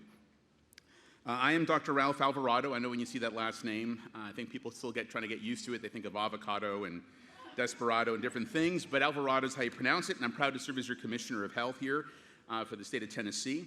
I stand before you as a practicing physician. I do internal medicine and pediatrics. I'm also a recovering politician. I served in the state Senate in Kentucky for about 8 years. Son of immigrants, proud husband, father of 2 great kids also who are now adults, and I often talk a little bit about Nelson Mandela, who famously said that there can be no keener revelation of a society's soul than the way in which it treats its children. And for the 1.5 million kids who call Tennessee home, your service, your generosity, your wisdom, your kind words can make all the difference. And I've been in this role now for a little bit over a year, about 13 months. Spent that time visiting every single county in the state, every local health department in this great state, gone to all of our regional offices, and I've been lucky enough to visit with many of you during these travels to learn more about how TCCY and your partners are doing the good work of giving every Tennessee child the foundation for a vibrant and healthy life. Let's start off first with a few things that I try to talk to our own department a lot about is our health rankings. And some people often will argue that the health rankings are inaccurate, they don't show really what it reflects for the state. But however you look at it, the news reports it, people read it, so people believe it a lot of times. And as we know, sometimes perception becomes reality. And right now we rank 44th. And there's a lot of things that we're proud of in Tennessee. We're proud of a lot of our rankings when it comes to either the economy. I know a lot of our legislators talk about where our prowess is on taxation. People are moving to Tennessee in droves. We're proud of our sports. We were just talking a little bit about SEC sports over here, about our rankings when it comes to football, basketball, baseball. A lot of pride in the state on those things. But we're bottom 10, kind of recurrently, year after year in our health. And so I've charged our department really in what we can do to help improve those rankings. So we have to acknowledge that we struggle in that and we have to get better. We know what we have to do really to improve things for Tennessee families, but it won't do much good for me to stand up here and rattle off a lot of problems. So by showing up and being a part of this event, you have identified yourself as part of the solution. And by continuing to deepen our partnerships and collaborations across agencies, organizations, and service lines through events like this, you are committing to a path forward that includes meeting people where they're at and building the Tennessee that each child deserves. Now, when you go back home, I want to encourage you to reach out to your local health departments. A lot of folks don't even know they've never set foot in a health department. They don't know what we do. They think it's all COVID vaccines and nothing else, and we do so much more than that. But folks can receive everything from WIC to dental services, to vaccines, to family planning services, including through telehealth, as well as access to things like naloxone and fentanyl test strips.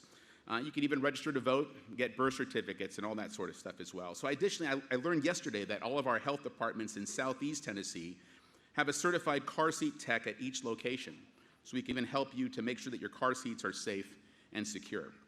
And we have staff in every community in Tennessee and are well-placed to be a partner to your organization and the families that you serve. So we were going to go over a few priorities of what we're doing in the department.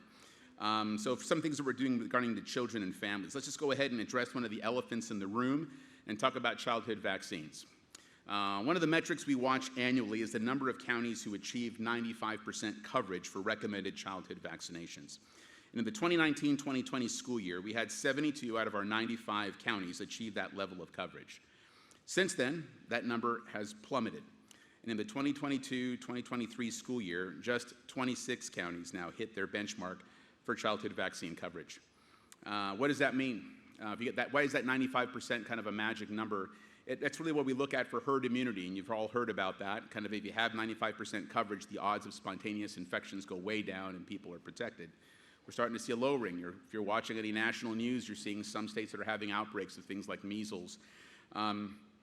So we have the highest vaccine hesitancy ever in human history. For some of you who may be probably older than me, you probably can remember times when polio was still a rampant disease. And when those vaccines came out, families lined up for blocks and long distances to get those vaccines when they had the opportunity. But we're seeing people, again, with a lot of stories about vaccine concerns that they have with it. So how do we reach a lot of those folks? That's always the discussion. Some people are dismissive, which is the wrong approach of it. But I've argued that we need to talk, how do we talk about immunizations without mentioning immunizations? And the only way I know now, with these numbers coming down, is to start talking about the very diseases that we're trying to prevent. To let people know what measles looks like and what it can do to your child. To let them know what mumps can do, what rubella can do, what diphtheria, something that most of us have heard of. We don't know what it is. It's kind of a really nasty infection. Forms this real thick, I know you're just eating lunch, but this real thick gray membrane over your airway, like having a piece of saran wrap over your mouth and saying breathe through that. And watching children choke to death in that effect is what it often does. So if you start to show that, what rabies does and what that looks like if you have that infection, it might get people's minds to say, I don't want that for my family or for my child. Hey, we have a prevention available if you're willing to take it. And one of the great achievements in human history is the vaccine-driven eradication of something like smallpox, which we've all known of, and it's an infection we don't see anymore. But we can and we must really build back trust with our communities to increase trust in critical childhood immunizations. The second thing I'd like to encourage you to do is to consider how you address relational health in your practices and programs. How do your patient and client interactions foster the safe, stable, nurturing relationships that children and adults need to thrive? And as many of you know and often preach, healthy, lasting relationships are one of the best tools we have to build resilience to early adversity and to promote good health outcomes across the lifespan. However, in the last 30 years alone, we have seen a collapse in the number of close friendships in our country. In 1990, as reported by the Survey Center on American Life, roughly 3% of Americans claimed they had no close friends. But by 2020, that number of individuals with no close friendships has quadrupled to 12%. Over the same time period, the number of Americans reporting more than 6 close friendships was cut in half, from roughly 50% in 1990 to just 25% claiming 6 or more close friends as of 2020. A lot of concerns. I know our Surgeon General talks about this epidemic of isolation that we have in all adults and even in older adults. And I know a lot of that is, I put my cell phone down, but if you look at your cell phone, that alone is what people are often interacting with and not with each other. You got to find a way to get around that.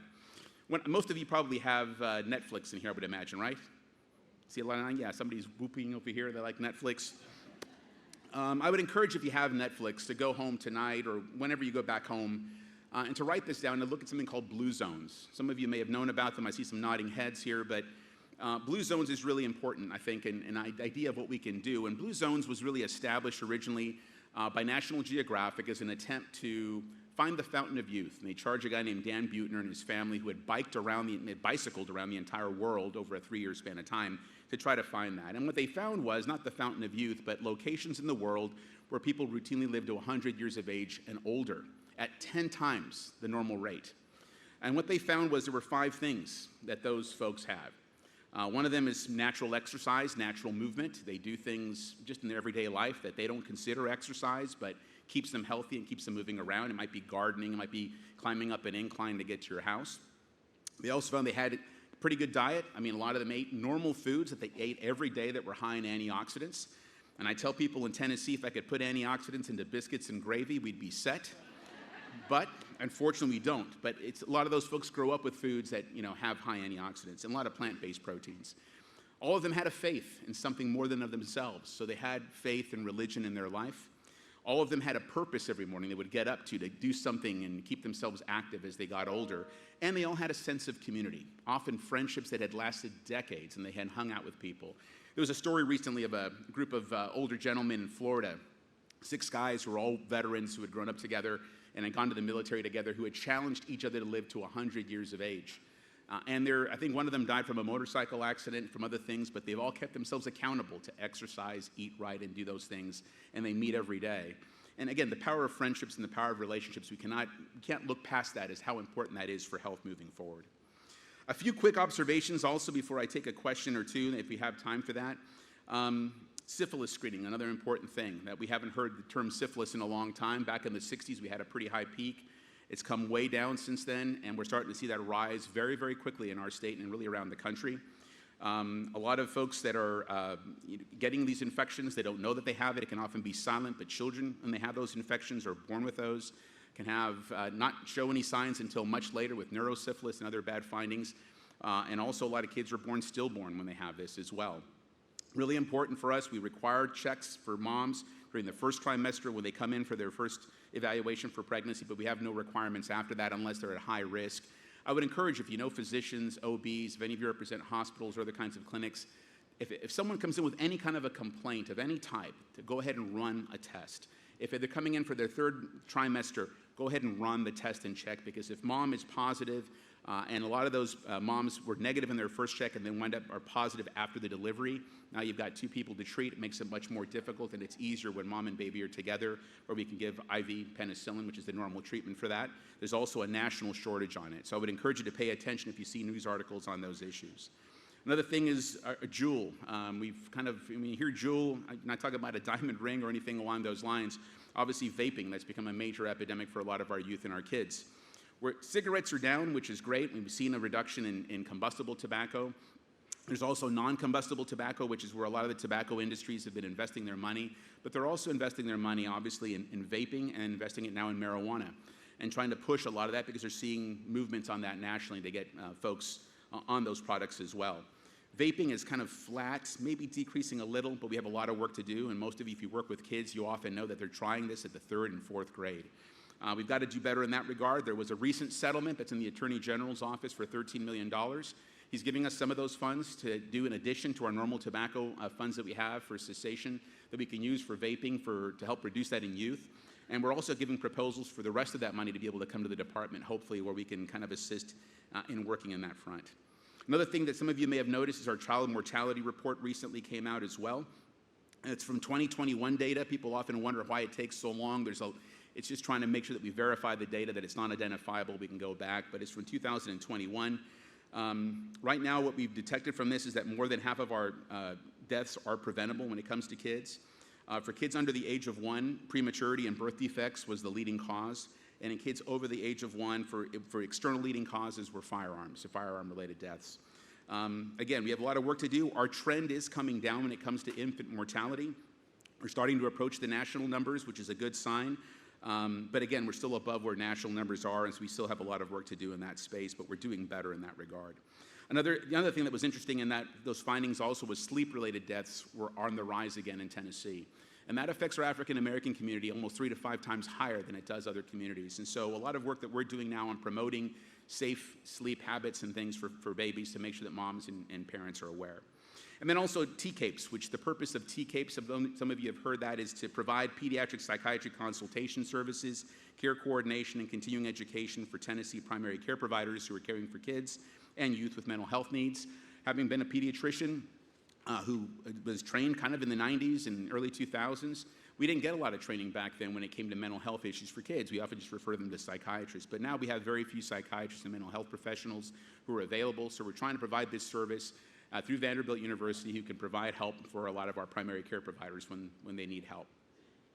Now, you're going to hear from several commissioners today, and I want to thank all of them. I mean, particularly Commissioner Quinn, Commissioner Williams, Commissioner Turner, Commissioner Carter also, so many others for their model of partnership, support, and collaboration with which they lead their respective agencies, and I hope you'll recognize them for their critical programs that serve families, but also improve public health outcomes.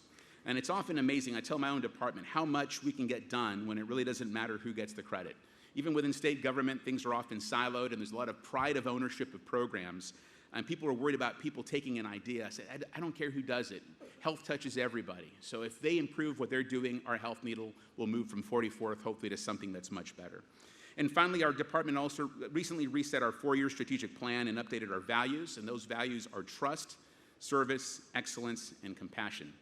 And to me, those values mean that for every single person in this room, again, your success is our success. Through our collaboration, relationship building, and shared expertise, we can and will continue to make a lasting impact for children and families across Tennessee.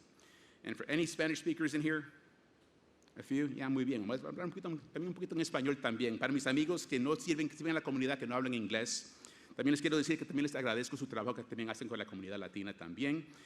Ustedes, su trabajo es muy apreciado y ustedes también son parte de un esfuerzo más grande para hacer Tennessee un estado fuerte. Y también lo que también merece cada niño en este estado también. Así que tengo mucho orgullo en trabajar con ustedes y también me gusta ver cómo vamos para el futuro. For those of you who don't speak Spanish, I may have just cussed you all out, you don't know, but part of my background, I have a passion for the Latin community as well. With that, if there's any time, I'm happy to take any questions. I want to thank all of you for all the work that you do, and we look forward to our partnership moving forward. Thank you all.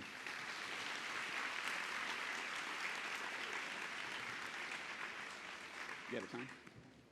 All right. I think I'm out.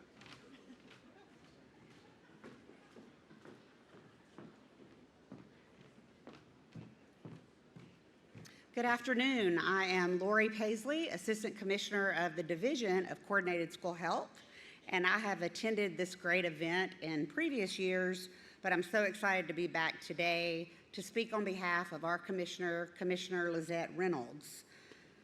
Our state has made tremendous investments and strides in K-12 education over the past several years, demonstrating our commitment to the children of our state and to improving their academic outcomes.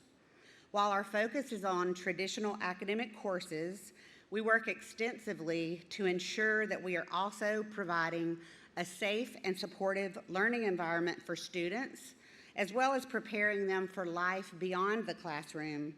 Though we would note that our community partners, many of whom are in this room, do amazing work with students in these areas. Our role in education is to focus on educational outcomes like improving reading and math skills, and to prepare these students for their future endeavors. This all starts with ensuring students have a healthy and safe environment in which to learn and grow academically.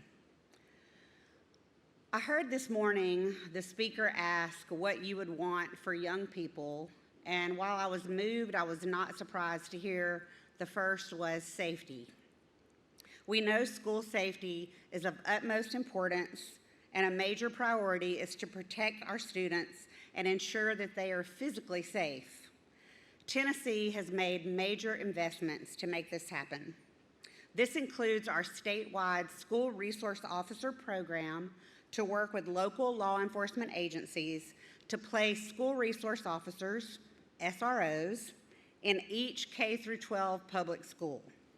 Governor Lee and the Tennessee General Assembly have made an additional investment of more than $230 million to strengthen safety at public and private schools across the state. We are focused on ensuring all Tennessee students have the best educational opportunities possible to prepare them for life beyond the classroom in whatever pathway they choose. The state has worked extensively to get and keep students on track for whatever future endeavors that they choose.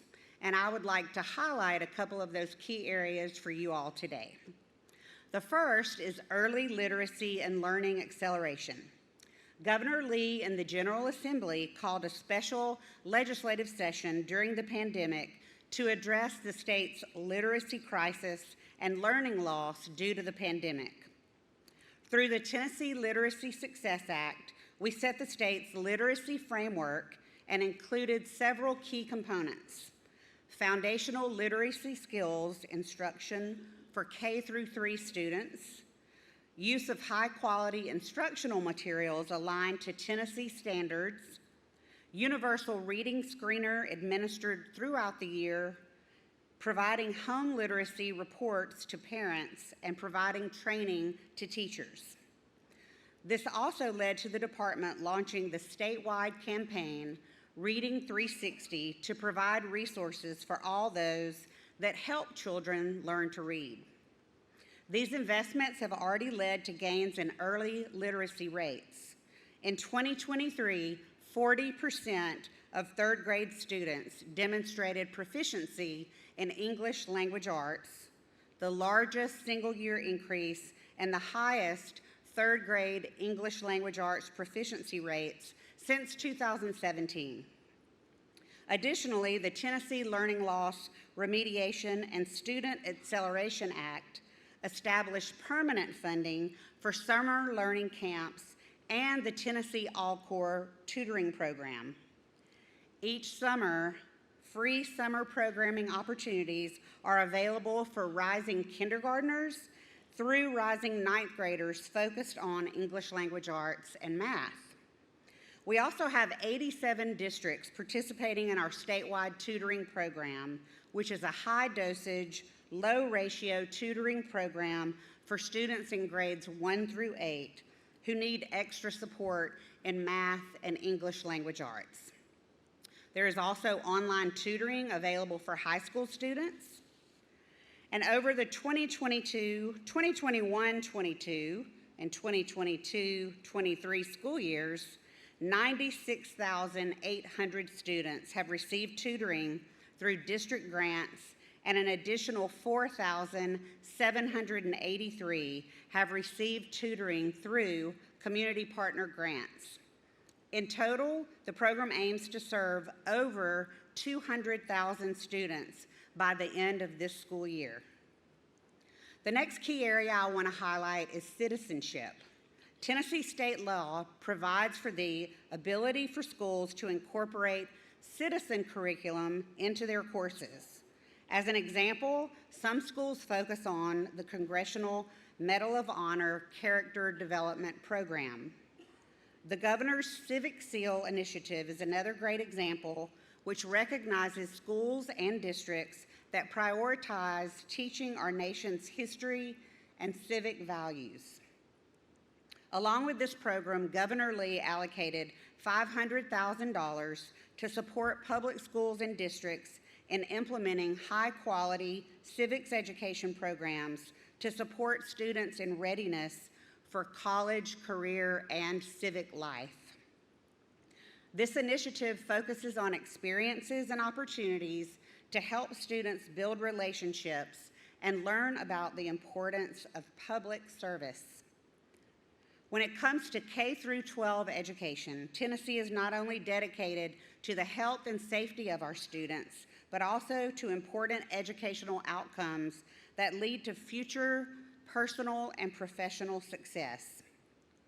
Our state's leaders have embraced this idea and have helped to provide so many resources necessary to help us achieve this goal. And of course, our dedicated educators and school professionals work tirelessly to ensure that our students have a safe and healthy environment, that they are not only being taught the core subjects, but the importance of being a lifelong learner with skills that help them transcend beyond the classroom. Thank you so much for having me here today.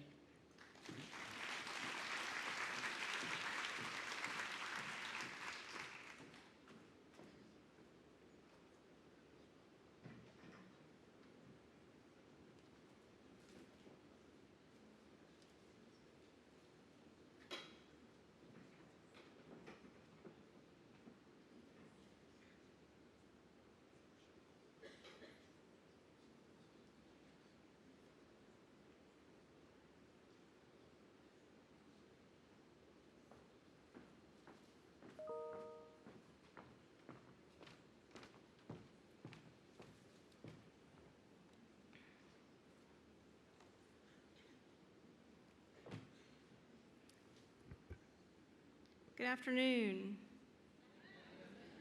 That's so-so. I mean, it is after lunch. It's not an enviable position to speak right after lunch. Thank you for the opportunity to be with you today. I have the privilege of being the Commissioner of Children's Services. I'm Margie Quinn for Governor Bill Lee, now entering my second year as the Commissioner, and I think I figured out where the buck stops. I want to share a few thoughts from another political leader in our country who said the spirit that built our state was bold. It was a spirit of confidence and courage that together we can do anything. That is how we look at the opportunities and the challenges we face at DCS every single day. If we are successful, we learn from our past and build for the future. Challenges that may have existed now become opportunities to turn the page and look ahead. At the Department of Children's Services, we are building for today and for tomorrow, not making patchwork changes to an outdated system of care for children and youth in our state. We are laying the groundwork for a better, brighter future at the agency and for those we serve, Tennessee's most vulnerable children. Our guiding principle is to modernize the state's approach to care for the needs of kids today, tomorrow, and the days after. In our December report on the comptroller's findings, we referenced 5 key focus areas that are guideposts for our new strategic plan. Improve placement and permanency experiences for children, and drive a people-first culture. Enhanced prevention strategies through focused resources, efforts, and relationships. Revolutionize technology to achieve our financial, operational, and informational objectives. And align processes that increase efficiency and effectiveness.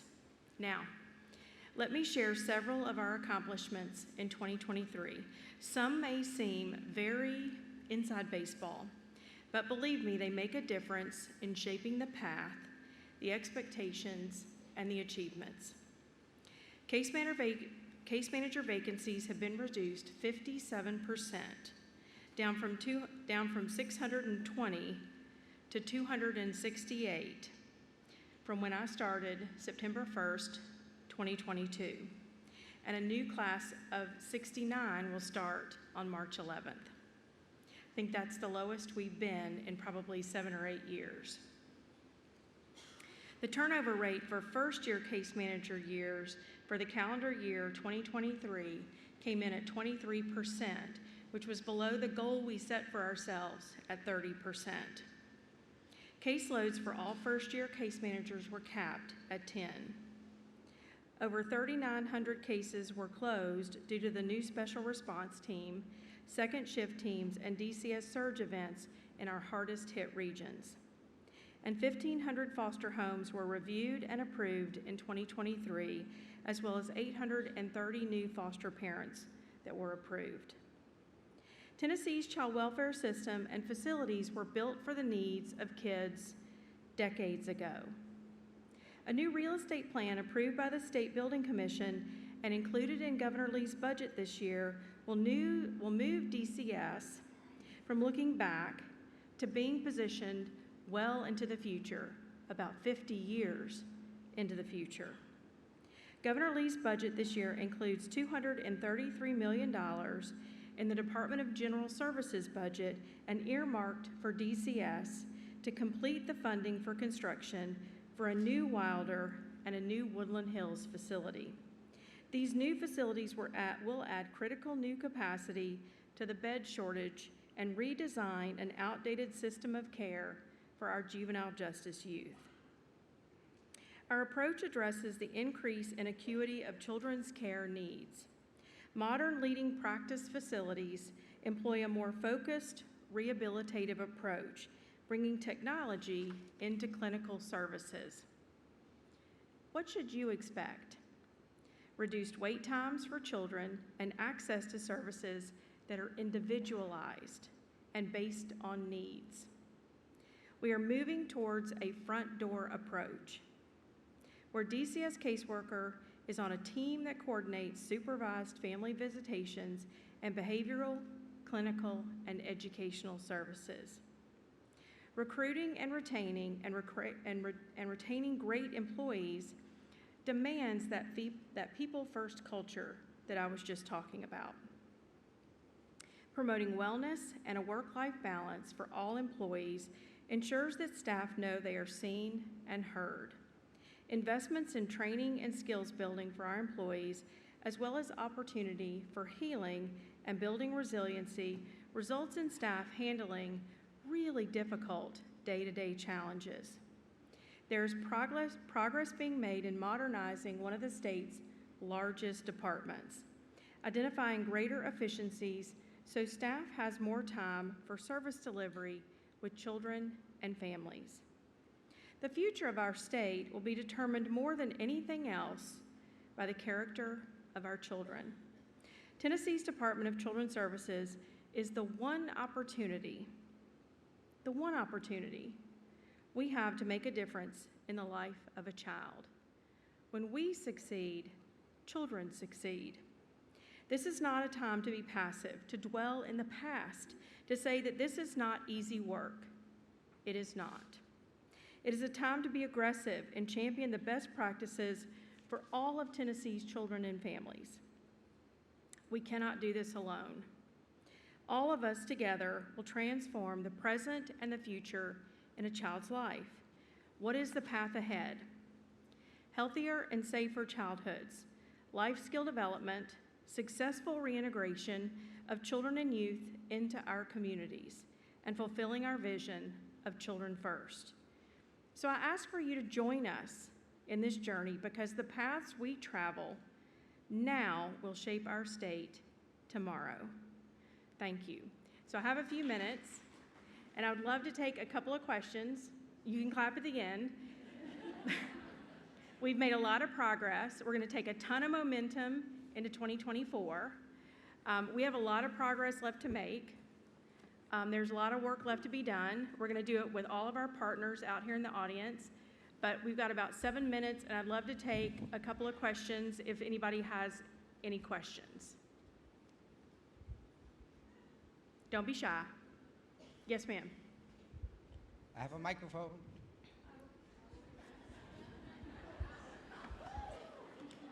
Commissioner, thank you for your heart for the work for our children. I'm Angela Webster, CEO of Aim High Tennessee. What is your vision for our babies and young children and their need for relationships in their placements? So can you be more specific?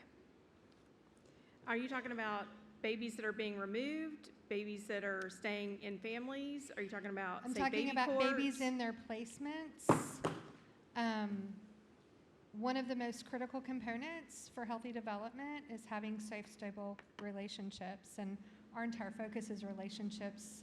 So I'm just curious about your own personal vision. It's huge, it's a huge job, but I wonder about your personal vision for babies and their relationships with grown-ups who love them. So when I came into this position, I said that one of my number one priorities was 0 to 5 prevention. And I think I was like really plain and clear about that. I said in my first budget hearing, 0 to 5 prevention. So I think, attachment regulation, we want to do a lot of 0 to 5 prevention. I think that's why you've seen us invest over and over again in the Safe Baby Courts. I think the Safe Baby Courts data is unbelievable. I believe really strongly in, 97% of the babies that are coming through Safe Baby Courts are not returning to custody. That stat alone tells us that babies who are born drug exposed that are coming through Safe Baby Courts are remaining in with family, and those parents are remaining clean and sober, and this is coming from somebody that was an undercover drug agent for 9 years with a TBI, so drugs I know, unfortunately. So 0 to 5 prevention, I think we need to continue to invest in that. Once a kid gets to 8 or 9 and has experienced significant trauma in a birth family, you're just doing the cleanup work at that point, and you're trying to mitigate trauma that's already occurred. We need to stop it before it occurs. And that's the 0 to 5 prevention part. We need to invest heavily in the 0 to 5. And if we can keep kids in family, 0 to 5, or if you have a family that struggles, we've got a bill, an administration bill that's moving that will improve the relative caregiver program. And that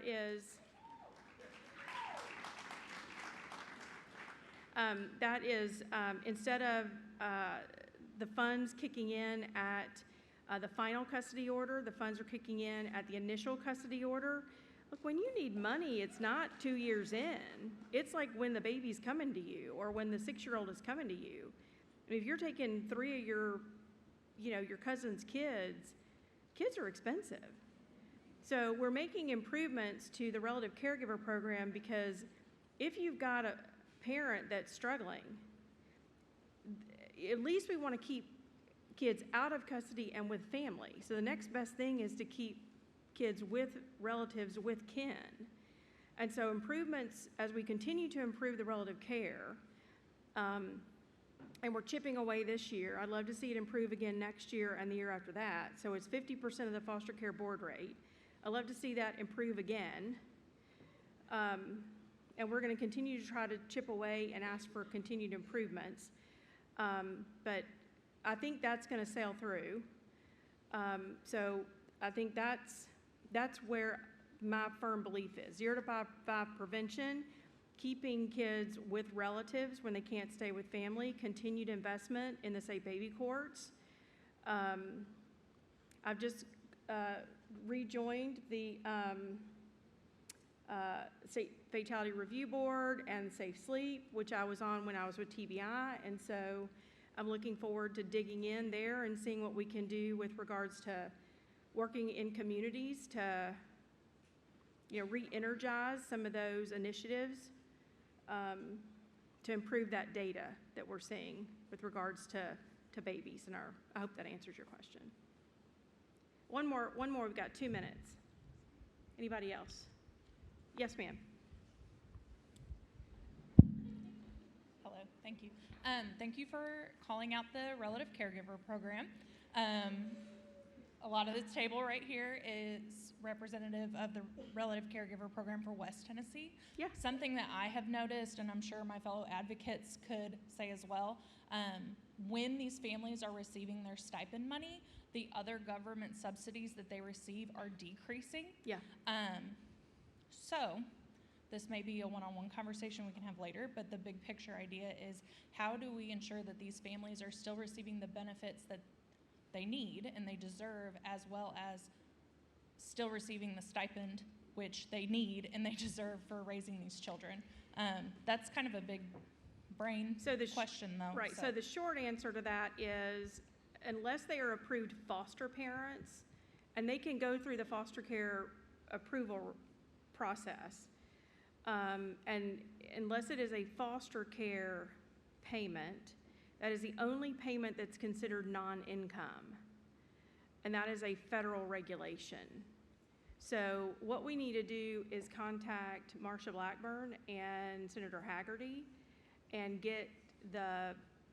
we need to lobby them in order to get that changed on the federal tax regulations, because relative care should not be considered income.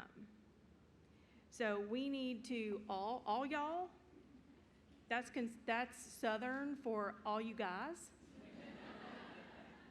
All y'all, we all need to get together with Senator Blackburn and Senator Haggerty and say we need relative care to not be considered income, because we need babies and kids to stay in families and not come into custody.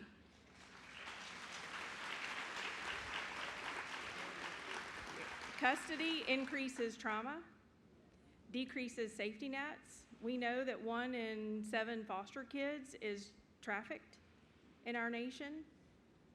Trafficking is a whole nother presentation we can do at some other time. But custodial situations bring about a whole nother host of issues. But that's the long and short of it, is it's going to be considered income because of the federal regulations. So that's something we need to get changed at the federal level, and we can do that by talking to Senator Blackburn and Senator Haggerty. Cool? All right, thank you guys so much.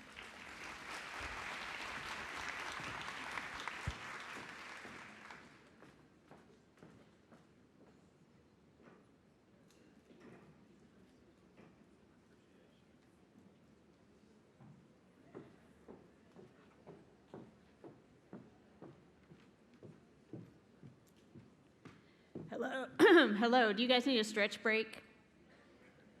You want to move a little bit? I won't be offended. It's fine if you want to.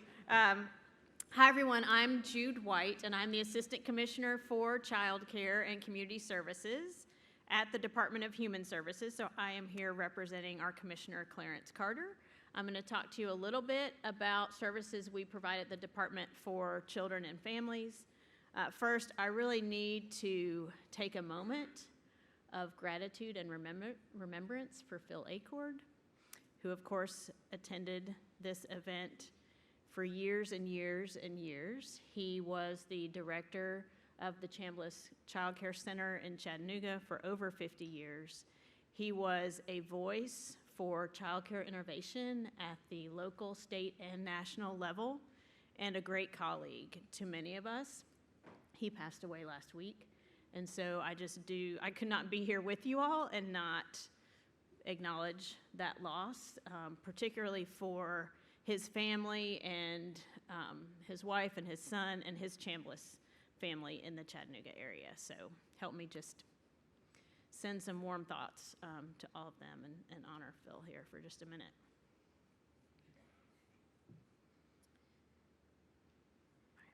Thank you. Thank you for that. So our Department of Human Services does administer the Supplemental Nutrition Assistance Program and the Temporary Assistance for Needy Families, Families First programs. Those are not in my division, so I will not be talking with you about those today. But I am going to talk about the Summer Food Service Program and Child Care Services. So the Summer Food Service Program exists to provide nutritious meals to children while school is not in session. And there has been some recent change in the federal regulations governing that program so that in some cases in rural communities, they can serve grab-and-go meals versus requiring children to physically stay on site while they eat the food. So that is a big change in terms of access for these meals. So very excited that we're able to do that type of programming here in Tennessee.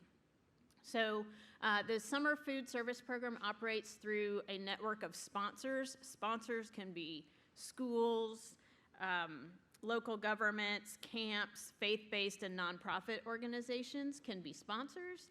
They can support one or multiple sites. Where can we have sites? We can have sites at libraries, schools, camps, migrant centers. Let me see what some of the other great ideas they have. Parks, food, farmers markets. So any of those places where children and families would regularly be coming has the option to be a site for the Summer Food Service Program. So what I hope all of you will do is think about where there are low-income communities where you have relationships, see if you know churches, schools, local governments that would like to partner to make food accessible to those children, and encourage them to contact us. So this is precisely the time when we are ramping up for the summer of 2024. Our applications opened March 1st. We encourage everyone to get their applications in by May 1st, so we have time to get them reviewed, so these services can be available as schools start closing for the summer throughout May. So June 15 is the absolute last deadline when folks can get that in, because as we know, most of our kids are already out of school by then. So please encourage, again, your partners, your network, and your community to apply and be part of that program. And you can find out more on our website. All right, so let's talk about child care services. So several items of news in the area of child care services. First, we have redesigned our quality rating improvement system. We began this journey actually in 2018. We engaged providers, we brought in a national consultant, we looked at other states, and we looked at resources like the Early Learning Development Standards and Child Care Resource and Referral to come up with a new design. Our prior quality rating system, the STAR system, had been in place for about 20 years. It was time for a refresh. So we were grateful to engage providers in helping us understand the impact on their operations and their goals for continuous improvement. We completed a full staff reorganization We disbanded the team that had been doing individual assessments each year.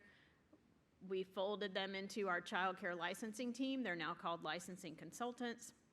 We developed a new monitoring tool that incorporates both health and safety items and teacher-child interactions. We built a new technology system to support this work and using that tool. And so we have continued to conduct focus groups along the way, even over the last couple months, engaging providers. And what we've heard from them is, yes, there are areas where we can get better, which we always want to improve, but also that overall providers are very pleased with this shift. It really does a better job of capturing how they're doing their work on a regular basis. Our staff goes out 4 times a year to look at these items in health and safety and teacher-child interactions. Every time they're out, a score is generated, and then that score is averaged to give an annual score, which is out of 100, which is a scoring approach that many of us are familiar with, even with things like restaurant scores. So we did a soft launch in the summer of 2022 and had a full year of sort of practice, both for the providers and for our staff to learn this, because it is a very different approach. And then as of October 2023, we're in our full implementation year, our first full year of implementation. So the first scores will come out in October of 2024, once we've had that full year to get those 4 visits and complete those scores.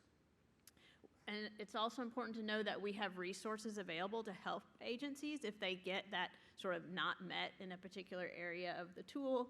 We have enhancement grants. We have lots of coaching and support through child care resource and referral. So our goal aligns with yours, which is we want to help children access child care environments that are safe, healthy, and educationally rich. That's what we want to work towards. That's where we put our energy. So that's our quality rating improvement system. Also, we've heard some different rankings and different things, so I am excited to tell you that we are #1 on a good ranking related to child care. So #1 in what? Let me hear you say it. #1 in what? So we are #1 in the strength of our child care licensing rules in promoting healthy weight practices. So that's obesity prevention. So this is where, yes, someone studies this and they do a report every year. You can probably find a report about just about anything you want to learn about. And so it's out of the University of Colorado, College of Nursing. They look at every state's child care licensing rules. They measure them for certain types of regulation, and then they generate this report. And so Tennessee first reached its #1 ranking in the strength of its healthy weight practices. Back in 2018, we did some significant rules revisions, and definitely in partnership with the Department of Health and other partners in state government and providers. And so we first reached that #1 ranking in 2018, and I still remember this line from the report. It said, catapulting up from our ranking of 39th. So that was a big jump. And then over the last few years, as other states have revised their rules, maybe they've moved up, we've moved a couple spots. But based upon the rules revisions that we did in 2022, we are again, Tennessee, #1 in the strength of our child care licensing rules to support obesity prevention and healthy weight practices. And if you think about, well, how does child care impact that? Well, it's things like the rules around mealtime, the types of foods that can be served, the rules around physical activity, those factors that even at that very early age can impact the trajectory for a child's healthy weight. So excited to be #1. So the last topic I'm going to talk about is growing child care capacity. If you know about our child care services at DHS, we have the Child Care Payment Assistance Program, where we provide subsidies for low-income families to help them pay for child care. Yes, we've done multiple rate increases over the last few years, including most recently in October of 2023. But the main area I'm going to talk with you about today is the work we do in licensing child care across the state and growing the volume of child care capacity. So we have now a pre-licensure unit And that unit started when we did our whole staff reorg to support the QRIS. We also created a pre-licensure unit back in August of 2021. Their whole purpose is to engage communities, engage organizations, engage individuals who are interested in providing childcare. They'll meet with employers, they'll meet with chambers of commerce, they'll meet with churches, anyone who's interested in creating licensed childcare space. So they get to understand the needs of the community. They do things like provide orientation, help them understand the licensing process. They connect them with things called small business academies, so those agencies can really, I mean, yes, when you're providing childcare, you are providing very important support and care for these children, but you're also running a business. So it's important to have some basic understanding, at least, of human resources and marketing and accounting. So our pre-licensure unit helps those people access those supports. And takes them all the way through the process of getting that license issued. And so since that pre-licensure unit began in August of 2021, we have licensed over 17,000 new childcare slots across the state. So, yay, thank you. Yes. We know there continues to be need, but this is an important way for us to be a part of generating this additional capacity. They reached an important milestone recently where they have interest in every one of Tennessee's 95 counties that they are, where they have people that they're working with. They also are sort of the gatekeeper to what we call establishment grants, and that's $1,000 per slot of new licensed capacity up to $100,000, and those are funds that once someone who wants to open a childcare agency has reached a certain spot in the licensing process, then they can access these grant funds, which can be used for things like furniture, equipment, supplies. We have these great pictures of even these small family childcare providers, family home providers that have just these adorable, furniture or books or whatever it may be, so that they can open a space that really is high quality, but also taking on less debt, because we know childcare is a very low to no profit margin business. So we want to help them be able to open their doors with less debt. So I'm very proud of the work that our pre-licensure team has done and is continuing to do. We were able to add staff to that team last year, which is fantastic, because we want to keep up with the interest. Also in the area of growing childcare capacity, last summer we opened an opportunity for community childcare hubs. Organizations could apply for grant support in that area. These are, it's a pilot to explore if you could centralize the back office support, those types of things, the HR, the marketing, the accounting. If you could centralize that and support sort of spokes off of that hub, would that help create more childcare capacity with less administrative burden on the individual care locations? So we have 3 programs across the state that were awarded those grants. Actually, the Chambliss Center in Chattanooga, St. Mary's Villa in Middle Tennessee, and Porter Leith in West Tennessee. They are just getting started here in 2024, but we're very eager to see what additional capacity they can create and how that capacity is sustainable. Also, in the last legislative session, state dollars were approved for the Child Care Improvement Fund.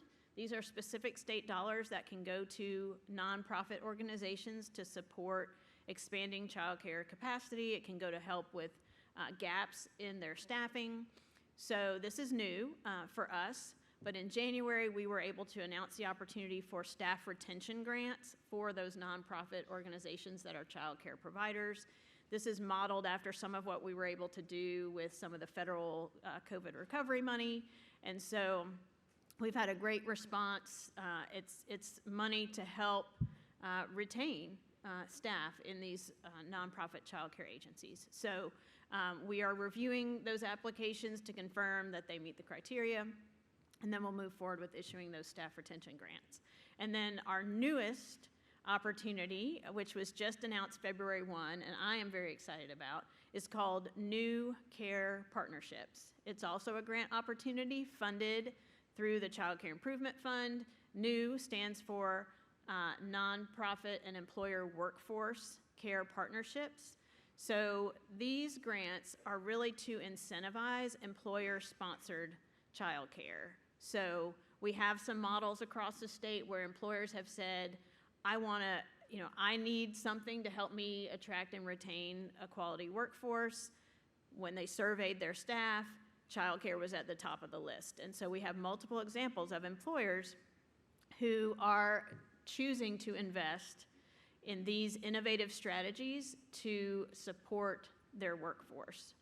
And so we wanted another opportunity to invest and incentivize those types of partnerships. So through these new care partnership grant opportunities, a provider, a nonprofit organization can apply, but they have to tell us in their application who is the private employer that they're partnering with, how did they engage the needs of the employee workforce, and then how is the employer going to invest in the long-term sustainability of this child care agency. So this can look a lot of different ways, which is something we really like because it can create an opportunity for innovation. So it could be new construction, it could be renovating, maybe there's a building of that employer that's not fully utilized that they could renovate into a child care space.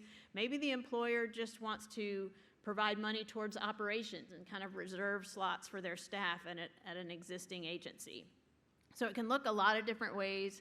We're very excited to see what ideas come to us from the local communities. And there is such tremendous value if you think about that employer-sponsored child care relationship. It means great tool for that employer to attract and retain their workforce.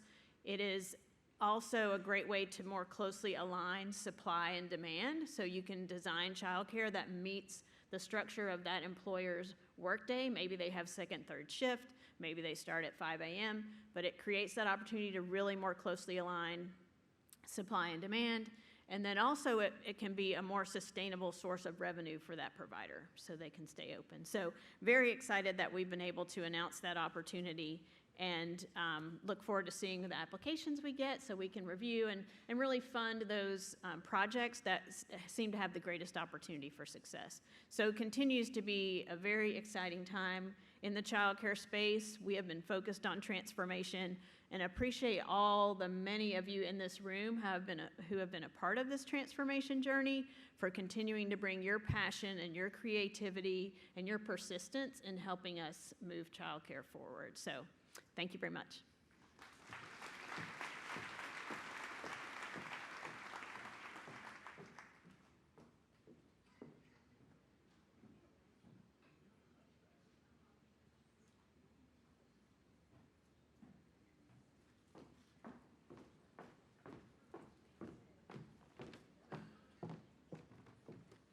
Good afternoon.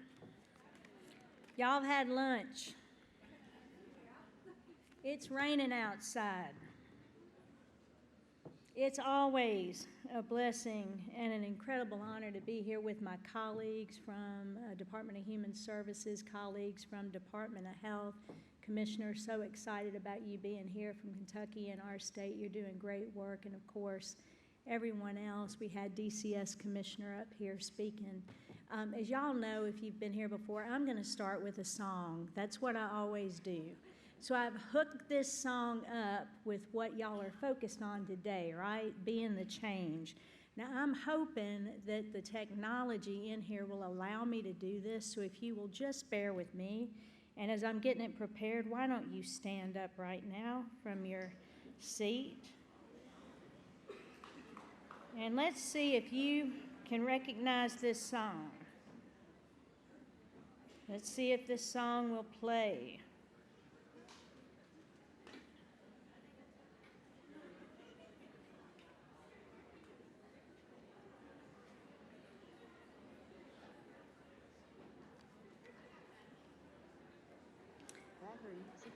Keep on standing up. See if we can get this to play. Here we go. Hold on, y'all. Now you're gonna have to have some fun with this song. Da, da, da, da, da. Y'all know this song?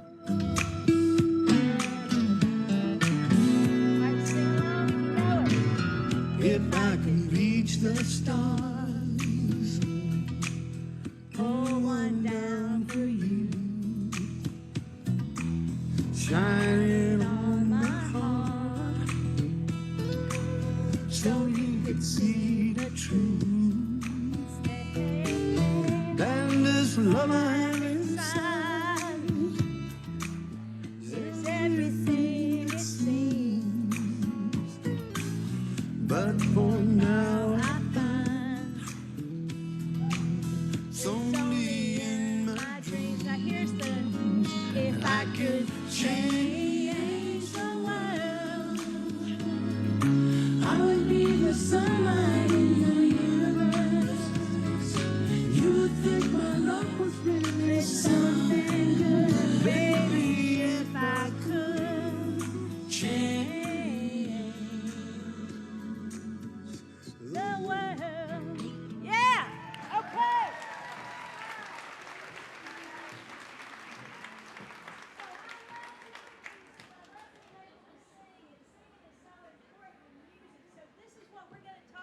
Changing the world related to mental health and what we're doing in this state around mental health with kids, right? Every one of you have dealt with kids struggling with mental health and substance use issues. There's no doubt in my mind that you have. I want to thank Richard Kennedy. I do not know where he is right now, but him and his staff are actually creating such a place for us to come in and talk about the importance of the issues that are facing the kids across our state today. And I'm so grateful for each of you for staying in the fight, being the change, because you truly are that person that can shine a light and bring down a star for a kid that doesn't even know that that possibility or opportunity exists. I'm grateful today because we have our new Assistant Commissioner of Children and Youth Services, Beth Goodner, and if you don't mind standing, Beth, she's been with y'all today.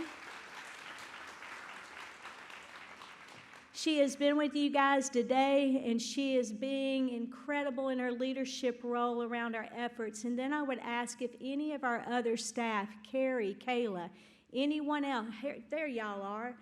Stand up, guys, all of our staff that work in Children and Youth Services. Grateful for you guys and what you do. So I'm going to quickly get through some important things for you to know.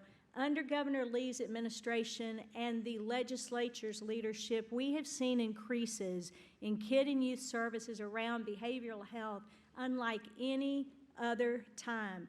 We're talking 50% increases.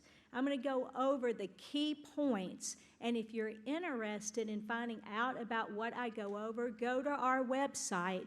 Matthew Perriott is the best director of communications, I'd say, in the world. Let's just go along with that song, If I Could Change the World. Matthew Perriott could change the world if we could clone him.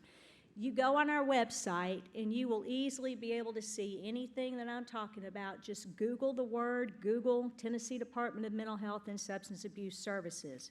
So, first program, school-based behavioral health liaisons. How many of you have heard of that program? Raise your hand. Telling you, best thing we could ever do in this state. Why? Why?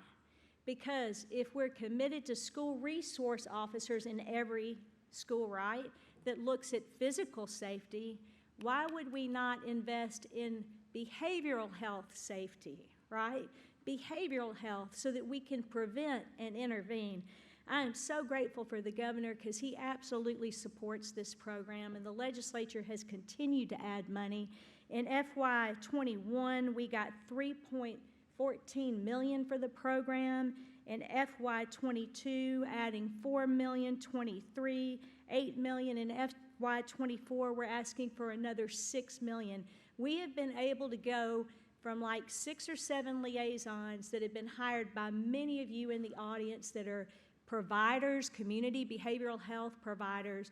We have gone from like 6 or 7 to 274 funded liaisons in this state. Now, we've got a lot more to go. We got about 1,500 more to go. But we're phasing it in because we know that there's a workforce issue, and I'm going to be talking about that in a minute too, because the governor and the legislature have done great work on that. The second thing that has been added and expanded, kids crisis stabilization units. How many of you have heard of the Crisis Stabilization Unit in Knoxville, Tennessee? It's there in the East Tennessee kids. Yes. It is going gangbusters. We've got Helen Ross McNabb, if any of y'all are here from there. Y'all are doing a fantastic job in that unit, so much so that the governor saw the outcomes and the legislature, and they said, you know what, we're going to fund 2 more. So we've got one in East, we're going to have one here in Nashville that's going to open, and one in Memphis that's going to open. That is phenomenal, phenomenal. The next program is the Kids Behavioral Health Safety Net. How many of you are aware of that and know what it does? Raise your hand. All right. For those of you that don't, I want you to really pay attention and go on our website. If you have a child in your school that is uninsured, and people say, well, you know, we can't do anything. This child doesn't have insurance. We don't know if we can get them insurance. This is your program. We have 5% of the kids across the state that do not have insurance. 5%. The governor and the legislature put aside money so that our provider network could actually serve these kids through the behavioral health safety net. And it provides everything from intervention, assessment, mental health medication if it's needed, therapy, group therapy, transportation, the whole gambit. Please look at that program and please refer. It is the easiest application you'll ever see. I'm a social worker by training. I helped create that application. It's one page. And we don't even, yeah.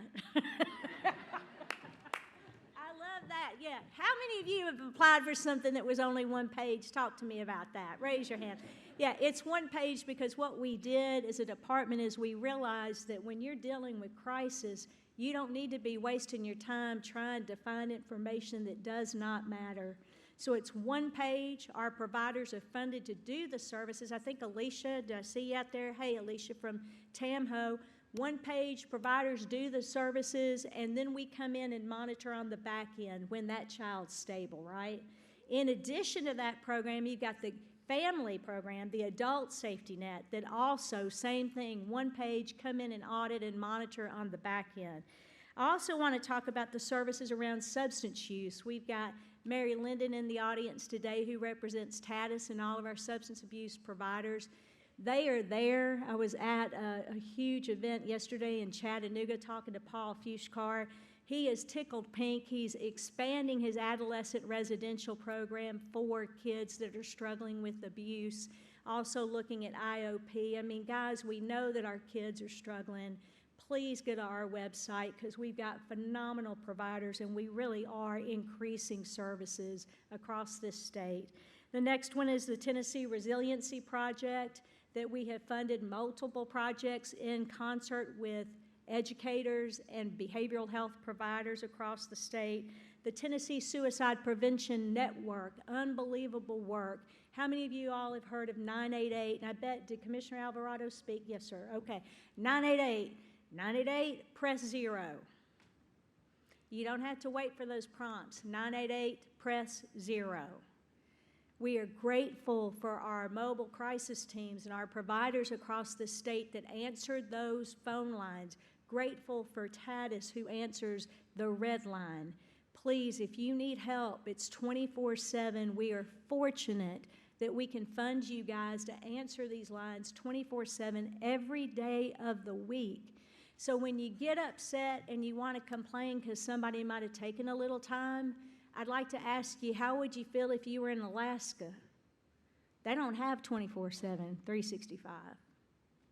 Or how would you feel if you were in parts of the Southeast that doesn't have 24/7, 365? We do. And I'm really, really grateful for that. And then finally, we've got for the Mental Health Trust Fund that's specific to kids, $250 million that the governor has set aside in perpetuity for this trust fund. And we just got permission from the trust fund council to allow us to spend some dollars. They're allowing the interest on that. We're not getting to spend the principal. We just get to spend from the interest, but we're already moving forward, announcing and asking for proposals for that. And then finally, something that impacts all of us, not just specific to kids, but again, in this last special session, we were grateful that the legislature allowed scholarship initiatives. And so Tatis and Tamho are doing the work to make sure that we can get people that want to get a graduate degree.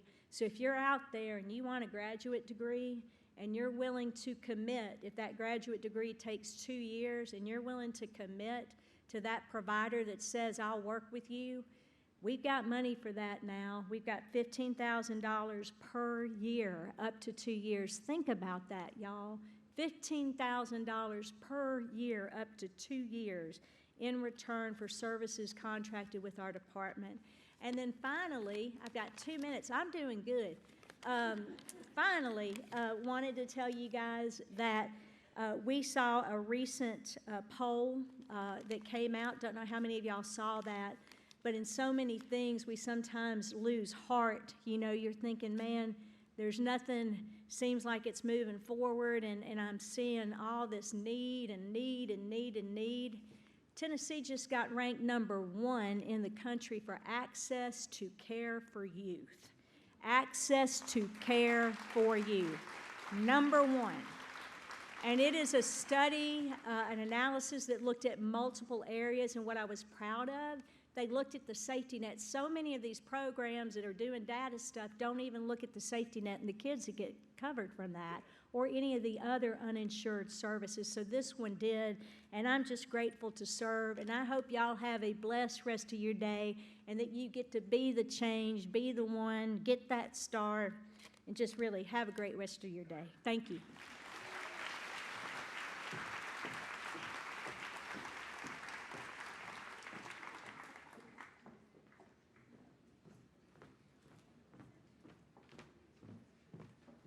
Thank you so much, Commissioner Williams. And as always, thank you for bringing a bit of music to Children's Advocacy Days. That has become a part of our program that we also look forward to enjoying. So thank you so much, Commissioner Williams, and thank you to all of the representatives and the commissioners of the state-serving departments. It's truly, we can't do the impactful work that we do without each and every single one of you guys, so thank you so much for taking the time to be here this afternoon. Thank you so much. This is going to be a we're going to do another networking break. You guys can get up, stretch a little bit, get some drinks, use the bathroom. We are going to reconvene at 3 o'clock. Enjoy your time. Well, welcome back, everyone.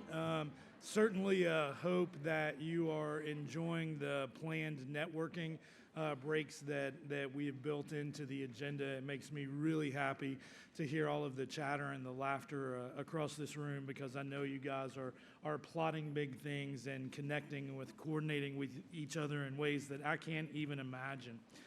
So before I ask our next speaker to come up, I really want to take the opportunity to present a couple of more awards.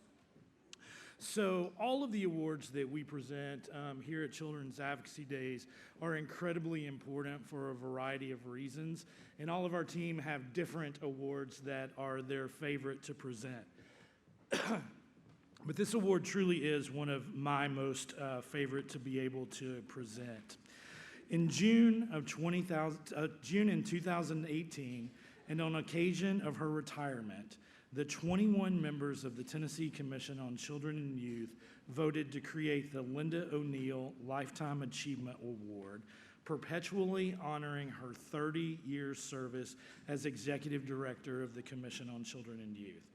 She was and continues to be a mentor for me, a role model, a friend, and a person who taught me everything that I know about children's issues and children's advocacy. Linda typically joins us here at Children's Advocacy Days to present this award. However, this year, she and her husband are on a cruise ship somewhere near Indonesia, so I'm sure you understand why she can't be with us. This award is presented every year to an outstanding Tennessean who has dedicated their life to improving outcomes for the state's children youth, and families. This year's recipient, like the award's namesake, is an inspiration to all who know her, and she is truly a force to be reckoned with. She is a lifelong advocate with a proven track record. She has a passion for justice and an unsurpassed understanding of public policy, and has channeled both into a lifetime of advocacy for people with disabilities. She is the founding director of the Tennessee Disability Coalition, and as the executive director since 1990, she leads the coalition's efforts to improve policy and opportunities for individuals with disabilities and their families. She regularly serves on state boards and commissions that affect people with disabilities, especially those that promote access to health care, long-term supports and services, and economic self-sufficiency. She has helped establish a number of disability advocacy programs and agencies in Tennessee and serves on a number of nonprofit boards. So I'm delighted to present this award this year. Carol, I have lied to you. Donna has lied to you. Everyone around you has lied to you to get you here. So all of you, Carol thinks that she's about to make a presentation. She's not. So join me in congratulating Carol Westlake on this year's recipient of the Linda O'Neill Lifetime Achievement Award.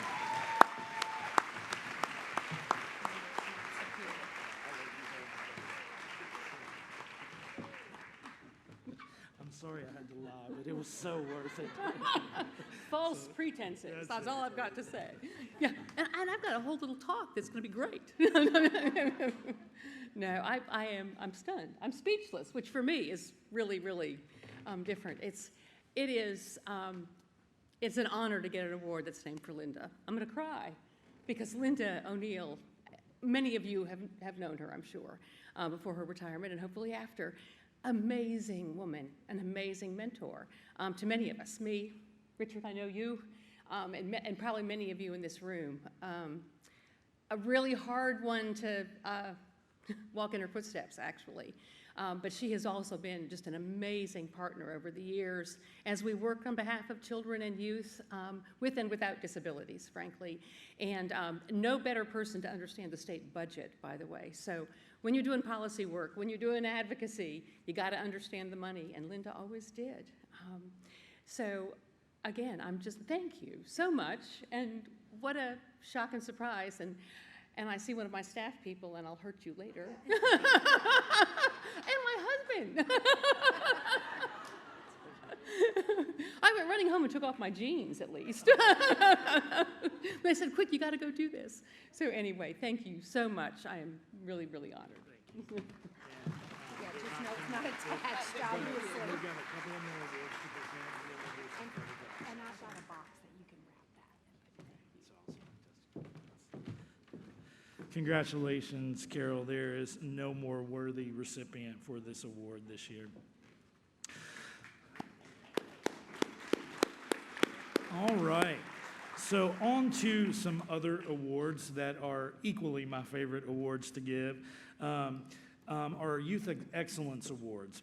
So the objective of the Tennessee Commission on Children and Youth through the Youth Excellence Award is to recognize and honor a young adult or young adults who have made great strides in his or her life from past involvement with the juvenile justice system. This person will have overcome great obstacles and is currently making positive contributions to society. This award is modeled on the Coalition for Juvenile Justice Spirit of Youth Award. We are very pleased this year to have identified not one, but 4 recipients of the Youth Excellence Award. And these are 4 amazing, highly deserved individuals. The first award will be presented to Ruby Mae Butler. Her nominator for a Youth Excellence Award summarizes her well.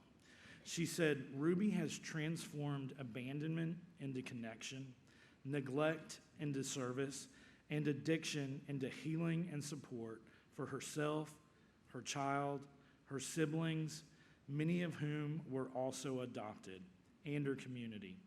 Ruby engaged in the Department of Children's Services extension of foster care services and independent living resources and facilitated her adult adoption with her foster family upon completion of those resources. Ruby continues to contribute her time, energy, and compassion to her church and our community through support of elementary school sports, church mission projects, and general volunteerism. Please join me in congratulating Ruby Mae Butler on one of the recipients of this year's Youth Excellence Award.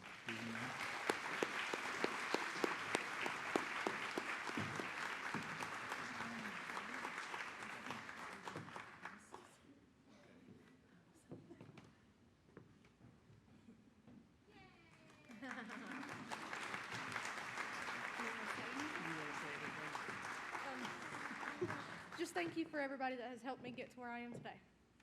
Great. Thank you. You can set it on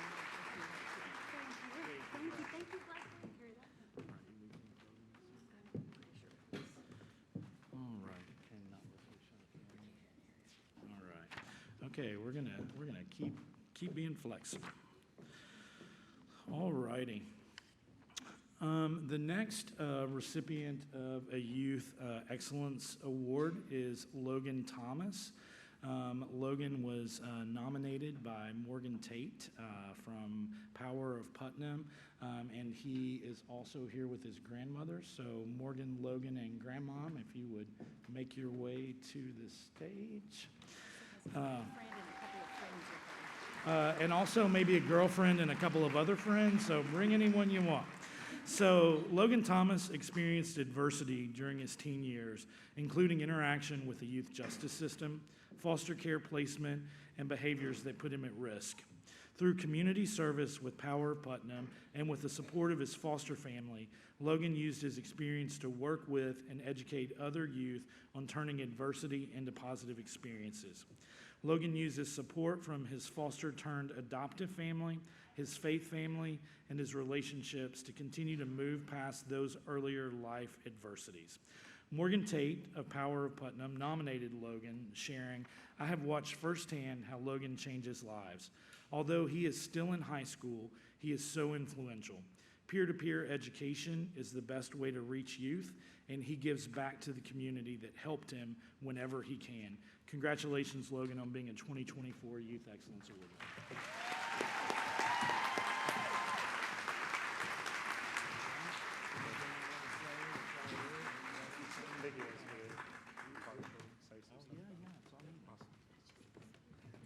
All right, so Logan actually asked me to speak on his behalf, and I'll just give a little bit more background, especially when I look in the room full of professionals and advocates sitting here.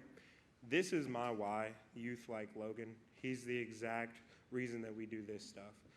Getting to work with him and see the change, the positive change in his life, makes me really see the belief in the work that we do, because just a few people can change the trajectory of a youth's life by pouring into him. It's not anything special that we did other than support him and let him find his passions, and then let him have the ability and platform to do incredible things within our community.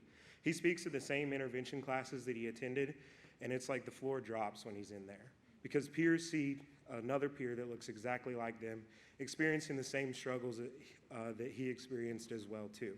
And that's the best way to be able to make an impact. So I just have a million things that I could ramble on about, but I'm going to keep it sweet and short.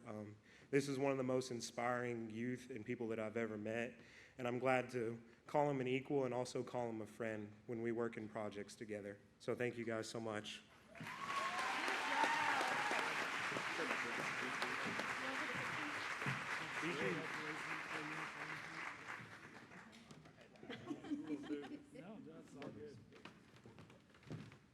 I get very nervous speaking in front of people too.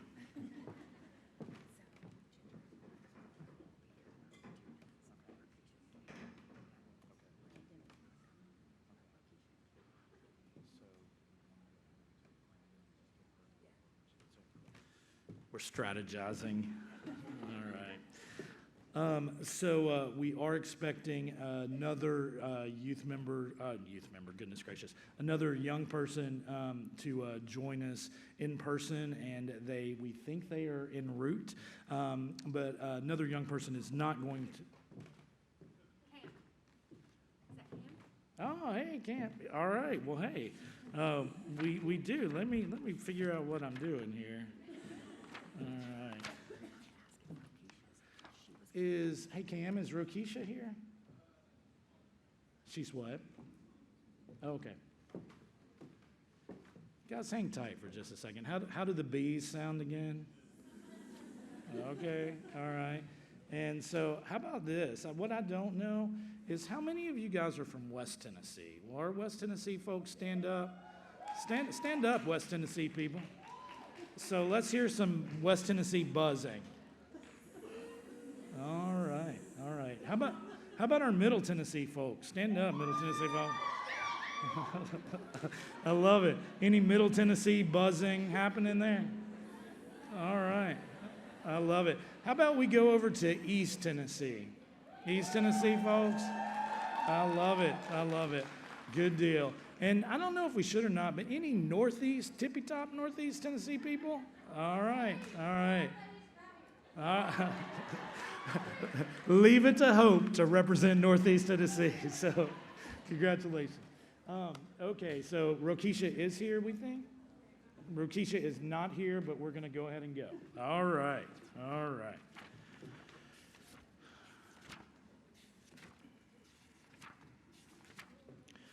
Right. I am so glad that Cam is here. So, Cam, if you want to go ahead and start making your way up. We have had the great privilege of knowing Cam for quite a while at the commission, and I'll tell you how in just a second. But the next recipient of the Youth Excellence Award is Cameron Carver. Cameron will share that he was headed down the wrong path and found himself in the juvenile detention center.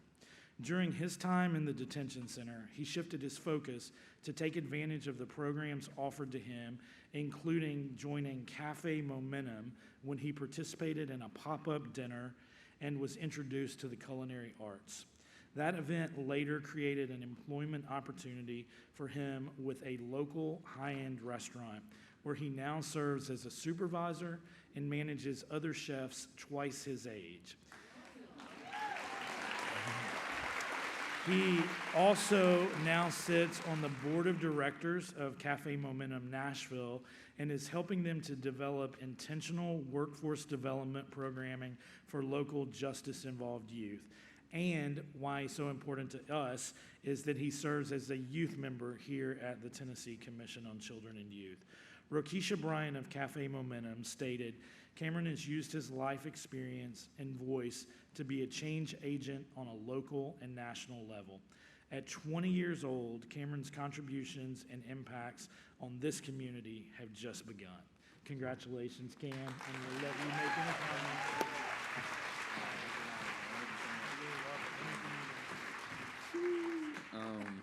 I just really want to thank everybody for being here. That's the main thing. Anybody in this room, I could tell that y'all care. You know, we're trying to create change in the world, and I feel like that's the main objective. And we can do that together as a community, working together. So I just appreciate all y'all's being here, you know, and keep it going, you know, keep the conversation going. Let's keep trying to create change in this world. I appreciate it. Thank you so much.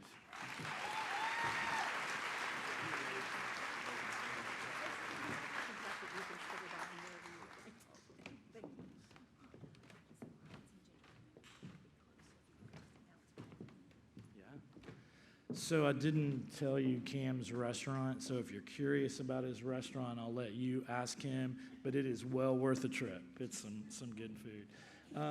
So we will go ahead and do the announcement of the next Youth Excellence Award winner in hope that the nominator will be able to be here, but will hopefully keep us on track, and we will pass off the award if she does not. Our final recipient of the 2024 Youth Excellence Award is Brandon Washington. Brandon entered foster care at 15 years of age and experienced many transitions and traumatic events during this time. He used this experience to help advocate for other youth in foster care, and since exiting, has been involved with the Department of Children's Services Extension of Foster Care and the Young Adult Advisory Council, advocating for policy change to improve outcomes for others. He recently ran for a seat on the Memphis City Council And although in his first campaign he didn't win, he continues to push for better things for his community. Brandon is a sophomore at Rhodes College, majoring in Russian studies and international studies. Ginger Harris, who is amazing, of the Department of Children's Services Independent Living Office shared, Brandon is a trailblazer for creating positive changes for youth and young adults in foster care, and I'm excited to see the great work he will continue to do in this world. Congratulations, Brandon, and we will be sure to get this award to Ginger and to him. Thank you all.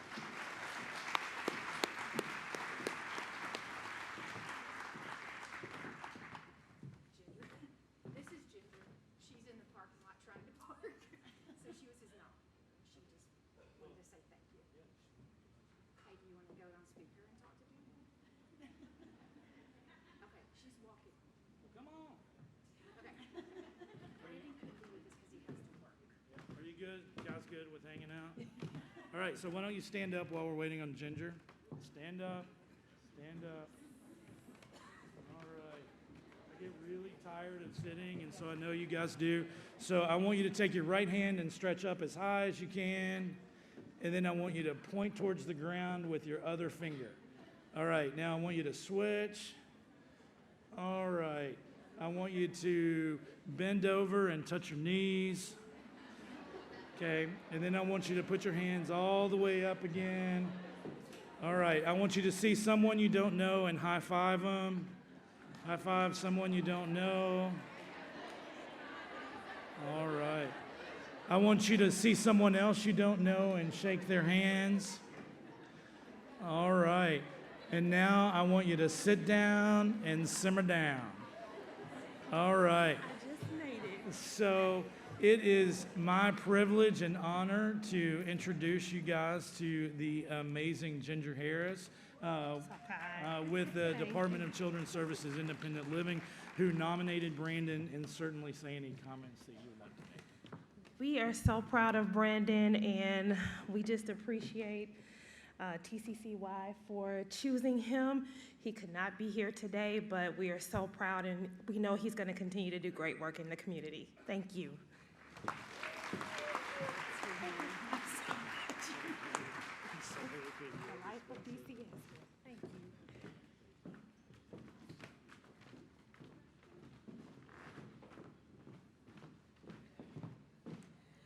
Thank you, Richard, and congratulations to both Carol and all of our youth recipients today. Today may be coming to a close very soon, but we still have a few presentations that we really want you guys to see. Our next presenters represent some of the biggest organizations across Tennessee working to make an impact in the lives of children and youth. You'll hear from each one for about 10 minutes this afternoon, and while they'll each come up and introduce themselves, I'm happy to kick it off by introducing Catherine Bell and Amy Jenkins with Aim High TN. Please give them a warm welcome.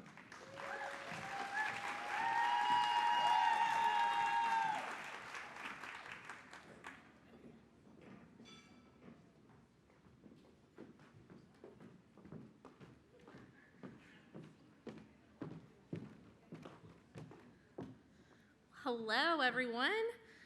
We are not Keena Friday Gilbert, as it says on your agenda, but my name is Catherine Bell. I'm the Director of Consultation and Practice here at Aim High Tennessee. And I'm Amy Jenkins. I'm the Director of Learning and Development at Aim High Tennessee.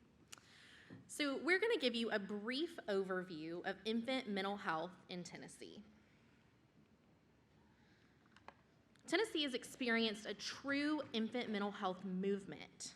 15 years ago, the landscape of infant mental health services looked completely different in our state.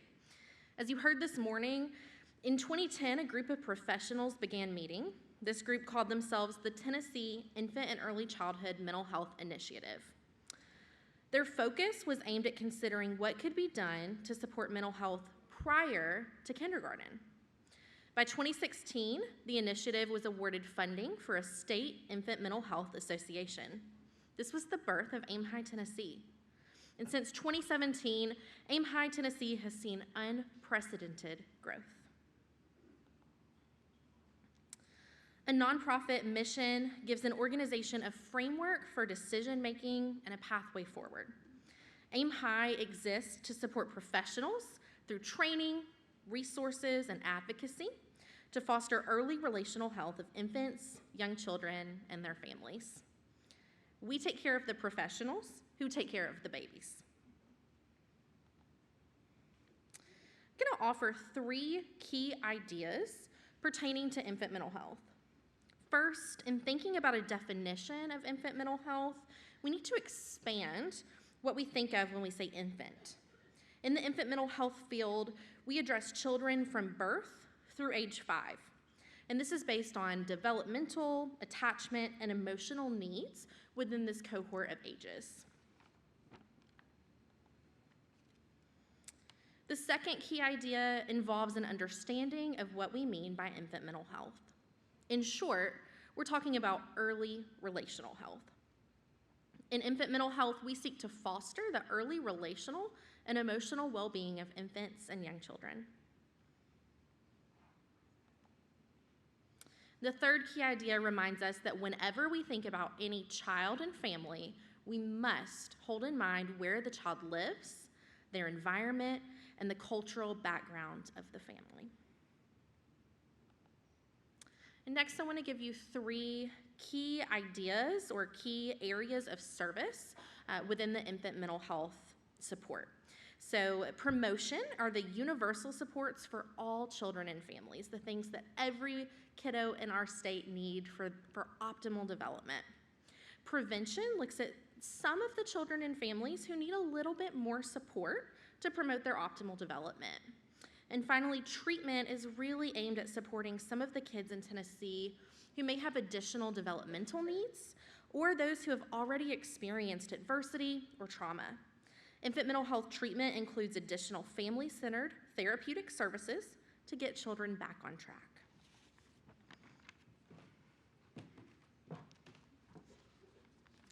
But the infant mental health movement doesn't belong to AIM High Tennessee. The infant mental health movement includes incredible partner organizations, service providers, and invested stakeholders who want to ensure that infant mental health support is available to professionals who care for young children and their families. AIM High Tennessee is the hub for that. In Tennessee, our professionals need this hub. As a statewide agency, AIM High Tennessee serves across over 18 child-focused professional sectors, has over 1,600 endorsed professionals, making us the second highest number of endorsed professionals in the world, not just the country. Woo-woo. And we provide reflective supervision to over 260 professionals every month. But there are over 400,000 children under the age of 5 in Tennessee. If we believe that every child has a right to nurturing relationships and strong foundations, then there is still a lot of work that needs to be done to impact every single child. Every day, the professionals in the field experience the complexities that serving children can entail. We often hear questions or reflections around things such as, I don't have the knowledge or the experience to deal with this. Am I doing everything I can to support this family?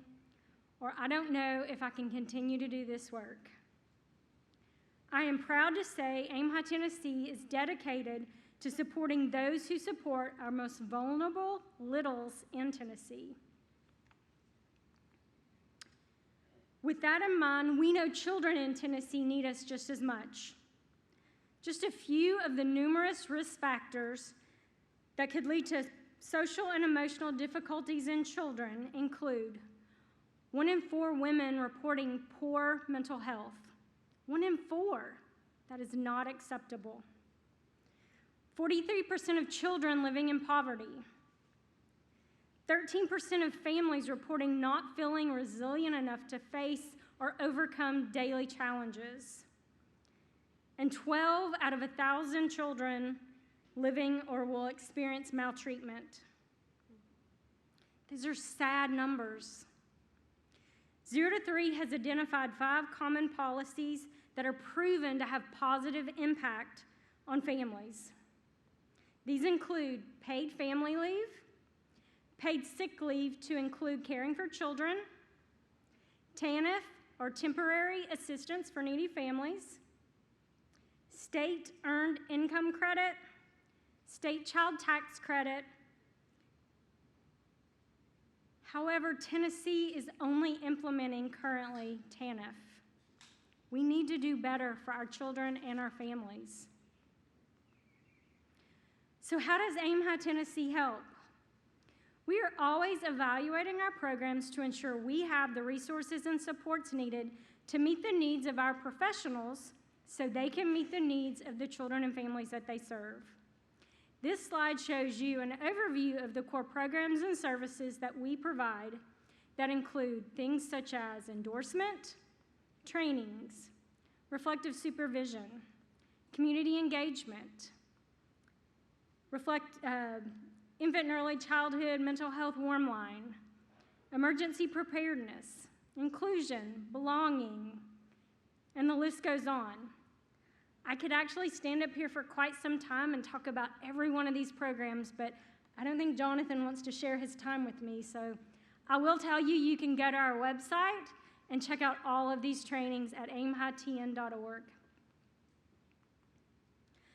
Lastly, we want to highlight a new project we have in partnership with the Tennessee Department of Children's Services called Supporting Training and Reflection for Early Childhood Systems, or STARS. It is tailored for child welfare and safe baby court professionals and for foster families. It is for the purpose to support increase in recognition of infant and early childhood mental health needs of young children in foster care. It is to support the increase in placement stability, and it is to promote an increase in reflective capacity of the professional, which directly correlates with a decrease in the vicarious trauma, stress, and burnout that they experience. You have a handout in your CAD packet that talks more about this project that we are doing, and I hope you check that out. You can also communicate directly with those at our booth over here, or scan this QR code for more information. Thank you.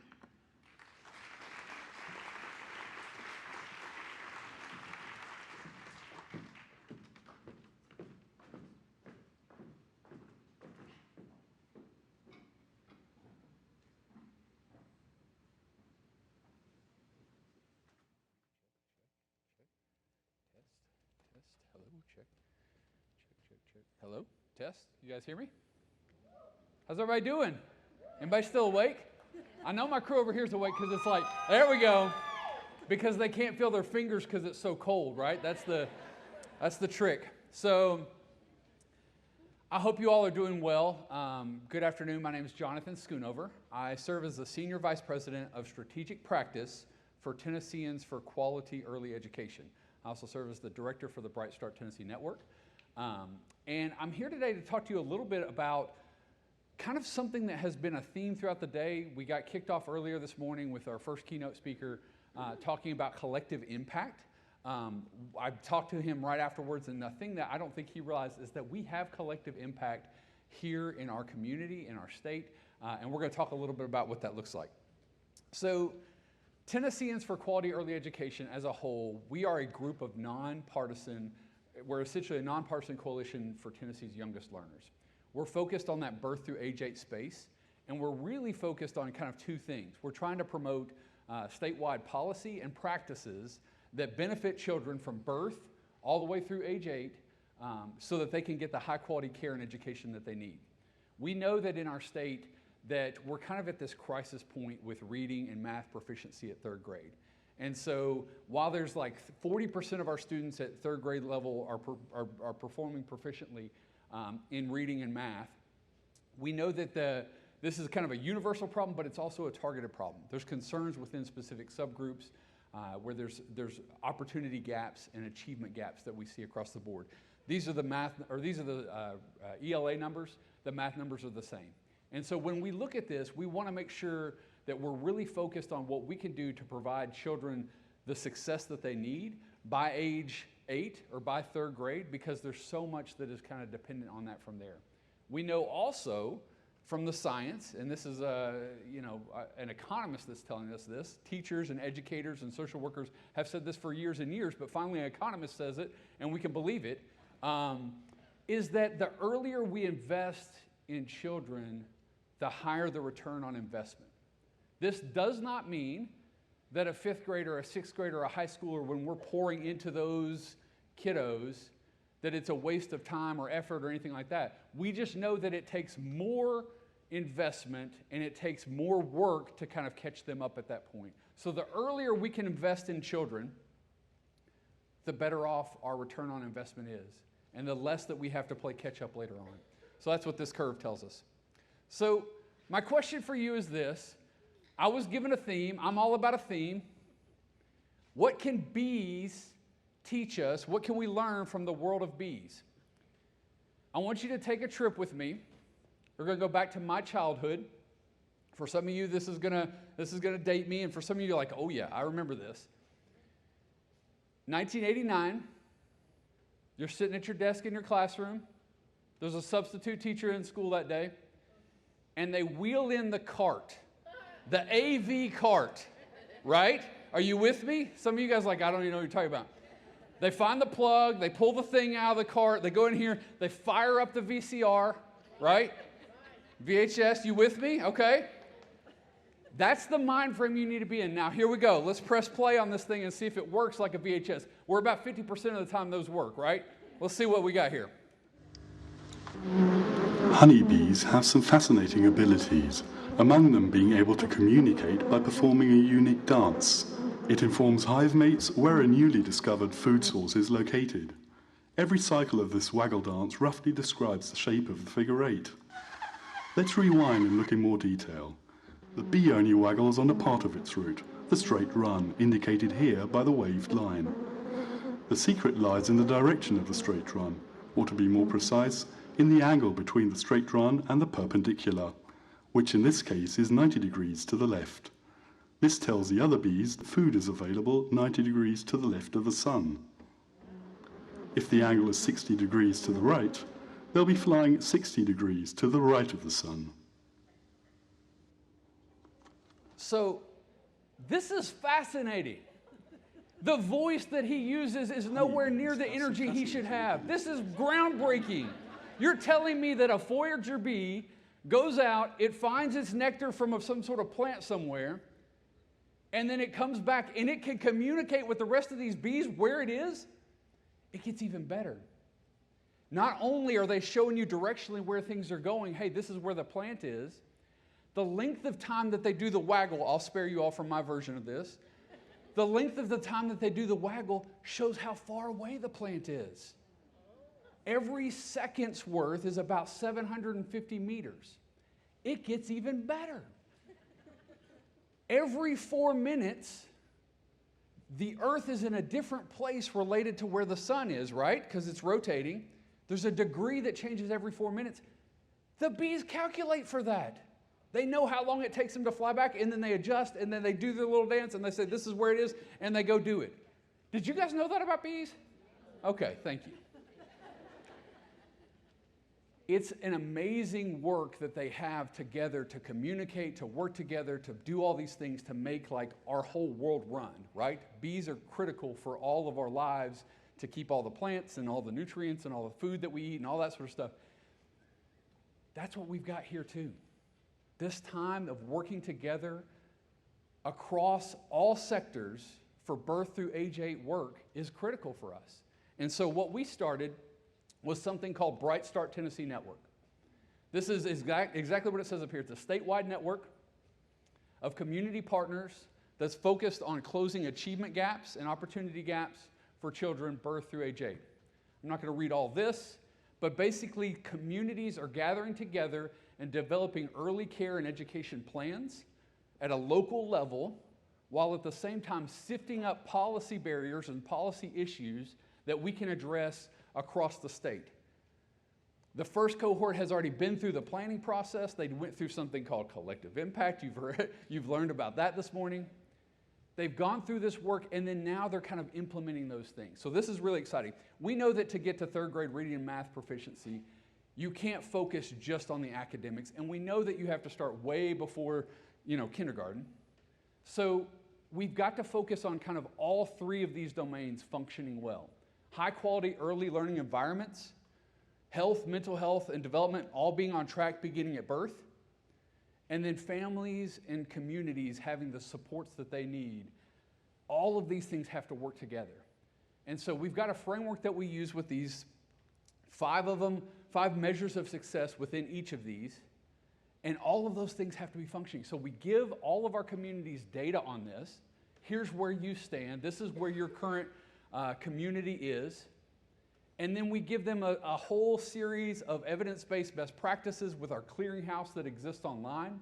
We walk them through a process to do a root factor analysis to say, here's where your data is, here's where you need to be, and this is how you kind of pull together. And it's people like you in this room that kind of provide input into these plans, and then they write this all up into a plan. So our first 6 communities have done this. They've walked through this process. We've provided data for them. We've identified local and state resources that they can kind of put into this. The really cool thing is that they all start to share with each other.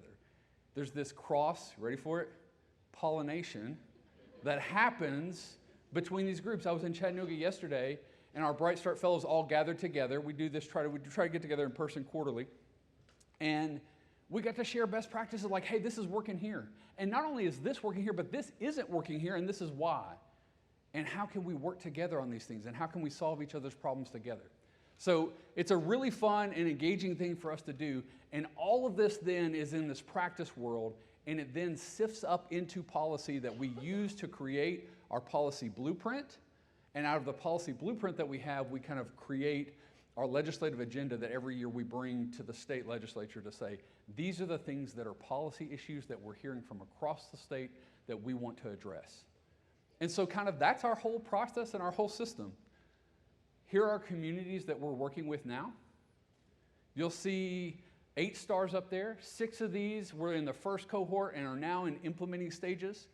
We started with the 4 major metro areas, Knoxville, Nashville, Chattanooga, and Memphis, and then a block of 10 counties in Northeast Tennessee, and a block of 9 counties in West Tennessee.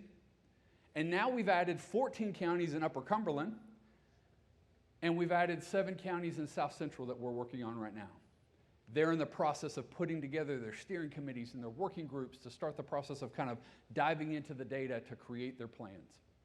So my encouragement to you is this: regardless of where you sit, regardless of what your role is as you come here, each one of you plays a critical part in supporting the future generation of what we have in our state.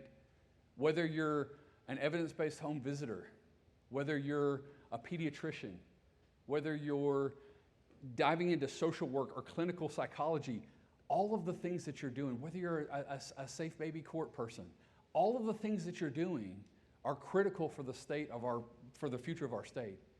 And we need you. And so my question is this. This is my last slide, and I'm going to get some eye rolls from my daughter. When she saw this, she was like, please don't do that, Dad. Please don't do that. But if your kids aren't eye rolling at you, like, are you doing it right? Right? Okay. Don't be a stranger. It's my last one. If you're in, thank you. Appreciate that. That was a pity clap. If you're in one of these communities and you're not connected to the Bright Start work, scan this code and reach out to me. Let me know. Start blowing up my phone and let me know. I want to connect you into that work. If you're not in a community that is connected to this and you're like, there's no star here. We need your work here.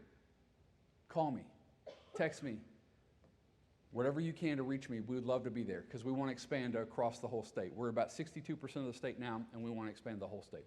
Thank you all for your work. This is all critical stuff, and bees have a lot to teach us, and we're trying to use that same knowledge and information to communicate with each other to really push things forward for birth through age 8 space.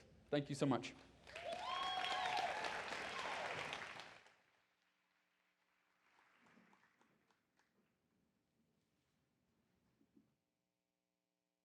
My name is Sadie Funk, and I'm the National Director with Best Place for Working Parents.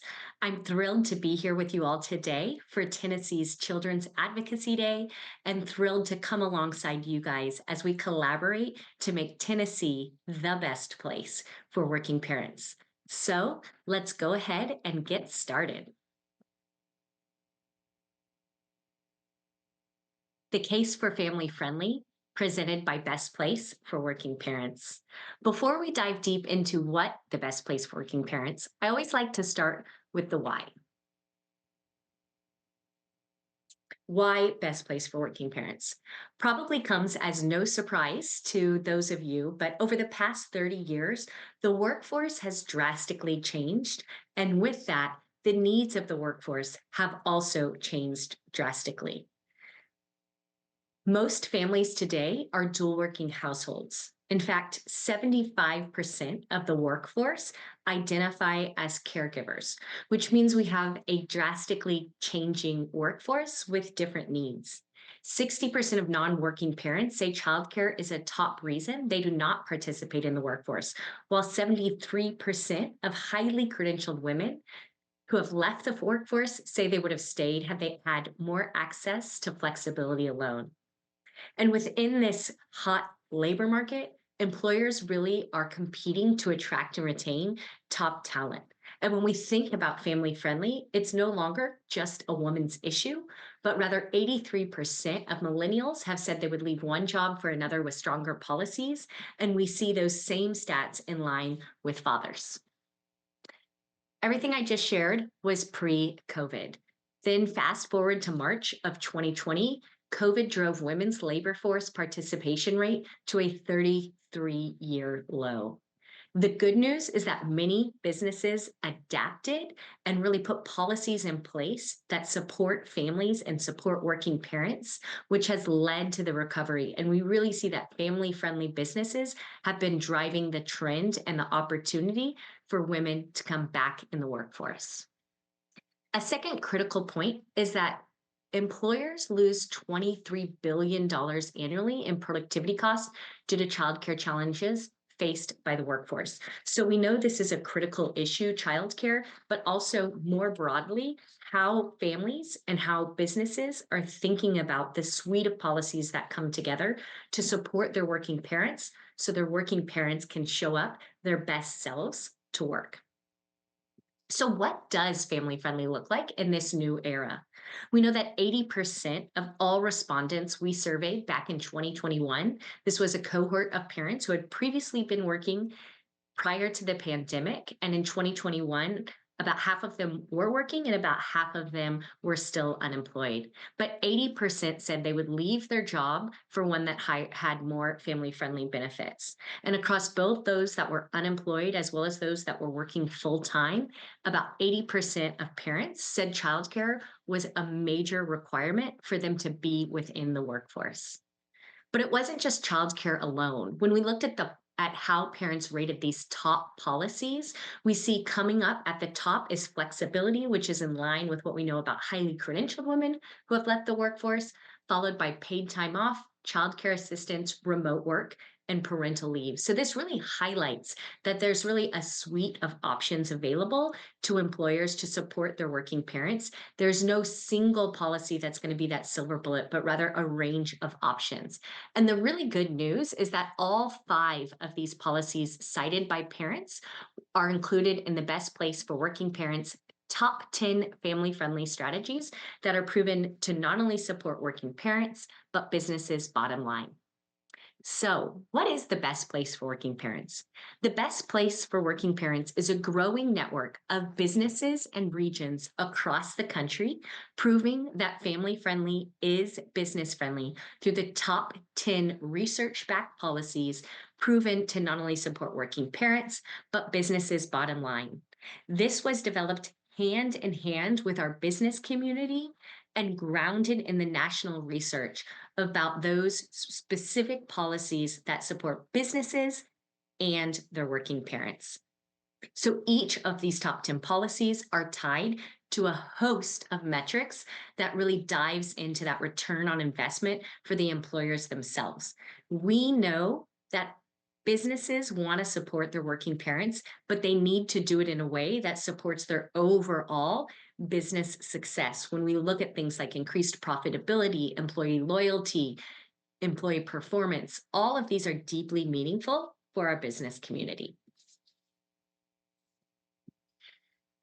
In the fall of 2023, we just released our Making the Connection report. This is available online at our website, no cost, which really dove into, when looking across these top 10 policies, what are the specific businesses we're seeing related to, what specific benefits we're seeing related to business outcomes as well as employee outcomes. And this is part of our overall work, which includes research to deepen the known outcomes for businesses and employees in implementing the top 10 policies. So when we look at those associated business policies, we see returns that include 5 times more supportive workplace when businesses are offering high quality healthcare. As businesses offer more quality maternity leave, we see that allows the employee to be 50 times more likely a high performer and think of their workplace as a more than 2 times supportive workplace. We also see gains of motivation related to childcare assistance, remote work, and of course, on-site childcare leads to employers having greater retention and more employee loyalty. But it's not just about the benefits back to business. We also see really important gains when it comes to employee outcomes, specifically related to remote work. As opportunities for remote work increase, we also see better employee health outcomes, which can result in cost savings to businesses through their healthcare costs.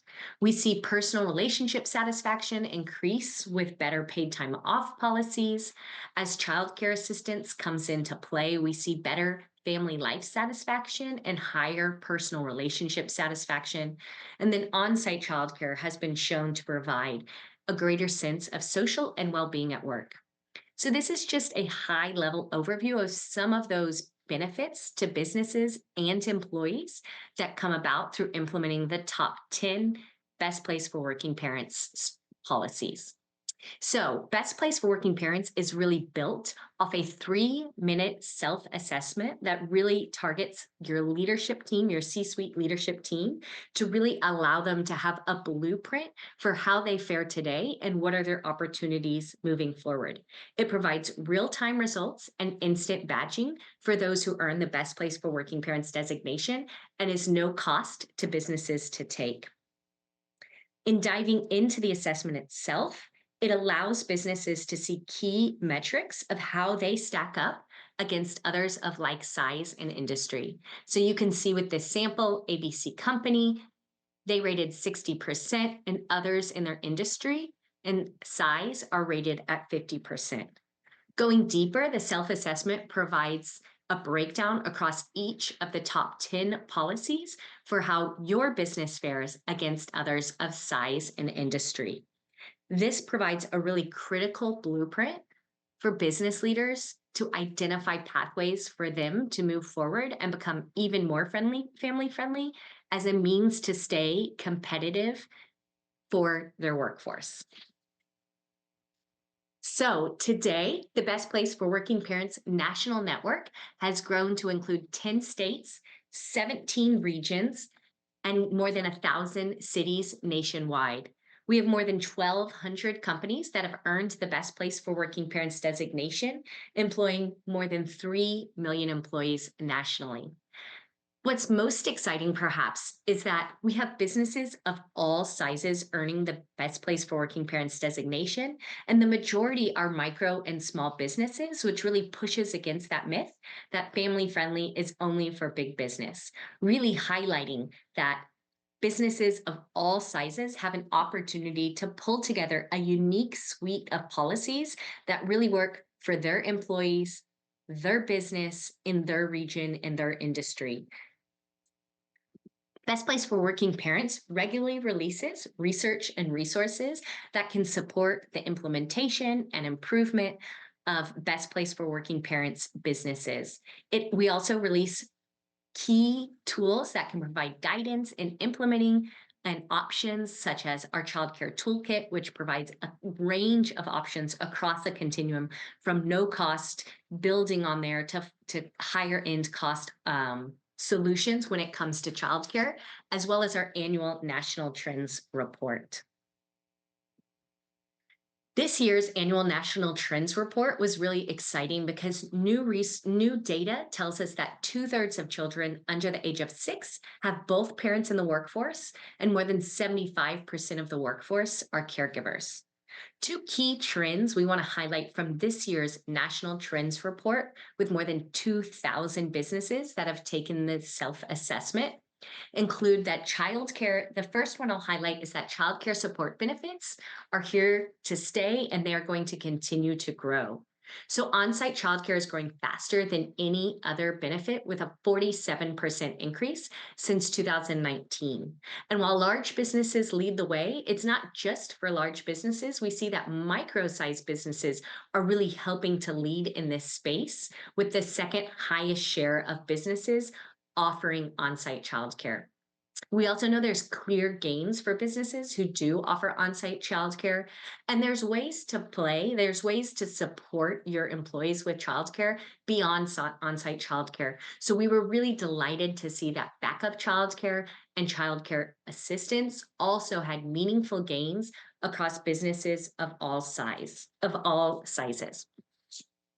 The second trend I'll highlight is related to flexibility and remote work. Definitely a hot topic in the media these days is whether those benefits are here to stay or on their way out. What our National Trends Report and our data shows us is that these benefits are absolutely here to stay. 96% of designated best place for working parents businesses offer flexibility and flexible schedules, and 93% of designated companies are offering remote work, which really shows how remote and flexible benefits are supporting working parents in a way that businesses can really see that return on investment. Employees at these organizations are rating their workplaces 123 times more supported compared to their peer businesses. And then lastly, I want to take an opportunity to invite you all to join us at our 2024 third annual National Best Place for Working Parents National Summit, taking place in Nashville. We hope you are able to join us. It is no cost for Best Place for Working Parents businesses, and provides a really unique opportunity for networking, learning, and resourcing around how businesses across the country are really leading the way in implementing innovative family-friendly strategies and policies for businesses micro to large.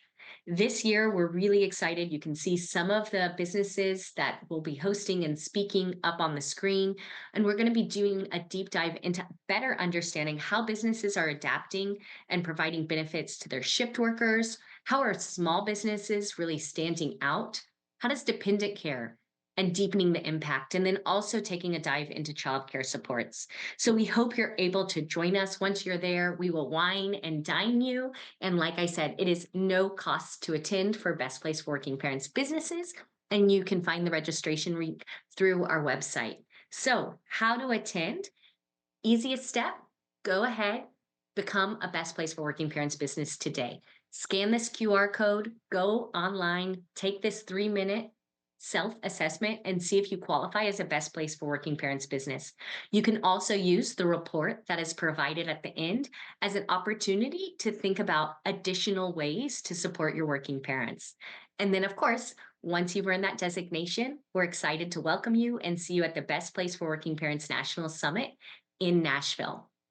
Thank you so much for your time today. Many thanks to Kylie and Richard and the state of Tennessee.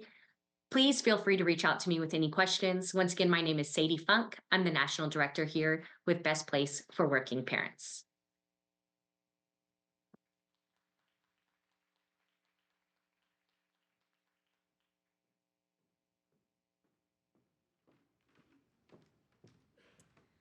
Good afternoon, everyone. I can promise no whining and dining, nor did I get a Janet Jackson mic like Jonathan, and I'm a little offended about it. So I have to write to the president about that. I am Kristen Davis. I am here with Nurture the Next. I am the CEO, and part of our organization and mission is to empower families through programs and parent advocacy and engagement initiatives. And Leslie and Danielle, our wonderful parent engagement coordinators, are here with me today, and I'm excited to talk to you all about some of our initiatives that we're working on.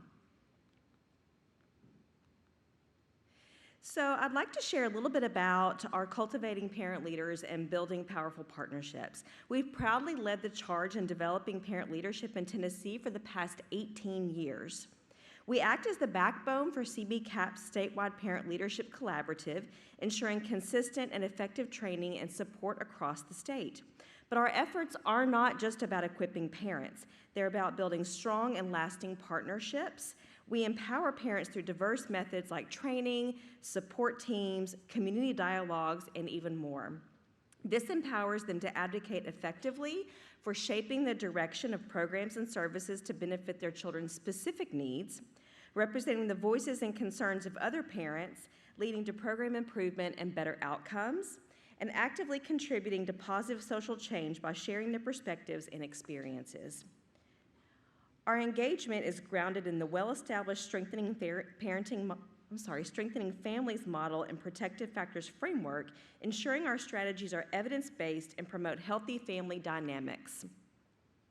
Research consistently demonstrates the profound impact engaged parents have on their children's well-being, highlighting essential benefits like the engagement of improved grades, test scores, and graduation rates for children, increased self-esteem, confidence, and resilience, equipping them to navigate life's challenges effectively, and can lead to reduced absenteeism, disciplinary issues and bullying, fostering a more positive and productive learning environment for all students.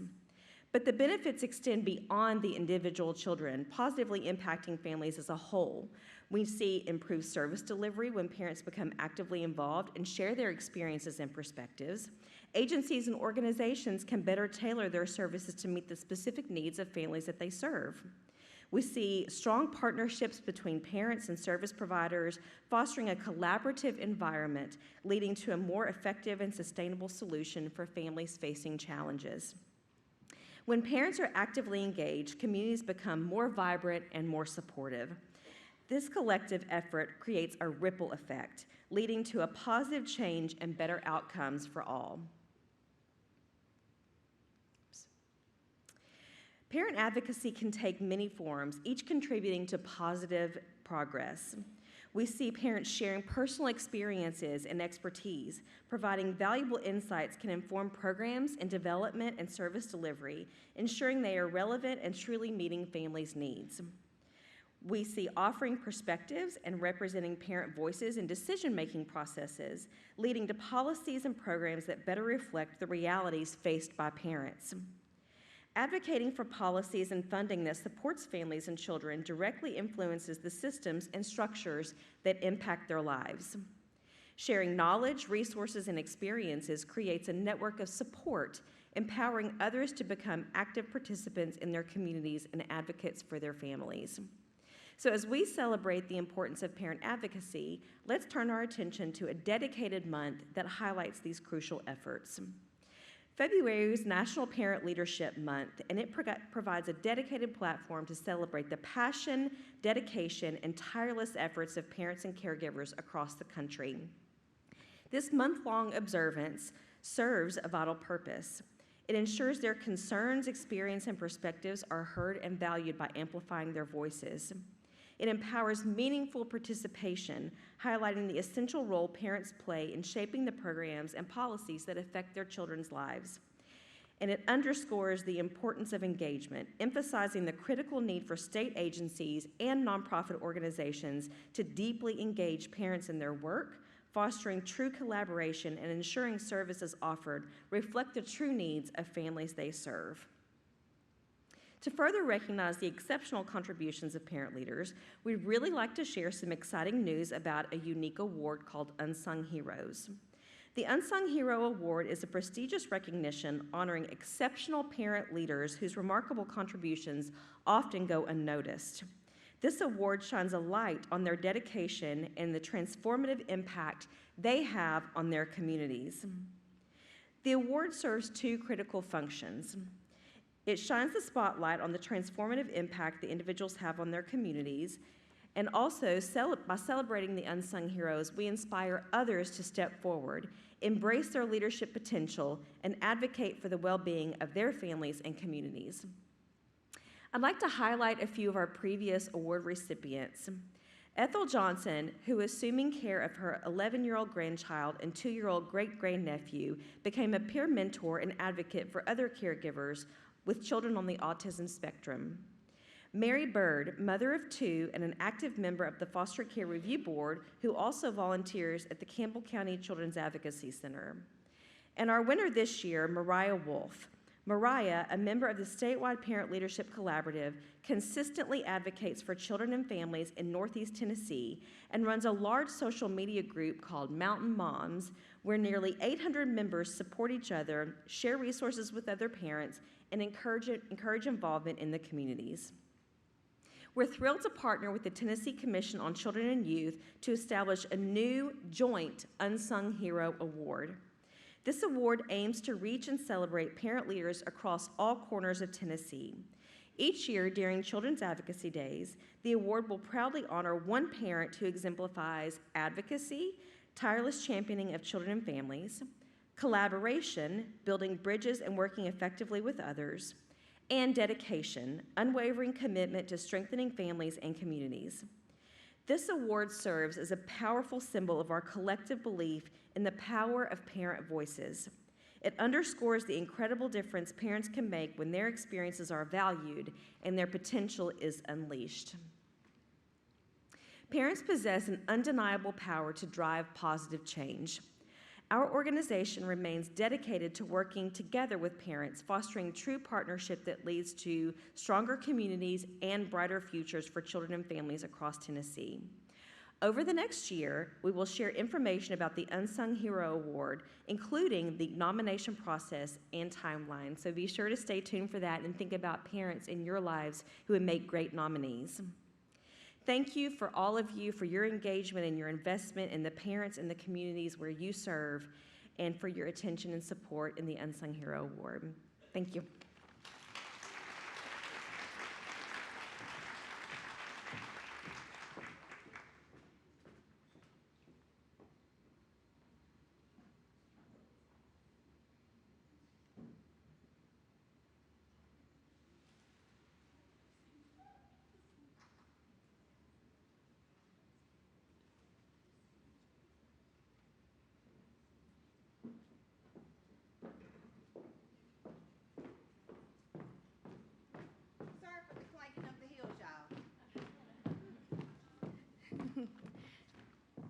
And I'm going to be honest with you all, this is my first presentation this big and all of this, so please bear with me. I'm not going to be before you long. Well, that's what I needed all along. Well, my name is Melissa Dobbins, and I am with Skill Up Tennessee. And what you may be asking, what is Skill Up Tennessee? Skill Up Tennessee is a third-party SNAP ENT partnership. And basically what we do is we assist SNAP ENT participants with getting their HiSET or GED, or either getting their moving on to a high-demand career field, such as a 2-year community college, or either with a TCAT, which we have them all over the state. And then we also have a, I'm nervous, y'all.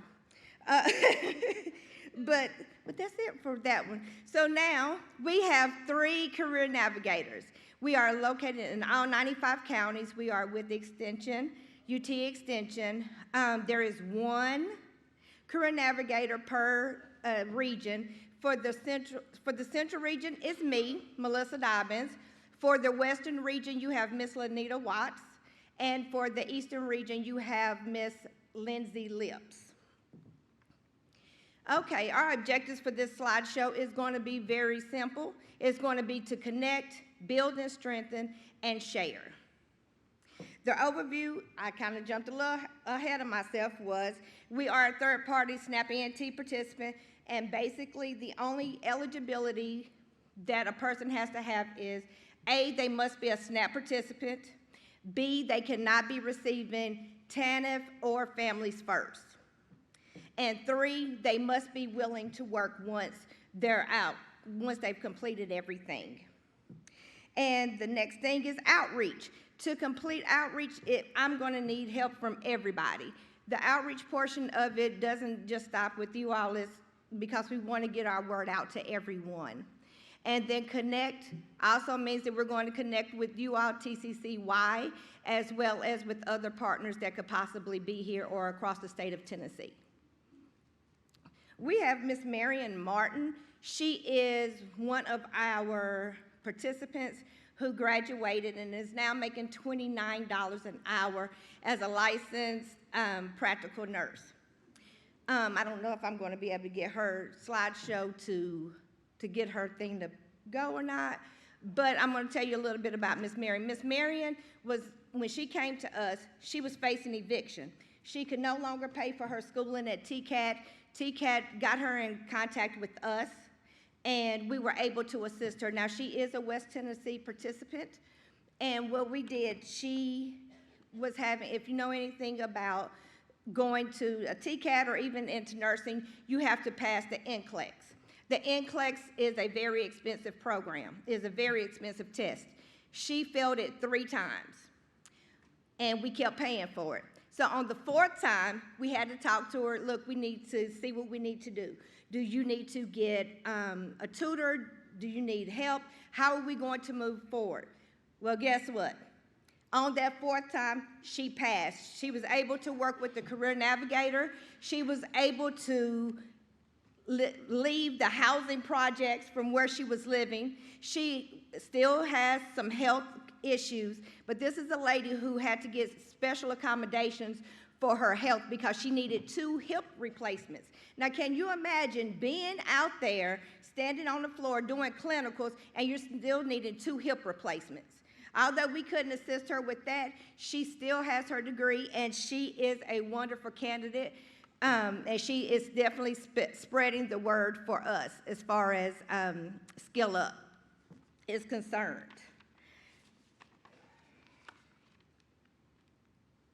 And you may ask how to stay connected to us. You have 2 separate ways that you can stay connected, and you have the QR codes. The first QR code is our Facebook page, and the second QR code is our newsletter. We've just recently started the newsletter, and the first one should be out in April. Okay, the next steps that we definitely need from you all is information that you believe that any of this can assist any of your parents or your families or anything. Make sure that you just reach out to us to get that information. Make sure that you do anything, share your resources with us, and also share, if you all have any events, please invite us to any of your events. We're more than welcome to come, set up a table, or do anything like that. Because at the end of the day, we are here to assist Tennesseans and families to become self-sufficient within a 2-year time frame. And I did forget something that I knew I was going to forget.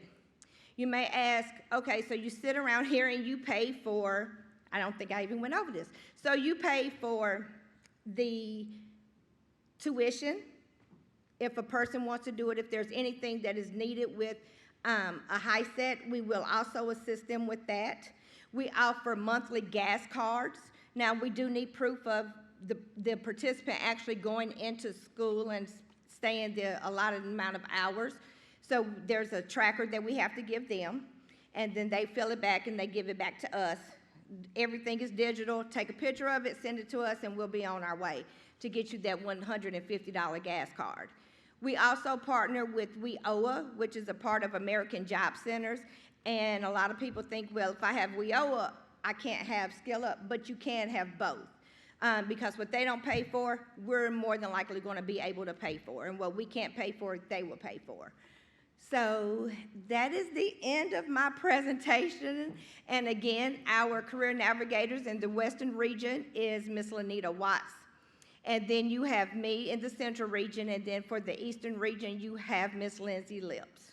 And thank you again for allowing us to come and share a little bit about Skill Up.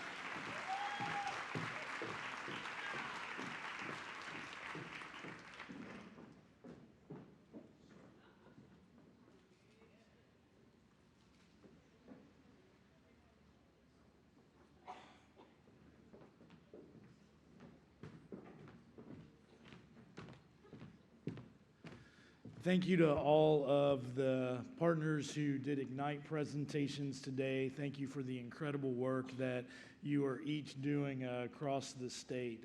Please know how much you're appreciated, and please know how much we are thankful that you shared that with all of us in the room so that we can certainly help connect folks who could benefit from your services and efforts. So we are at the end of today. So if you found today even moderately beneficial, let me hear moderately beneficial. Okay. Was it better than moderately beneficial? All right, that's okay. Good deal. Well, you'll get a survey, and so we certainly want you to tell us what we got right and what we didn't get right. All of the things that went right were because of me. All of the things that didn't go right, I don't know whose fault that was. But seriously, thank you all so much for being with us today. We will start breakfast tomorrow morning at 8:30 with programming starting at 9. As you will see on your agenda, there's some great presentations tomorrow, and I think you guys will be equally pleased to hear that. We will have the opportunity to present some more awards, and so it'll give you an opportunity to celebrate your peers and colleagues. For those of you that are in the room, you deserve special praise because you stuck it out till the end of day one, and so we certainly hope that we will see you tomorrow morning. I do want to let you all know that someone found a ring in the ladies' bathroom. I am not very good at describing jewelry, but if you have lost a ring, maybe washing your hands or something, if you will find me and moderately kind of describe it, I'll give it back to you. Unless it's worth a whole lot of money, then we'll negotiate. But last night, we had the opportunity to do a bit of an executive preview reception. And I ended the reception by making a comment about a quote that personally means a lot to me. And so I told folks last night, and some of you may have heard me say this before, that I am a bit of a history nerd and have been on a big Teddy Roosevelt kick for the last couple of years. And so one of the quotes that's attributed to Roosevelt says that he said that the best prize that life has to offer is the chance to work hard at work worth doing. So if that is the case, you all join me in having won life's best prize, because the work that you do is definitely worth doing. So thank you for spending your time with us today, and we will see you tomorrow morning at 8:30. Thank you and safe travels.